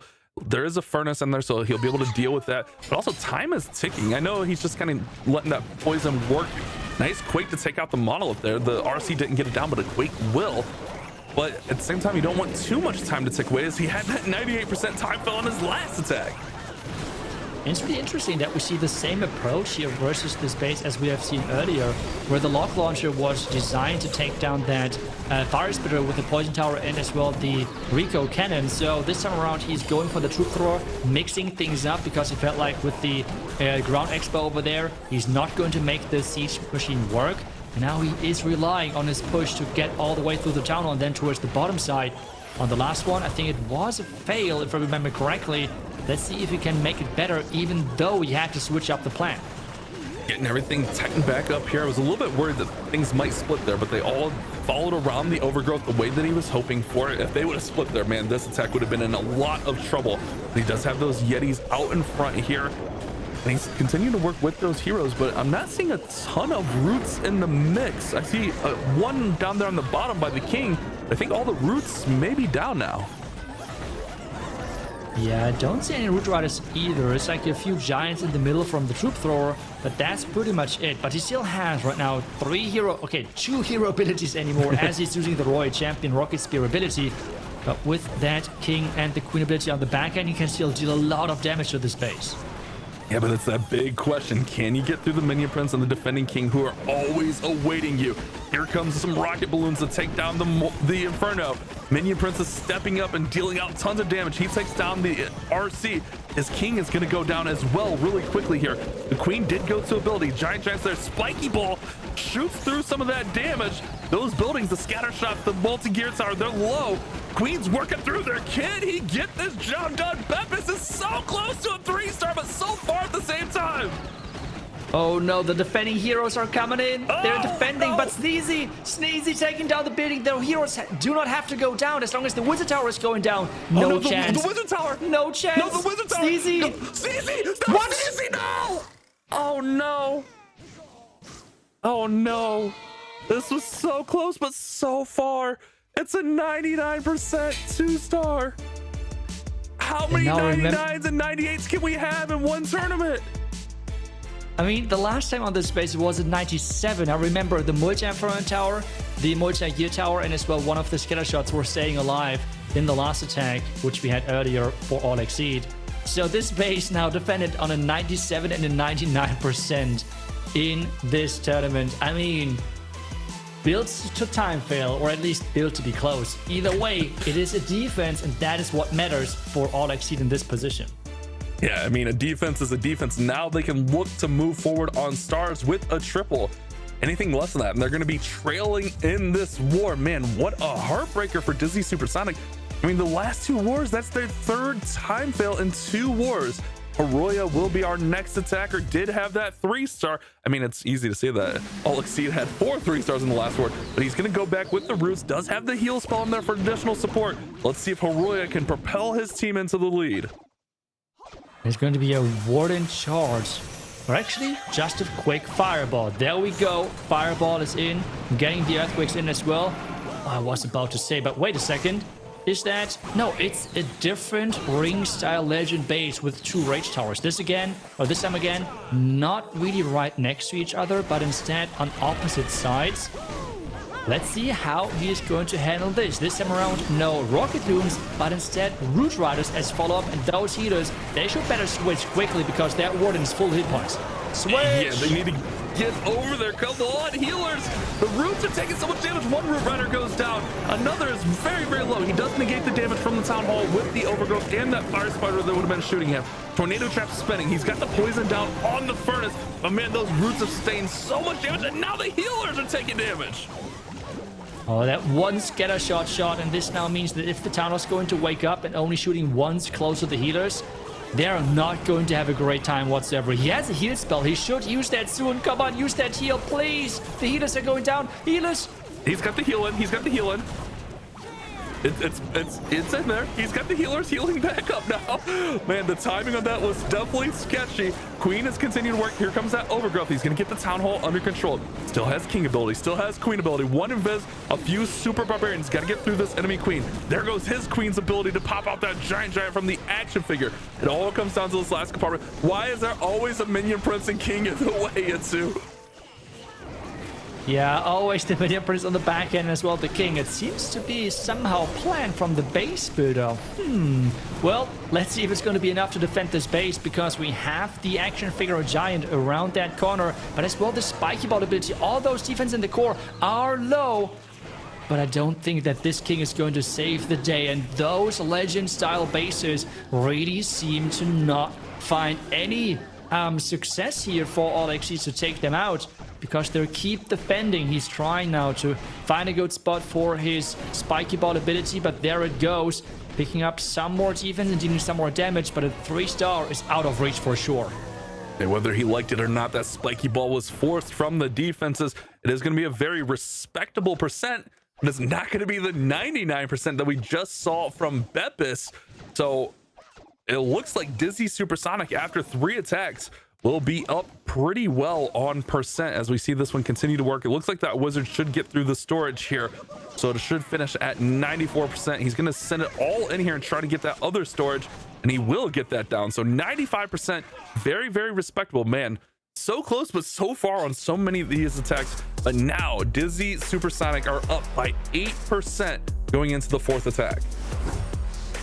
Oh, this will be intense. Dizzy Supersonic is up next, and they have the chance to take the lead if they're clutching another high percentage, or as well a 3-star with their next attack, depending on what Alexis is going to do right after. But either way, it is close with those two teams head to head, because it's all about getting to the finals. Whoever is going to lose this match is dropping out of this year's World Championship. This is their last chance to claim a golden ticket, and they have to take it now. We have Paul going in versus Luca, and we have Root Riders again, but this time around it is going to be the Royal Champion charge into a lock launcher dive, it seems like. That means that we'll have Juan finishing for Dizzy Supersonic, who's kind of been struggling a little bit. Let's see what Paul can bring to the table if he can get them on the board. A 3-star here really pushes the issue over to Alexis and really makes it a tough position for them to be in. But right now, all eyes are on Paul, and he looks a little bit flustered. Oh no, the RC is walking the wrong way. Yeah, the Royal Champion, it really feels sometimes kind of random for the attacker on when the Royal Champion is actually attacking the defending hero and when not. It feels like you kind of have to toss a coin and hope for the best there. But this is as well another reason why those players are placing those heroes close by, because there's always the chance in 1 out of 10 attacks, the Royal Champ is going to follow that defending hero, and that exactly happened in this one. Yeah, very unfortunate set of circumstances right there. Now it's Royal Champion going over to the air defense, or the Archstar, excuse me. Root Riders unit coming right up through the middle of the base. Poison is down onto that furnace. Couple ice golems should stall things up a little bit here. He's adapting the plan, going right at Town Hall, but man, there's still so much base. It's so hard to kind of determine. Let's just see how he can manage this Town Hall when it awakes. There's so many of those defenses also, those Ricochet Cannons and the Multi Inferno. Those are just such hard-hitting defenses. Ooh, and this time again, we see the Giga Bomb hitting those healers, the red mines right after, but he used the Eternal, he used the Healing Tome to keep them alive, and as well some red mines are triggered from that I think a booger was in there, which means the healers this time again are not getting a loss, because we have seen this approach as well. The teams are rerunning now those bases in those matches. And this might be another defense for the space, and those spaces are just keep defending because we have seen pretty much the exact same approach earlier. Especially All Exceed, who have had to play from the lower bracket from the get-go, essentially. They're doing really well with these bases. I mean, these bases are defending well, but man, that kind of speaks to, if you go down to that lower bracket too early, how many more of the resources. But look at this one. I mean, it is going to hold really, really strong. He does still have king ability, but this percentage is going to be very low. Yeah, the percentage is for sure on the lower side here. Spiky Ball going in, picking up a couple of more percentage points. Paul is not happy with this one for sure, and can totally understand that. Could have specifically targeted one of those buildings, maybe with the Super Barbarians, just snipe one more building, but it feels like maybe he was a bit too tilted there. We hope it's not going to come down to one percentage to one building, but I feel like one or two buildings, if he put all of those Super Barbarians together, could have went down. Yeah, that means they're going to have a 90% advantage going into Electros JP's attack. So 91% or higher, and Electros will regain the lead. I guess they've technically never had the lead in this war, but they are looking to move into that final spot. I mean, this is a big spot. If they can pick up the lead, that means they can 3-star their last attack no matter what Dizzy Supersonic do, and they will win this war. It's going to be Luca, the one sole miss in that last 14-star war using the Root Riders. But let's see if Luca can bounce back and give his team a shot. It's going to be Roots again. Remember that number, 90%. They want to be above 90% on this attack. Oh no, I mean, this setup looks like the perfect trap for a Spirit Fox. If there would be no traps, I would be surprised. Then this is just a mind game, but nope. It's exactly as we said. There are only outside defenses, which means the Fox cannot be stuck on the outside. So he is going to, she's going to follow guaranteed. And that's exactly what I meant. Just by the looks, you can already tell that that area was trapped or has a high chance of being trapped. And, well, it seems like he got the funnel either way. So the question is, was it enough value? Yeah, 4 giant bombs there. Here comes the giant arrow and then the earthquake along with that log launcher combination. We don't see this a ton, but when it's done right, man, it can really get some great value. So here he comes, Luca, looking to put his team into the lead. The open seems like it was kind of on par with what he wanted. Obviously, no one wants to lose their Spirit Fox, but so far it seems like everything is fine. Super Barbarians closing the funnel down so the king can continue to work through the outside. Does still have the one overgrowth that can come in at any time. Queen's going to join up with the main pack thanks to that log launcher. Love the setup so far, Itsu. That's right. The Royal Champion, though, has to stay alive. She's really low on hit points, but has a Rocket Spear ability. When is he going to pop that? That's the big question. There goes the overgrowth. Really protect everything with the Yetis now from the log launcher coming in there. There's a lot of power for the push on the back end, but the Royal Champion is getting closer and closer to the damage. Using that ability now, but has to invest now the invisibility spell to keep her alive for at least a bit longer. Yeah, great use of the invis, but you're right, could have maybe popped her a little bit early so he could have got more value and maybe kept her, because remember there's also a little bit of passive healing that happens there with the electro boots, so maybe could have got her a little bit of healing back up. Now the queen just taking so much damage. Oh, this is not going to be what they need. This means if this goes the way it looks like, that Dizzy Supersonic can win this war with a 3-star on their last attack. This is super low from Luca, but he's picking up some more percentage points at that bottom side as well as the top side with the super barbs and as well the ice golems. Maybe if he takes down a few more buildings, but no, this is unfortunate. That is for sure here for All Exceed, but this opening just did not work whatsoever for them. Yeah, I don't know. It felt like it was looking fine. It's just like, I don't know, it just didn't come together there in the middle. Couldn't get everything tightly packed together, couldn't get the abilities on time. RC ability could have maybe been earlier there. It's always hard to say. 73%. He does have one Super Barbarian, maybe can pick off that Dark Elixir drill over there on the left side. Gonna use the Headhunters to distract and then maybe get 74, but ultimately this means, oh no, 73 actually, as the minions shouldn't be able to get through that ricochet cannon. This means Dizzy Supersonic with any 3-star will win the war with a 17% advantage right now. That's right. Getting that 3-star would be crucial here, but so far we have not really seen the greatest attacks, unfortunately, for their closer. Let's see if there is going to be a 3-star in there, because this would mean that they would be out of reach for all exceeded. So everything is going to come down to that last attack. But if it's not going to be 3-star, we would have yet another match, which is coming down to that last final attack, which so far happened quite often. Yeah, and it's gone in the favor of the final attacker.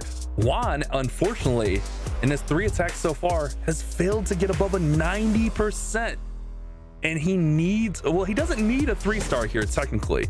They could still win without a 3-star. A 3-star would secure the victory, but anything less, and that means that All Exceed can win the war with the 3-star. He's going to switch it up, and he's going to go to Dragons. I believe all of his other attacks were the Root Riders, so switching it up and going to the skies now. And interesting, I think it's the same base from what we have seen earlier, just rotated, because we have seen the lock launcher approach from Paul versus this base, which did not work out. So Yuan is now switching things up and completely having a different approach here, trying to push that Royal Champion in. But the Fox is going down, and that is a lot of power missed early on. Yeah, especially when you're going with that long RC charge. You want as much of the Spirit Fox rotations as possible. He's going to go ahead and pop her ability and go through the Monolith, go through the Expo. I almost wonder if he was trying to get more to the middle of the base. It doesn't feel like this charge was that great, in my opinion here. I'm a little bit surprised that he used the Invis spell to redirect the Royal Champion, because he could have just went for the multi-arch tower first and then uses another Invis for the scatter shot. And this means he pretty much wasted an Invis, except I'm missing something there. So a little bit confusing. Let's just hope that he can clutch out this attack now, but there is so much base left. Yeah, I'm a little bit worried about this one. They're up 17%, which means anything short of 83%. And All Exceed can win with less than a 3-star. Here comes that Lava Hound. He's going to go ahead and use the Ice Block spell just to protect and get a little bit more value. But the Poison Tower did throw in. Those Dragons are slowed down a little bit. Now the Royal Champion picking off those Archers, trying to get that air defense. That air defense remains, which means that it's going to pick off some Dragons. These Dragons are spreading out. This is not looking incredible right now. This air defense might be MVP for Kazuma on the defensive side. The Royal Champion distracted the Dragons as well. Another Dragon is going to fall, and the air defense is staying up. Oh no. No shot. This is not going to be a 1-star, right? You can't There's no way to get through. How's he going to get through? This is a 1-star. Unless the Minion Prince clutches, the Minion Prince does have Phoenix. He could get there, but the percentage is going to be so low. Oh no. Things are just falling apart at the seams here for Dizzy, Supersonic, and Juan.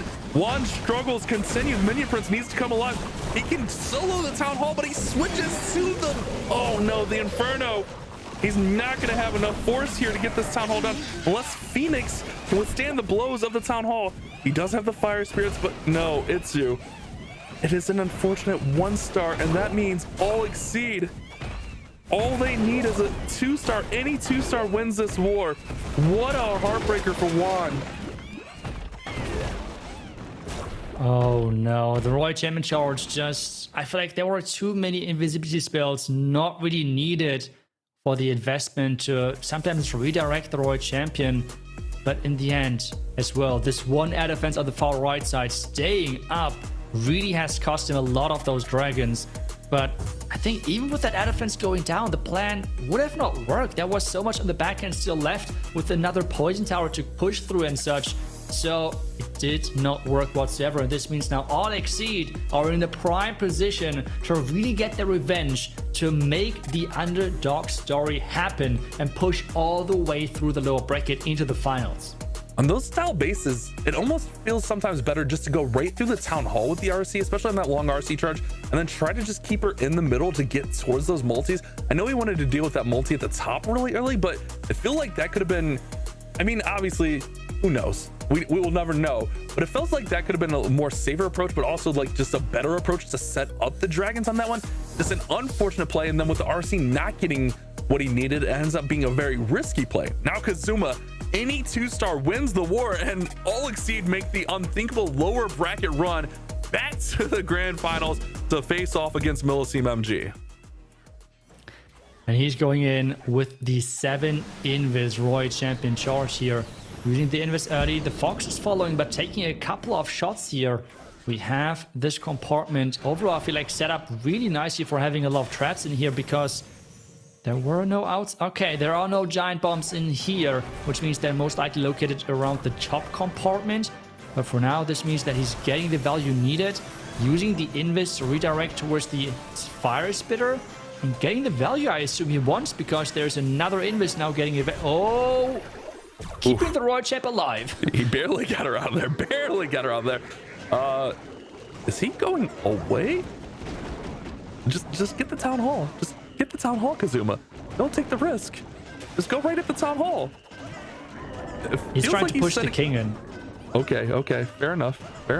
I hope so. I hope that he's starting with his king from the bottom side and trying to push the king then into that fire spitter compartment to have the root rider start into the ground expo right next to the town hall. This is what I hope for, but let's see if there are different plans. Yes, well, it takes his time. Like, he just needs the 2-star, which is really smart. Like, at this stage, you would always, like, scream, please stop the attack for the 3-star, but that's not his goal. He's just all about playing it as safe as possible to get the percentage points and as well get that town hall. The only thing I would scream right now is place that minion on the right side for 2 free buildings, please. Agreed. This is looking like a good setup. Again, very diligent, very precise with what he's doing, just taking his time, making sure everything's going to go to plan. All it needs to be is 50% 2-star.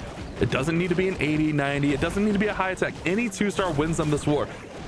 He's shifted gears to a very safe, conservative approach, but in this situation, why risk it? Why take any big risk at all? Just do what you need to do and get that victory for your squad.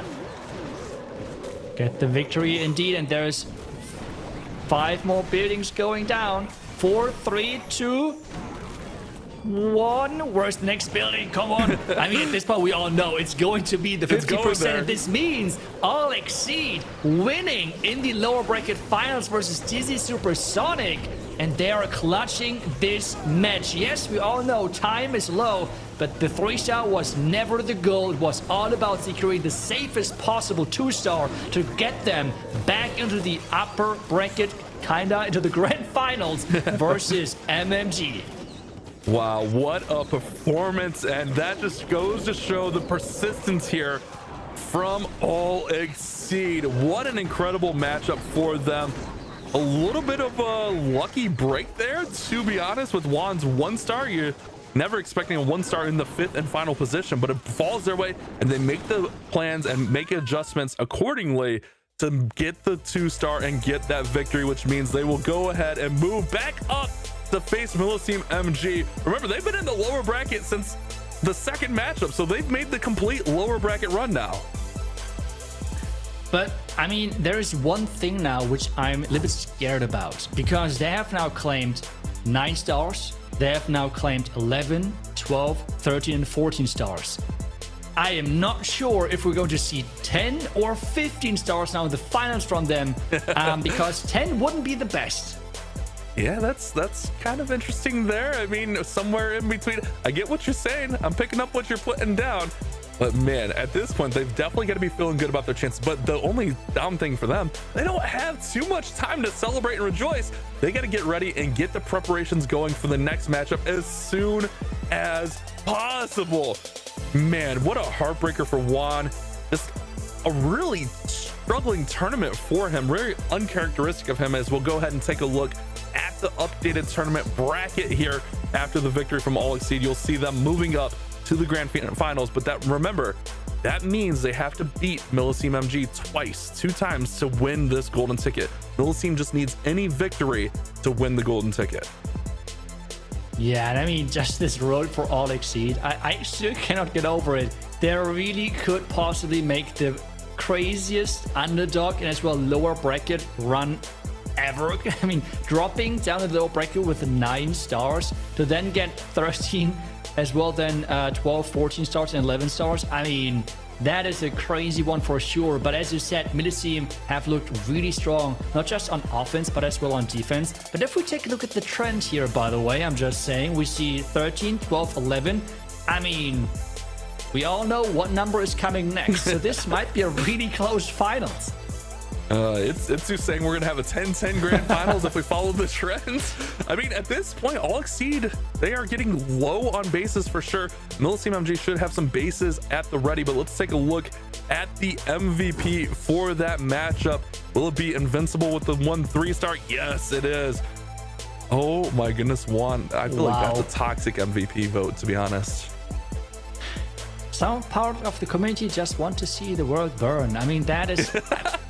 We already said it earlier, by the way. We just see this as a big highlight for the base builder, right? Like, we want to see this in a positive light. So it's a big shout out to whoever built that base, because in that moment, that base builder really clutched things up. So Kazuma was not as stressed as he usually was with his last couple of attacks. Yeah, I kind of want to know, like, the old Carbon Fin thing, like what would have happened if he would have had to 3-star there? Would he have been able to deliver? You know, it's always those what ifs, but ultimately it's a team game. The bases defended, he didn't have to, so he did his job, got that safe 2-star, and now they move on to that upper bracket. But guys, we're setting the stage. We'll be back really soon. We're gonna watch some replays of that last war, and then we're gonna get ready for Milliceme MG versus All Exceed in our grand finals.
Welcome back to the Last Chance Qualifier. We have the grand finals set and ready.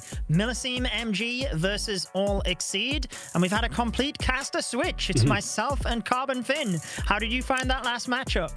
What a match there. And of course, the 1-stars, they can happen. It's a gut punch, especially it being the very last attack for your team. And Juan is going to be taking that one. And I know it's just, it happens and you got to roll with the punches. But congrats to All Exceed. We all did pick All Exceed, but they were able to just barely pull it out there. Now they're in the grand finals. But it's still going to be tough for them. They have to defeat Milliceme MG 2 times in a row when they have Mr. Clutch himself, Nest 4X up for them. That's going to be a tall task. Certainly is, but hey, as the guys mentioned at the end of the war, they have had an incredible lower bracket run, going down to that lower bracket in the first match, and they've had to win every single one, building up the momentum as they've gone. So who knows? I know Milliceme MG haven't won a game, haven't lost a game yet, sorry. They've won all of their games, but they have had a couple of close matches as well. Yeah. However, we have a couple of things to chat about and in store for you before then. First of all, we have an interview with Fluxy, who is one of the players from Dizzy Stamina who already have a golden ticket. So let's bring him on now. Welcome. Welcome, Fluxy. Thank you so much for joining us. Hi guys, how's it going? Hello, welcome here, Fluxy. And again, congrats on getting an early golden ticket. So you have been in kind of more cruise control leading into the World Finals, but I have to lead it off. I mean, it's probably on everyone's mind here. What is the reason why your team is always changing your name for every monthly final? It's a good question. Well, we've always had the option to do it. We never did do it before. I think for the World Finals we won't change our names. Hope you might be happy to hear that. I think once you have a golden ticket, it's a bit easier to have a bit more fun. I wouldn't really recommend people change their names before having a ticket. Got to keep the focus, of course, but yeah, just for a bit of fun. Well, it's a game at the end of the day, so you certainly do want to have it fun. Focusing in on the matches, you've had the pleasure of being able to just literally watch them across this weekend. I think I even seen yesterday you had a little viewer watch party going there on Twitch as well. So what have you made of the matches this weekend? And also, as part of that question, how have you found the bases? Well, I was quite surprised at a lot of the results. I think it's probably expected for MMG to make it quite far, but I think most of the pro players would have probably expected either Team Electros or Badzinger to be with them in the final, and we have neither of them. So that was quite surprising. Also, the last war, it was looking a certain way, and the last two attacks, it was completely different. So, well, a lot of defenses. I think I probably wouldn't say I was too impressed with the bases. Quite a lot I've already seen before, but they're managing to defend. Whether that's nerves or what exactly, I'm not too sure. But, well, we'll see how they do in the World Finals. I think the team's already there, and was a lot more impressed with their bases in the different stage 3s that we played this year. Yeah, there's a lot of bases that you've seen before, but talking about bases and your experience, since you and a majority of your teammates have that world's experience being on the big stage in front of everyone, but not able to come away with the world title. So from your previous experience over the last several years, what are you going to do differently this year that is you think that will help you finally get that world title? Well, you're right. A lot of us have played a lot of World Finals now. I think all of us at least 3 times. I think the most important thing is just to learn from the mistakes that we made in the past years. I know I definitely made quite a few. I know everyone in the team will have things they weren't happy with in the past years, but yeah, really just understanding what went wrong and doing what we can to make sure it doesn't happen this year.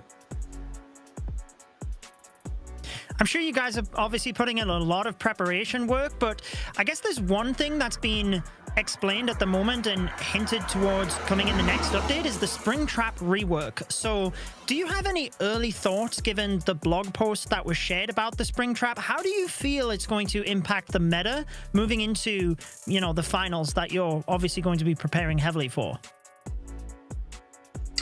I think it's very interesting. At the moment, the Springtraps aren't being used too usefully, I would say. They're quite often just on the outside to spring a barb or something like that, maybe the Valks. The new change, I'm very interested to see what it is. I know I've read the blog post, but it doesn't mention the specific damage that it does. So depending on that, it could be very impactful. I think the best thing about it is that they're a smaller size to a giant bomb, so they could be anywhere on the base. And trying to avoid them would be quite interesting because you can't really. They could be anywhere. So I think they'll definitely change the strategies that are being used. Yeah, I 100% agree, especially with those Raw Champion charges can be dealing the damage to anything at this point. But the last question here that I've got, with our 2 remaining teams of Milliceme MG and Oluxid, who do you think is going to be taking it and getting that final golden ticket? I think MMG are in a great spot right now. They're probably the best performing team so far, or definitely so far. They're tripling quite often, usually, outside of the last war. They only have to win 1. It's not 5-6 AM for them, or whatever time it is for Exceed. They definitely have the momentum as well. I think they have a really good chance now. Well, thank you so much for your time, Fluxy, and obviously we wish you all of the best when it does come to the World Finals. Obviously, we'll see you there in Atlanta, but enjoy the rest of the stream as well. Thank you again for joining. Thank you, guys. Awesome. Awesome stuff. Wow, really interesting answers actually from that interview. I always love to hear exactly what they have to say, but let's see whether Itsu and Bash, welcome back guys, what they made of the interview. Itsu, we'll start with you. Anything that stands out to yourself from that? Yeah, I mean, there was always the banter in between the teams in the answers of Flexi, which is always really funny to see. But as well, the answers when it comes down to the preparation, to the spring trap and everything around it is going to be really for sure intense, because it will be, well, if it happens then before the World Championship, that would mean that the teams really have to adapt quickly. And this means there may be a completely different meta depending on how impactful they are going to be. So that is for sure something interesting to follow them. What about you, Bash? Yeah, I enjoyed that interview quite a bit. I'm not gonna lie, I was kind of expecting Fluxy to come in like speaking a completely different language just to mess with us, like they have with the name changes. You know, we wouldn't be able to understand him or something. But I thought the interview was good. But like you said, the little like kind of jabs at like, yeah, I'm not too impressed with the base. I thought it was a really good interview, great insight into one of our top teams here going into Worlds. But Judo, I think you're gonna take a look at something from that last war for us. Yeah, absolutely. I mean, just very briefly building upon that, I mean, you got to have that psychological advantage before moving to the finals, right? So maybe that's all Fluxy's doing there. However, let's dive into one of the attacks from that last war. And even though we did see Dizzy Supersonic losing in the end, we have to show this attack from Vincenzo, because he has been doing the Fireball Rocket Loon all weekend, and this one finally came together flawlessly for him. So he obviously starts at the bottom of the base here with the Grand Warden in itself. Just get that started. You don't want time to be an issue, but I love what he does over to the left side of the base here, just testing for the Flinger at first with the Barbarian, but then seeing the Wizard Tower, he doesn't need to take out the Mortar, which can outrange the Flame Flinger, because he can allow the flame damage to actually take that down. Should he needed to, he could have quickly sent in some Rocket Loons if that Tesla wasn't there, but he just sees the advantage and goes with it. Now that the Flinger's all set up on the left side, he can obviously shift his focus back to the Warden. And if we take a look at the defenses that needs to be taken out in order to get the Fireball to the middle, you can see that we've got those lined up. Don't forget about the Town Hall. Fires it right onto that monolith. Remember, in hard mode, the Fireball actually has one tile less than what would be in your legend attacks, for example. So it's fantastic that he hits the monolith in order to take out that area of the base. Now, he obviously wants the Warden to move up to the right side here, but actually, whilst the Town Hall is there, he stays patient and allows the Grand Warden just to snipe that off. The Flame Flinger is still fine taking out some of these key buildings, and if he can get the multi-gear cannon down, that's a lot less damage for his heroes than pushing in. The main thing here is not allowing the Warden to move across to the left side, especially once he commits the heroes. You've got to start at one point, otherwise you're at risk of time failing.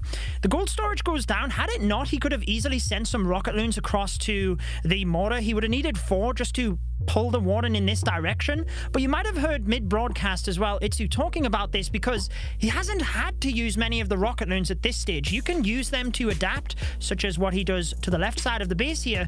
But should he have chose to take out the Bomb Tower, the Wizard Tower, start funneling this right side of the base, it does mean you can force the Warden onto the key defenses a lot faster, so you can take those down.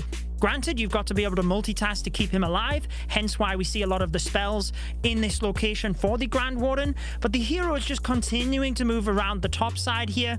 And again, you can be very flexible with the Royal Champion. He knows at this stage in the attack, the Rocket Loons you have to use to the outside, or you always want to, because that's where they will get the best value under haste. So he just sends the RC in towards the middle, and with, the 30 seconds remaining, time looked like it was getting towards one of those hairy time fails that we've seen.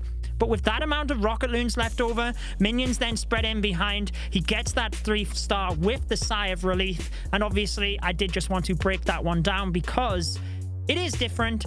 We don't see it all of the time. And in that case, he really did multitask everything perfectly to get the job done. Unfortunate turn of events towards the end where they didn't win the war, but I obviously wanted to highlight that attack either way because I think he's been fantastic all of this weekend. However, All Exceed getting the victory, that is what we will be moving to next alongside Milliseam MG.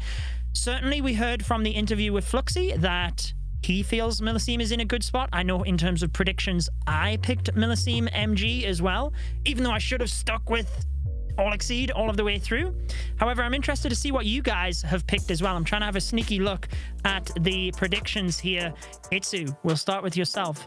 Who did you pick? I remember someone saying that even if a golden ticket team would snuck into this competition, you would still go with All Exceed. I am just putting this out there, by the way.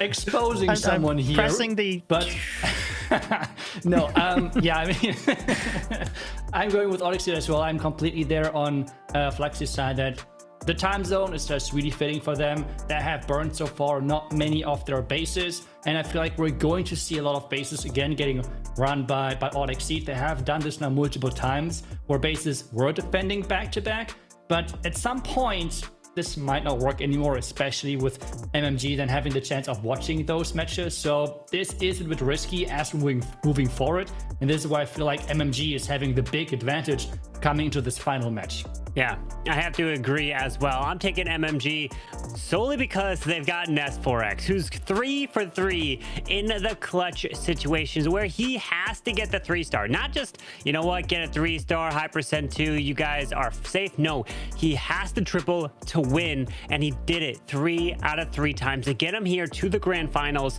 And I'm sure his clanmates are completely surprised of like putting all that pressure on him.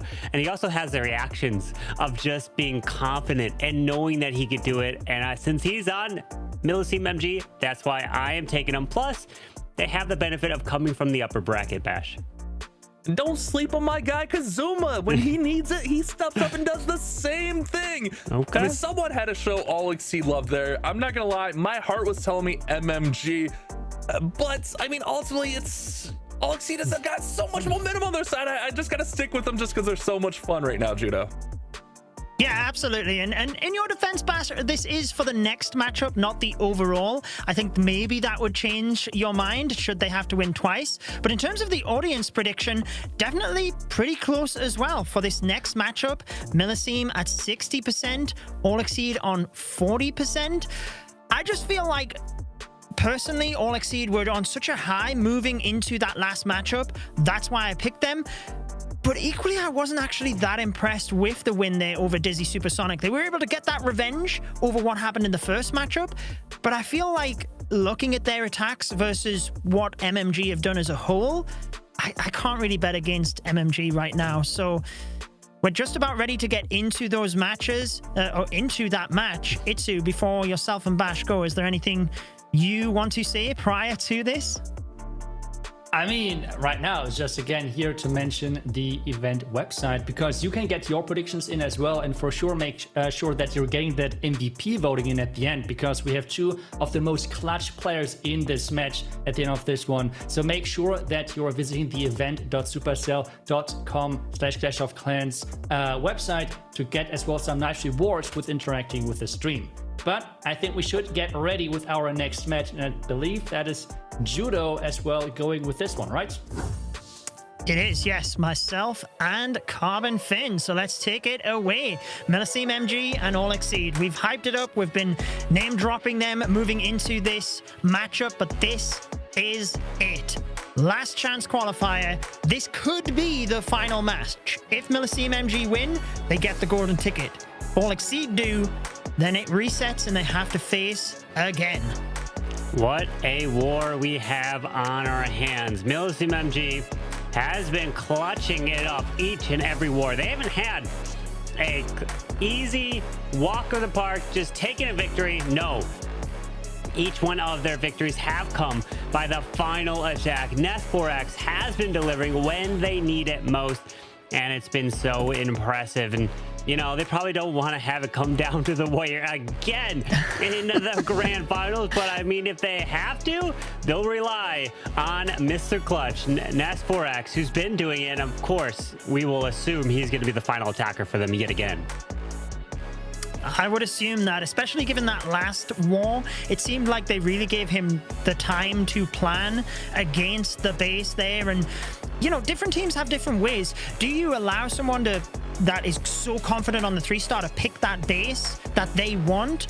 Or does he get lumped with the base that nobody else wants, right? Like, there's so many different dynamics that go into it that it's not always as straightforward as when someone 3-stars and when someone doesn't. But Milliseam MG, I feel, have such talent across their roster. I feel, yes, they've got the victory, but their main downfall each war is that one of their attackers has, like, fluffed an attack.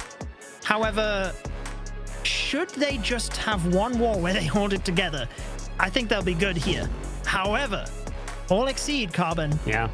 I mean, they've finished 7th and 8th every qualifier, but they have stepped it up this time to where they're just 2 wins away now from that golden ticket. 2 wins away. Who would have thought? They came in 3 monthly finals with 0 out of 6 wins. And now they are 2 away from getting a golden ticket. What a performance. What a comeback, getting sent down to the lower bracket after a 9-star performance.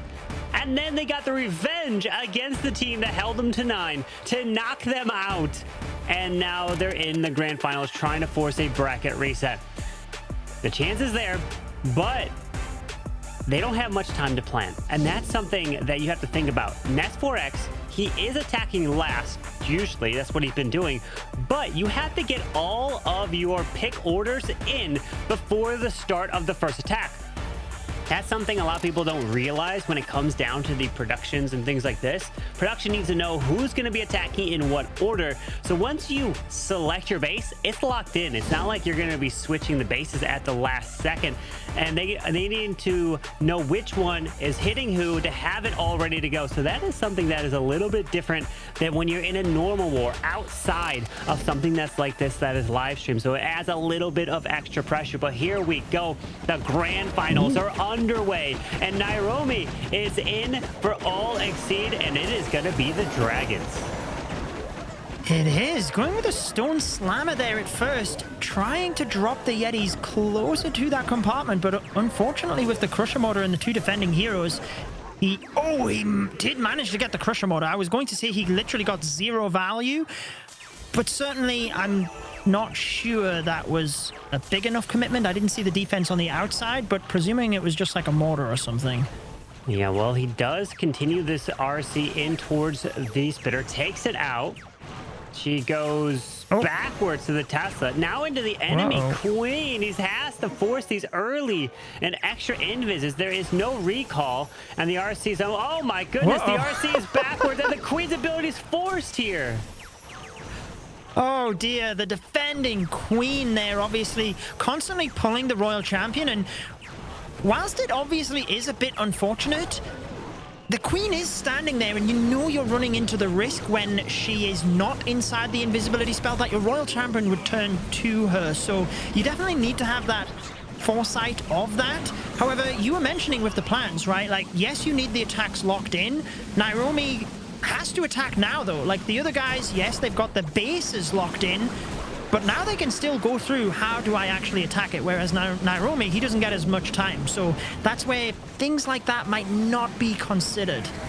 Yeah, well, these dragons are trying to push their way in towards the core. The minion prince looks like he could try to follow behind these dragons as slowly these troops are dying off, and the minion prince is getting raged up and becoming enlarged from the Dark Crown.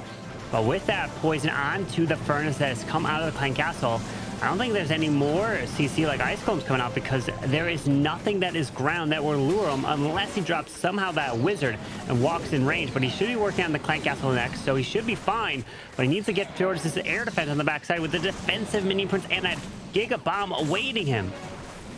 Yeah, that's the real difficulty here, especially because the minion prince is going to get caught up on the defending heroes, trying to send in those regular minions to tank for the baby dragon. Oh no! He really needed to be able to snipe that air defense, but wait a second, he doesn't have to take down the king or the flag. It's not a building anymore. Builder hook goes down. It is the 3-star for Nairomi. Amazing start for All Exceed. What a start to this grand finals, and All Exceed delivering and riding that momentum from the lower bracket and putting pressure onto Milliseam MG and Isma. is going to be an attacker that will be next for Millicim MG. And the one thing to think about for him is that he has struggled before. He's gotten a 1-star, but they've come back and they've delivered to make a comeback in their matches. So can he step up for Millicim MG to get it done? The pressure is going to be on him now. But a 3-star from All Exceed really starting to change the tide. Let's see what this plan is. It is the Roots. Do not lose that Royal Champion. She's got to get that value. Yeah, he did get a 3-star in their opening matchup versus Electros JP for, you know, opening out the war for them as well. You see the invisibility spell in nice and early on to the multi-arch tower and the expo just to make sure the RC paths towards the fire spitter, and then from there he's going to be able to easily direct her into the middle. Earthquake in combination with the haste file means that he can push her forward. She's going to run right outside of this haste spell, but perfect, or the invis spell, sorry, perfect use of the next one to get the ricochet cannon. Not quite going to get the multi-inferno. The monolith, sorry, can't even speak today. Does have to recall her out of there, unfortunately. But he waited as long as he could to try and get it. No, he needed to wait. Like, just let the RC take a little bit more damage because that Builder Hut is repairing it back up to full health. That's going to be a big problem with the Roots on the back end of the space as he goes in triple giant bombs. And there is the Overgrowth poison to pair in with the Furnace on the Clan Castle as the King is running his way to the left side into that multi. But you need these healers to continue to heal up the Roots, and he's going to pass his way into a Giga Bomb eventually, making his way right past this Town Hall.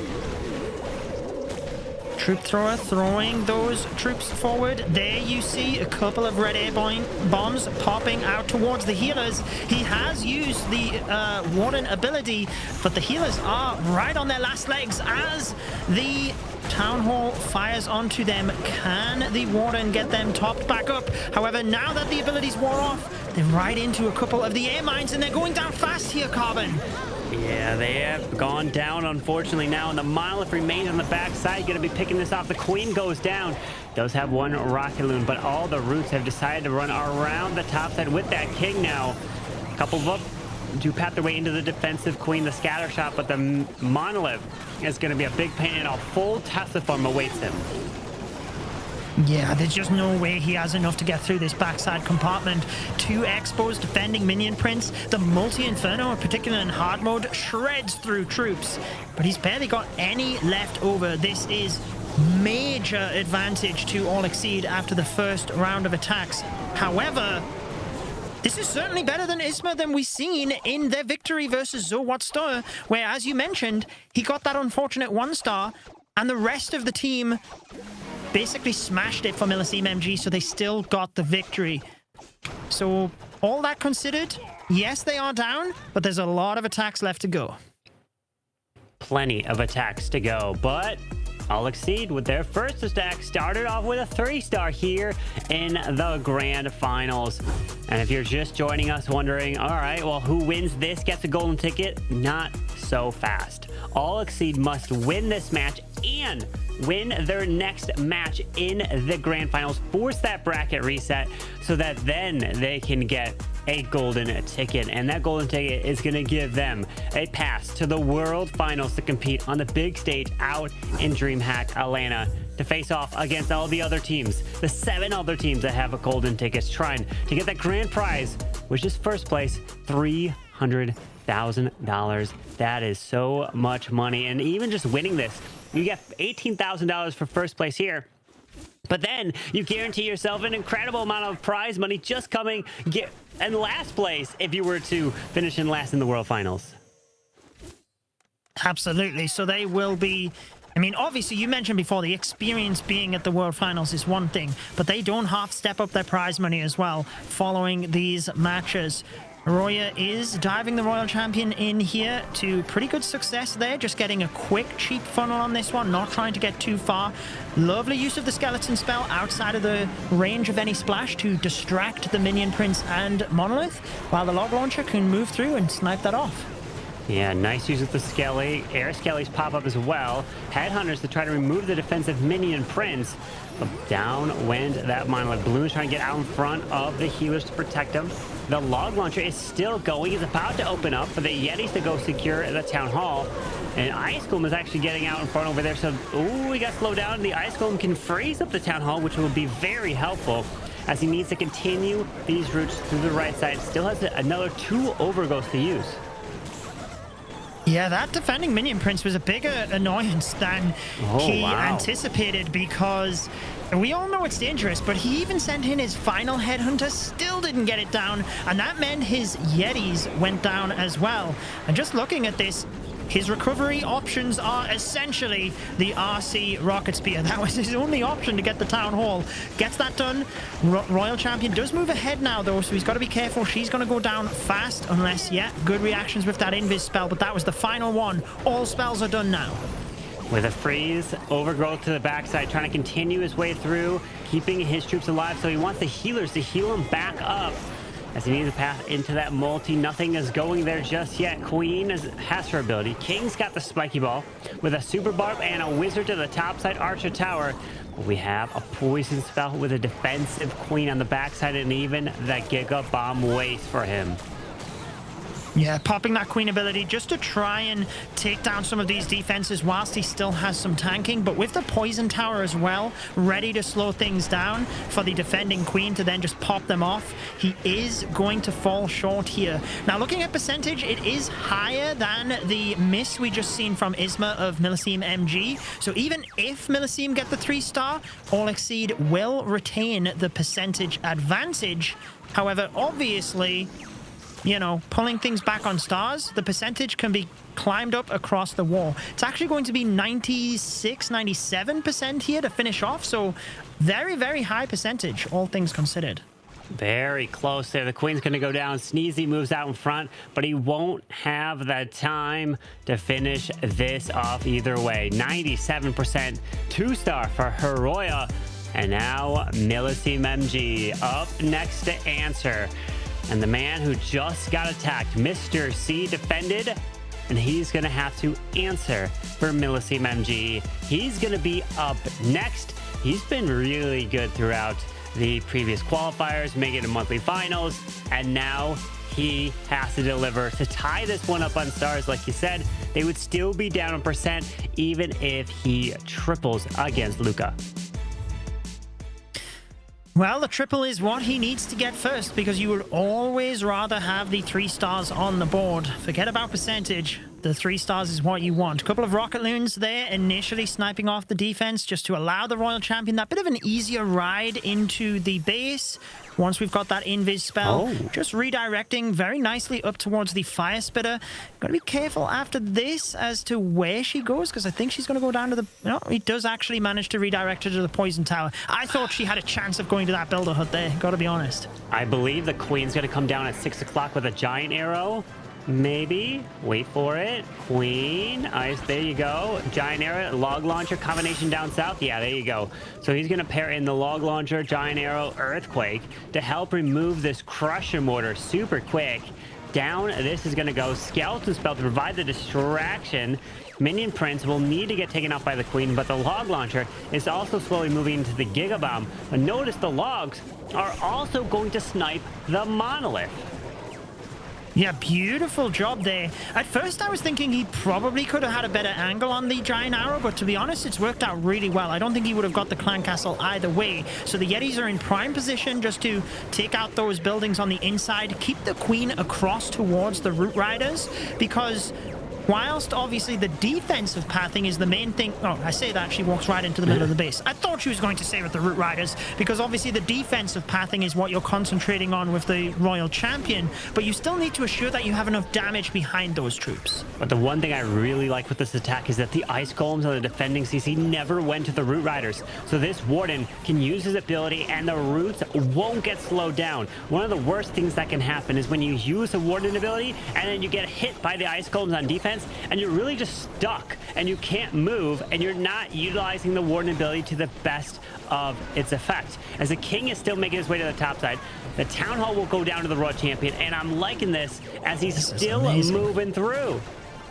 Yeah, that rocket spear used to just get that extra damage on the Town Hall, get it down quicker with the Royal Champion, but it meant that she was stood behind the Root Riders for just that little bit longer to protect her. He's still got that King ability as well, Carbon. This is good for Mr. C and Milliseem MG, tying things up on stars, and now it means that All Exceed do still have the percentage advantage, but we're tied up on stars, and there's still 3 attacks left. Anybody's game still.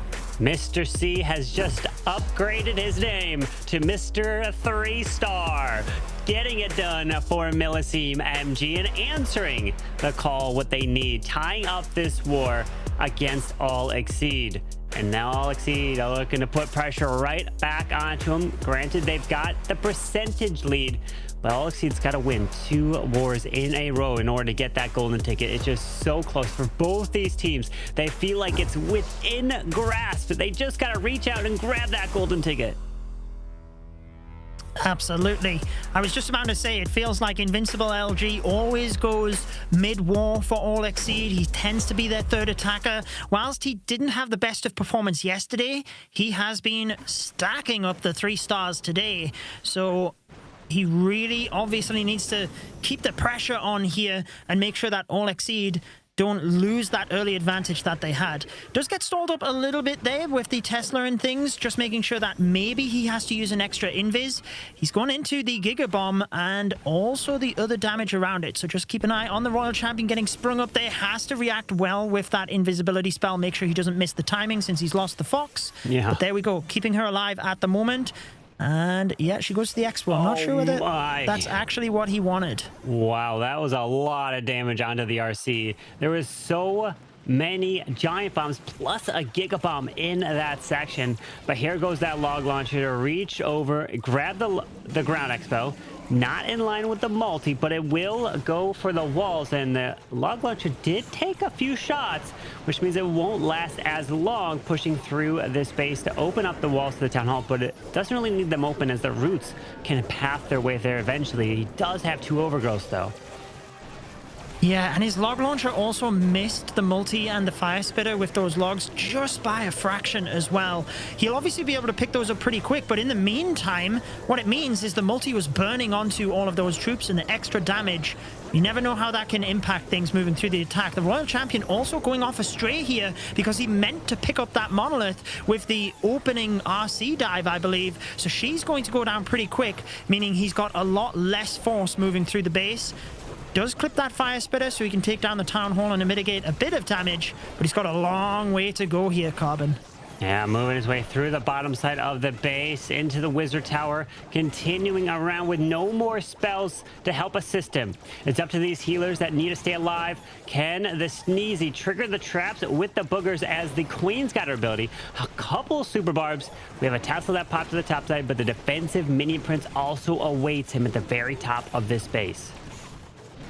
Thankfully, he's been able to get around the back of the fire spitter there. You can see it's just out of range. However, the healers really are not being his best friend here. They're stuck on the Yetis and also have been taking damage, which means the Root Riders at the top were vulnerable and have now gone down. That means the Barbarian King is soon going to go down, and he has to force the Queen ability down the bottom here. He obviously wanted that to be used further up towards the back end of the base here, so it isn't going to be the 3-star, and it looks like he might get towards the 90%, but it's not really going to get much further than that, unfortunately. Yeah, just wrapping up a few of these buildings here. Archer, the top side, grabs that. Giant raged up. He's going to the outside to look to grab the bomb tower. 92. Gonna grab the hero hall here. Bomb tower goes down. Every building matters here. Oh, the hero hall does not go down as well. So it's only a 93% 2-star, but they will have the percentage lead as the fail that was from Milliseem MG was an 86, while the other fail was a 97 from Horoya of All Exceed. When they've been failing, it's been the 2-stars, high 2-stars in terms of the 90s. They got to try to continue and turn that around in a 3-star. Milliseem MG, though, They get a 3, and now the lead is back with them. Yes, and their third attacker also tends to be team captain Annette. Both of these teams tend to have their set order in which they attack. Annette equally has been performing very well. He did have that one shaky attack at the start of yesterday, but today he was solid in the earlier matchup, and he is actually going with the fireball here into Rocket Loons. Love seeing this, but also you can see that stacked Rage Tower compartment in the middle. Glorious fireball value if he can get it there. That's a lot of value. You got to make sure you keep that Warden alive with 6 invisibility spell towers. He's not going to look to remove the Clan Castle since he has a poison spell. So he doesn't want to hit that, but he can hit the Crusher Mortar, which will give him access to everything. And the reason why he's got 2 Earthquakes is because then it'll be able to remove the Ricochet Cannon. Let's see a couple of invis. He's got to keep his eye on the Builder Hut. That's a little bit up north. He can invis after this X-Spell goes down, possibly. Yeah, I think he was trying to... Yeah, there we go. He was trying to multitask. He's got to be careful. Yeah, there we go. Beautiful job. Oh. Very nicely done. He did miss that Ricochet Cannon. Unfortunately, it is on a tiny bit of health. Thankfully, there's no Builder Huts around to repair it back up. But what I was going to say is he has been able to set up the Flinger really nicely at the bottom of the base there as well. And using those Rocket Loons to pull the Warden back up the top now means that he's not duplicating the damage. He can allow the Flinger to just take out those defenses at the bottom and walk the Warden up towards the top of the base, so that by the time he has to use his heroes at the bottom in order to snipe that off, or maybe even some Rocket Loons, a bunch of that damage is gone from the Flinger. Yeah, as this Warden will stay the course to the top side. That Flame Flinger is getting fantastic value to the bottom. Still hanging on to his RC, the King, and the Queen. Going to send them straight to the bottom side, opening up that compartment, and there goes the King to move his way in. But this Town Hall is going to be one of the last things to go down. It's a risky attack, but it could pay off. Yeah, as long as he can keep the multitasking going, it's actually a really nice approach that I like to see in terms of just attacking the Town Hall from all angles. This is where we've got to be careful on that Warden because of the Rocket Loon. It does manage to snipe it off. But essentially the Town Hall, notice the blast is actually splitting. This is what happens when you attack it from multiple angles, that you don't take as much damage from the poison. And he still has a lot of room to adapt here with the Royal Champion not deployed. A couple of Rocket Loons to reinforce. Maybe we'll see some spells there to help the Queen get to the Town Hall. Decides to rage the RC, the Warden instead. So interesting choice to bring the Healer Puppet instead of a Giant. A Giant here would have been clutch to move into the Town Hall, be doing the extra damage while the Town Hall is launching some shots out of the Warden. He's not even targeting on the Town Hall just yet. RC passes the King, luckily, takes the Town Hall down. But he has to move into the defensive mini prince. There's minions. There's a wizard. He's got a freeze to use. He works into freeze the Tesla at the bottom. He should be fine. Wait, time though. 13 seconds. That's what I'm saying. Freeze the Tesla in order to help the minions. What? And he turned the storage invisible. He made the storage invisible on accident. He should have. Oh my. He could have got that. Whoa, he meant to freeze the defensive minion prince, and an invis was used. But percentage, though, is still on All Exceed's side by just, what, a percent in a few buildings, like 6 buildings or so? Oh, no. Unfortunate there. That small mistake, 98%.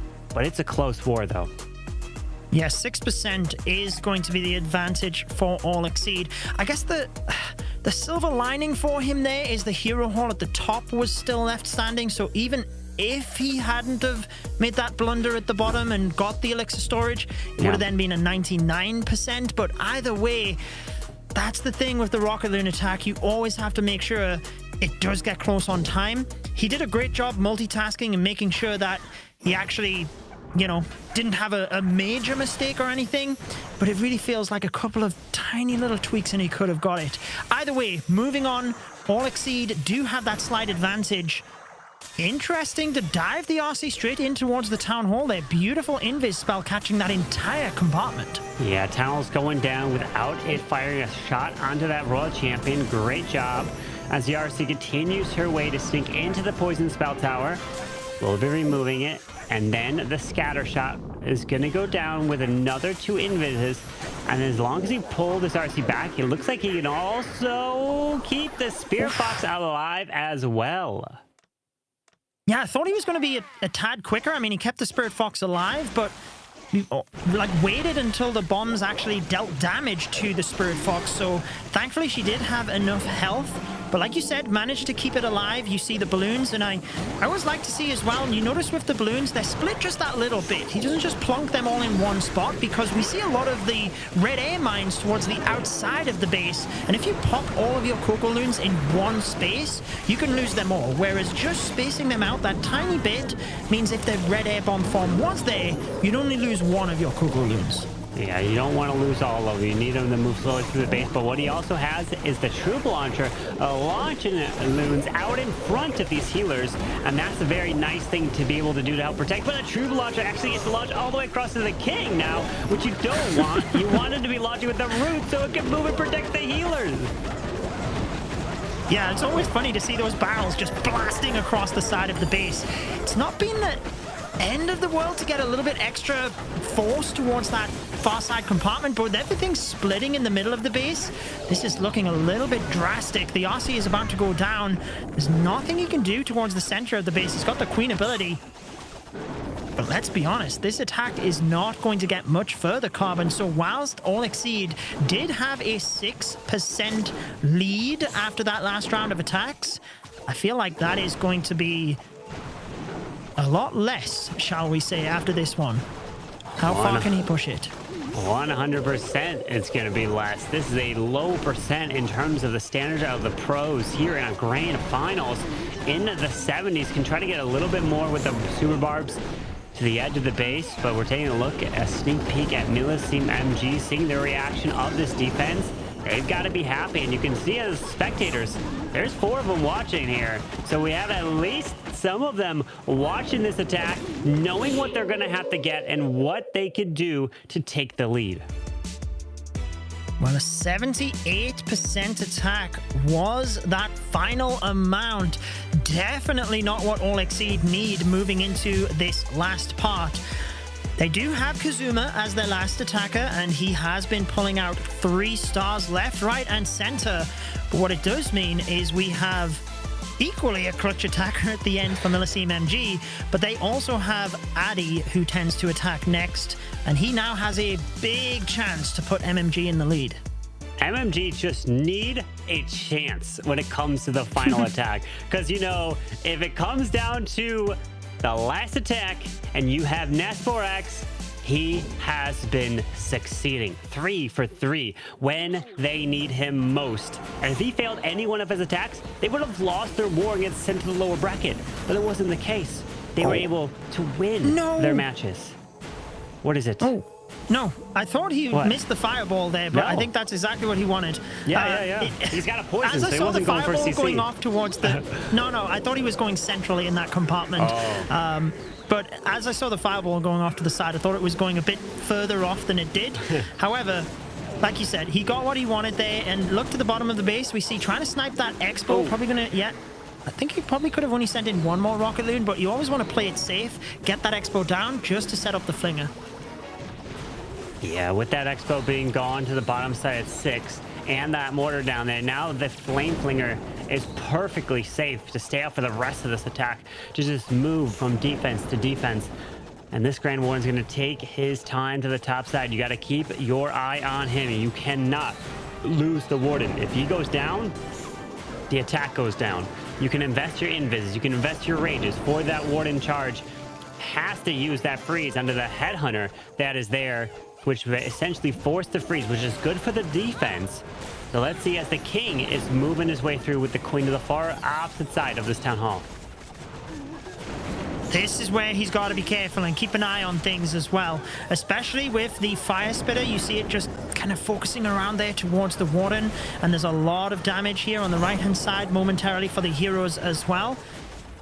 Just stripping everything out. The queen can reach these buildings inside the compartment, so he doesn't have to use the wall breaker as of yet. He will use the double wall break onto the multi-arch tower. Oh, actually decides to go with the king spiky ball already, but the flinger's still getting good value at the bottom as well.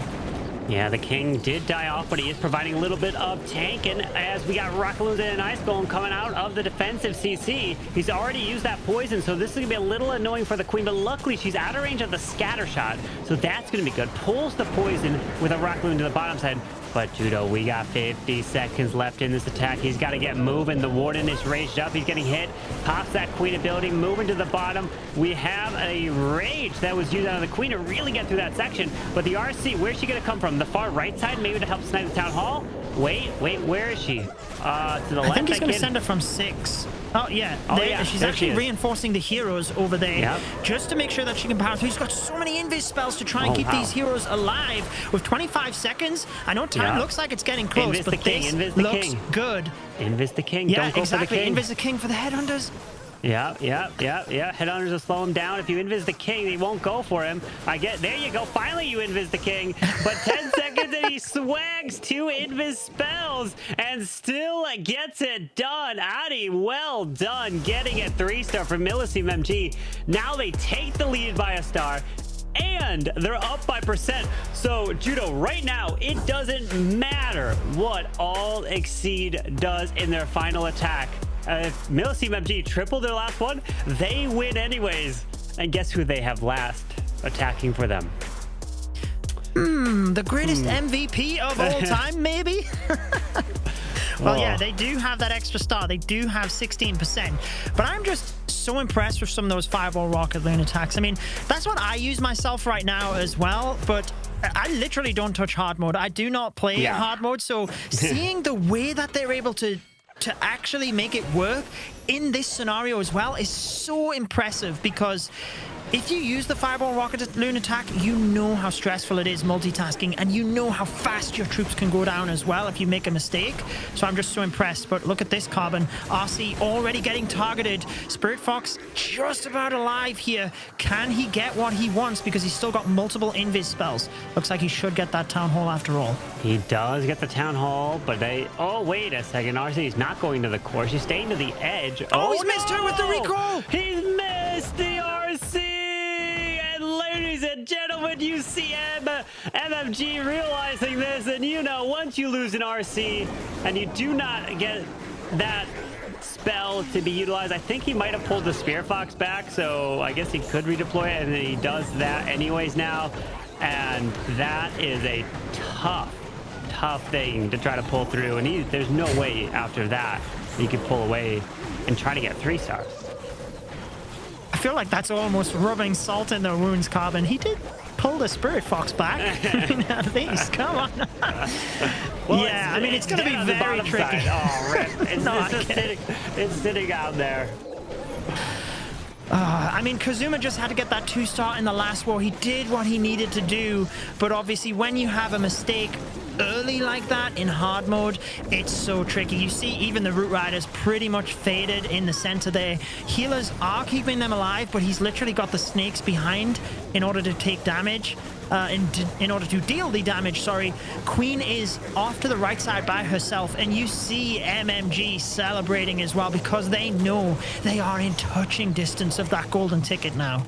Nas4X, all he's got to do is get a 2-star, and you are moving on to the World Finals and competing for the championship. Not just competing for a golden ticket, because you already secure a golden ticket with a 2-star. You'll be moving to Dream Hack Atlanta. He's already tripled 3 times through this weekend. He just has to get it 2. He doesn't have to triple again here, Judo. He does not. And to be honest, like, as nice as it would be for him to triple, I feel for Kazuma here, but equally I want to give him praise from the last war, because it's so tempting to try and get that triple anyway and look like you're some superstar. But when you only need the 2-star, you just have to get the job done. So even if Nez literally plays it as safe as possible to get the 50% 2-star, yes, his hit rate doesn't look as good, but keeping context in as well, he literally does what he needs to do. So all I hope is that he doesn't go out trying to get the perfect last chance qualifier here and just gets what he needs to. I mean, even if he gets a 1-star, he doesn't need that much percentage too. So like, even if he were to 1, they can win on percent on probably around like, I don't know, 70 or so %. I didn't do the exact math because who needs to do it when you just got to get a 2-star and secure it, right? Yeah, I was doing the exact same. I had my notes here throughout the match, and then I just didn't write it down in that last one because the odds of that happening. But hey, maybe I should have. You know what? I'll do it right now. I'll figure it out. All right, let's see. Why not? You know, I mean, we got to do that. So what's the attack? It's the roots. You need, what is it? You are currently a 76. So he needs essentially 76.8. Oh my, yeah, he doesn't need much. He needs a 54% to win. Yeah, I think 54%. That's actually what Isma from MMG got in that initial round when he got the 1-star. He got a 54%. Either way, I'm not expecting that from Nez. He's diving the Royal Champion in. I love how dialed in he is as well. Letting the pressure get to him, anything like that. Don't let the excitement start to creep in. Just make sure to get done what you need to. RC dive is beautiful at the moment. He's so good at controlling that. Getting the RC on towards that monolith. And then once that goes down, he's not going to have enough force to get the ricochet cannon unless he gets good timing with the Spirit Fox rotation. No, he didn't. But just recalling her out, he's got the value he needs. And check this out, Carbon. He's going in towards the Town Hall. Exactly what he needs to do. 50% 2-star gets them the golden ticket. As he's moving his way through, he's creeping towards that mark. King is off to the right with the Ice Golem. Going to path his way to the Town Hall. Ice Golem comes out, poisons the furnace. He's going to power his way into the Gigabomb right next to this Town Hall, but he will have the Eternal Tome to help protect. With that troop launcher, everything is working together right into this section. Looks like his queen is going to stay to the edge of the base to follow the king on the outside and get ready for an Eternal Tome. There you go, right through that Giga Bomb. As there is that first star confirmed. He just gets 10% more, and MMG are moving to the World Finals. I mean, it is all but confirmed. Look at this army of troops moving through. He does actually lose most of the healers. There's the last one now, but the 2-star is confirmed. Nez 4X does it again for Milliseam MG. The golden ticket is theirs. They didn't lose a single match this weekend. Thoroughly deserved. They were so close in August, but they are the 8th and final team going to Atlanta. You can only imagine. I'm sure we'll probably be interviewing Nes4X. I'm going to ask him the question, was this your plan? Did you change anything up to secure the 2? Or were this your original plan anyways? Because, you know, you want to try to go perfect if you can, but at the end of the day, you don't want to risk it in order to get a golden ticket. And all these players, this is all of their first attempts at Worlds. We even heard from Anat from when he was in his interview, where he went to Worlds in Helsinki as a spectator, as a fan, just to watch. But now he is stepping across the stage as a fan, and he is going to be competing in the World Finals as Milliseam MG have just earned the last chance qualifier golden ticket and will be the last team to compete in the World Finals out in DreamHack Atlanta. There it is, confirmed. Golden all over your screen. Milliseam MG. Come on, Nez. Now you can celebrate. I feel he looked a bit frustrated there. He really wanted that 3-star. I mean, he got close, but he got the job done. Got the stars and the percentage they needed. Milliseam MG heading to Atlanta to face off against all of the other teams. What a World Finals this is going to be, Carbon. It's going to be an amazing World Finals. These teams have worked so hard to get here. They came so close in a previous monthly finals, and the last chance qualifier is where they had their final opportunity. Their dreams are coming true here as they are now golden ticket winners, joining Dizzy Stanima, Carry Esports, Elevate, Tribe Gaming, Repotted Gaming, Shibai, Navi, and the final, Milliseam MG. Those teams will be competing at the end of October 31st, November 1st, and November 2nd out in DreamHack Atlanta. So if you want to attend, get some tickets now so that you can be a spectator and watch them, and maybe one day you could be crossing the stage just like we saw from Milliseam MG, now moving up to the finals. And look at that, 12 stars with a 95% average destruction. Absolutely incredible performance. You've got to give commiserations and a congratulations to All Exceed as well. I feel like they really showcased finally what they are capable of. They put up a fantastic performance throughout this weekend. Looked like it was a fantastic start for them, but unfortunately things just unraveled. However, they have shown how strong they are as a team, and they can go away from this last chance qualifier with their heads held high. Yeah, impressive performance from MMG. All Exceed, so close. But hey, you have to give it to them. They turned it around in the last chance qualifier. They were, 0-6 heading into the competition from monthly finals, finishing as 7th and 8th. 7th and 8th. 7th and 8th. They lost every single one of their matches. Finally now in the last chance qualifiers, they were getting their victories in the lower bracket, and they were so close. But they had to force a bracket reset, and Team MG stood in their way. But I'm hearing that we have now a special guest to join us here, and it is the one and only Ness4X from Team MG. Have to say, huge congratulations at getting the golden ticket. What is going through your mind? How are you feeling? First of all, hi guys, and thanks everyone for the support. And yeah, I have no words. Like we did it. we were undefeated in the last chance qualifier, so we are really happy. It was not easy to do this progression throughout the weekend, but yeah, we did it, and yeah, it worked, and we are so happy now. I don't know, we don't realize for now. But yeah, we are really happy about this, and it's our first time that we qualified to the World Championship final, so we are really happy. Fantastic stuff. I mean, I look forward to meeting you and your team out in Atlanta. I have one thing to say following that last matchup. Oh, you can't quite see. There you go. You are the true MVP, my friend. I know we didn't recap it at the end, but you thoroughly deserved it yet again. I have to ask, was that your plan in the last attack to go direct into the town hall, or was that just, you know, afterwards make sure you get the 2-star? Yeah. I'm not going to lie. I just tried to secure the 2-star because I knew that if I did 2-star, it will be perfect. But so I changed my plan last minute. But I just secured 2-star and the win, and that's it.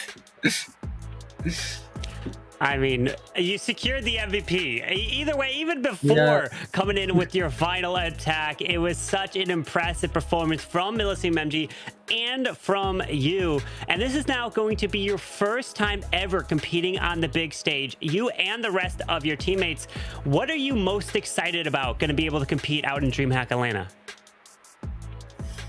Well, we are very excited to beat our future opponents, but yeah, we know that this team proved that they were exceptional during the year, so it will be very difficult for us, we know, but we will try no matter what, and we will try to prepare as much as we can to compete against them, and maybe why not winning the title.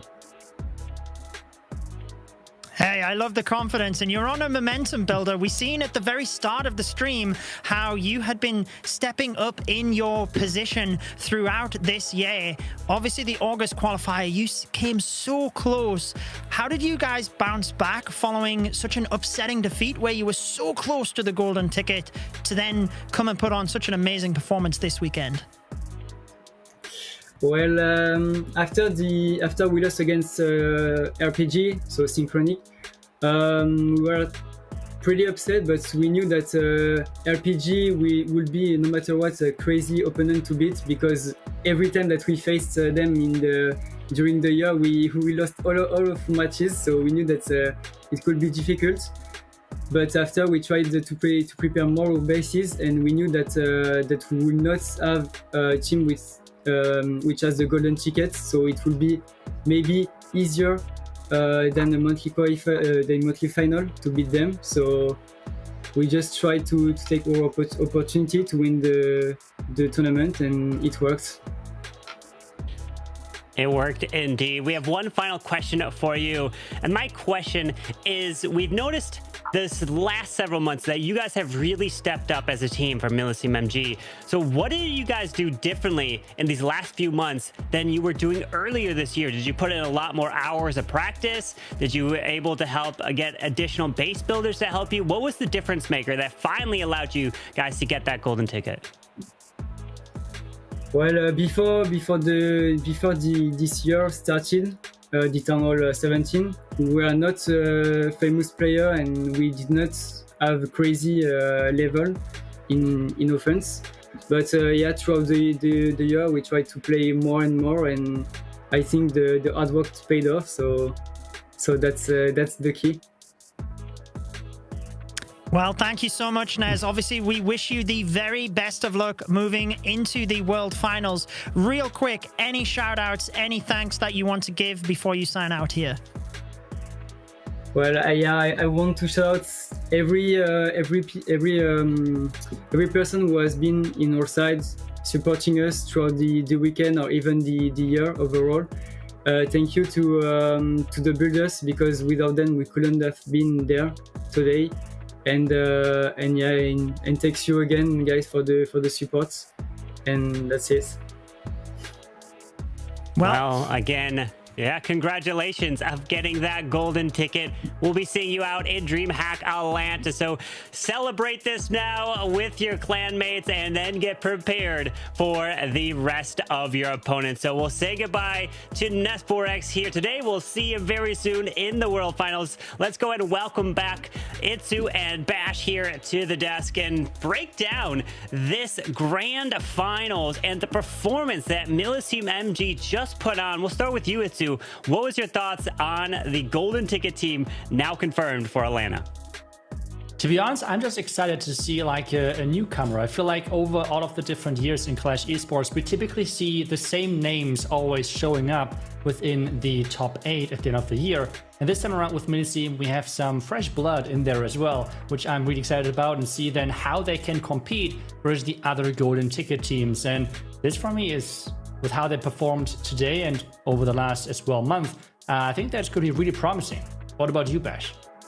Yeah, I kind of agree with that. I mean, we've seen that they can hang in there with our already qualified teams. They put on such an excellent performance this weekend. So yeah, huge props to them for all the work they put forward this season. And I think it's a well-deserved victory. It was just kind of a refreshing show in general. All of our wars were so close. We saw so much different variety of attacks, different varieties of approaches. It was just a really fun show this weekend. So an absolute honor to cast for them and be a part of this qualifier. Absolutely, I completely agree. But I think what we should do is take a quick look at the prizing that was given out this weekend. In 7th and 8th place, we had NGJC and Team Electros getting the $1,500 each, stepping up to $3,000 Only Bads and Zowat Stir.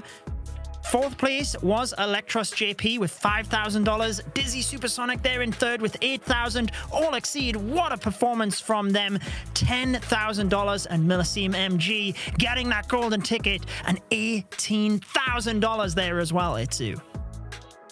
That's a lot of money which they were able to get through this qualifier. But the even more important thing as well with the golden ticket means as well that they're getting at least that minimum prize money then from the World Championship later this year there as well. So there's even more money with winning this last chance qualifier on the line as well. Yeah, such an impressive performance that we saw from them, and they are going to be in a tough opponent for everyone else in World. But we've seen the prize money, we've seen the action. What we really want to see is how did we do in terms of our predictions. Let's go ahead and see over the entire year. Hey, I'm 50%. I'll take it there. And I think it came down to my performance this weekend that brought me back to 50. And Woody, how are you doing a 72.5% correct predictions? That's an impressive feat there. But Bash, you are barely just above Lex there at 46.99%. Yeah, I definitely hurt myself this weekend. I think I was like 49% coming into the weekend, which but there's so many close wars this weekend. I feel like, you know, it could have gone either way. Yeah, it is what it is. I'll bite the bullet for you guys. You know, I was here all season. I had me and Itsu. We had the most. I should have just copied Itsu, and then I could be at 55% looking real nice. I mean, Judo, good weekend for you, getting closer to that 50% mark as well. Yeah, I would have hated to have seen what that looked like if I hadn't have done what I did with predictions today.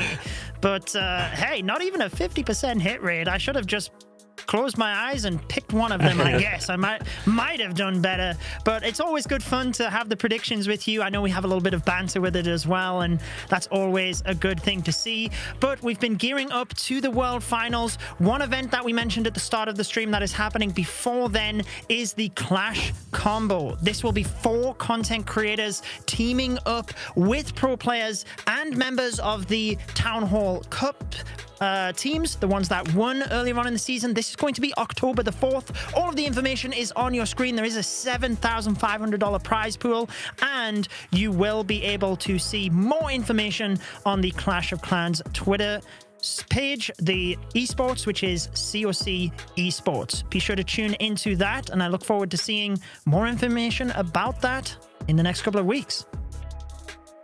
Yeah, and right after as well, we have the big World Championship event with it like in Atlanta. So make sure that you're checking that out as well, and you can meet all of us then over there with all of those amazing teams who made it and claimed that golden ticket. So that is for sure then an option for you with October 31st to November 2nd later this year. Yeah, it's going to be incredible. And if you're going to be there in person and you see us, come on up to us and say hello, take some pictures. It's going to be a lot of fun. Be able to experience something like you've never experienced before. So we'll go and get our final words as we are preparing for the World Finals very soon. We'll start with you, Bash. Yeah, I mean, just overall, it was just an incredible full season, I guess. This weekend was really fun, but the full season was kind of interesting, seeing how things developed. I'm really interested to see, we kind of talked to Fluxy about it a little bit, with one more update before Worlds, how much that meta does shift going into Worlds, just 7 weeks away. So we still have a lot of interesting things to develop, and I'm looking forward to casting Worlds and being a part of that as well. Yeah, I've really enjoyed being involved with the casting again this month. It is great. Always a pleasure to be involved with you guys. I always have a lot of fun as well. And the matches have really given that excitement this weekend. We've seen so many close matches. So hats off to the players. And I look forward to the World Finals as well and just seeing how that all unfolds. How about yourself, Itsu? What are your closing thoughts here?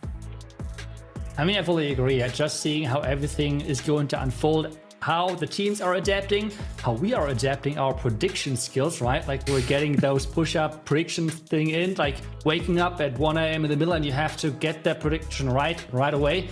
I'm kidding, but still, either way, it's going to be a lot of fun, that's for sure. And seeing the meta shift is always exciting and how the teams are going to adapt. Harvin, what about you? Yeah. Well, it's been a pleasure to be part of this. So excited to see what the World Finals will bring. Every year, it brings something different.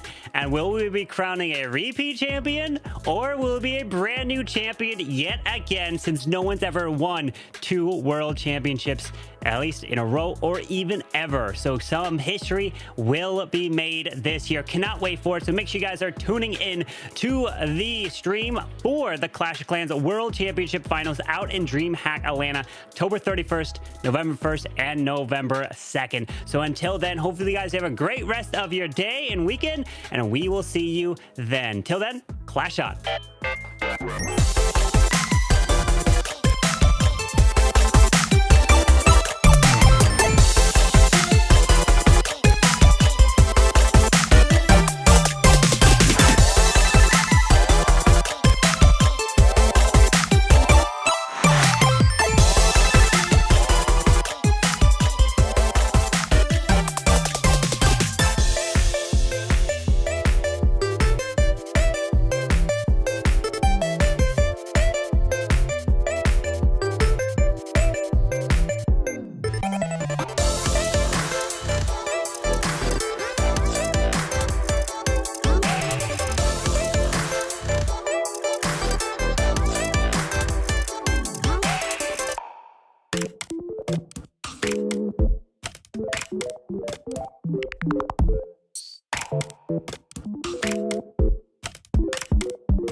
showtime. It's game time, it's go time.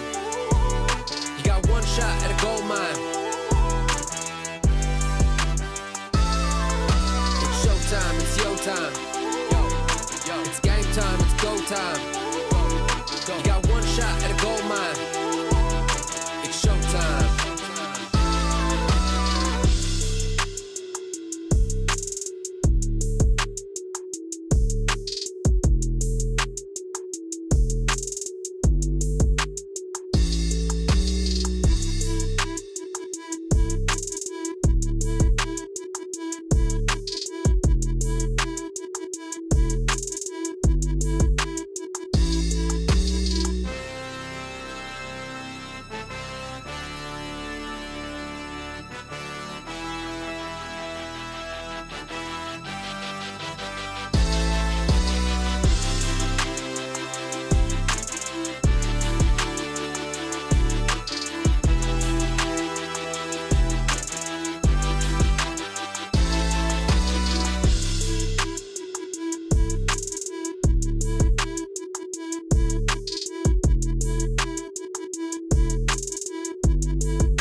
Showtime, it's yo time.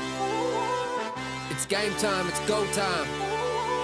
You got one shot at a gold mine.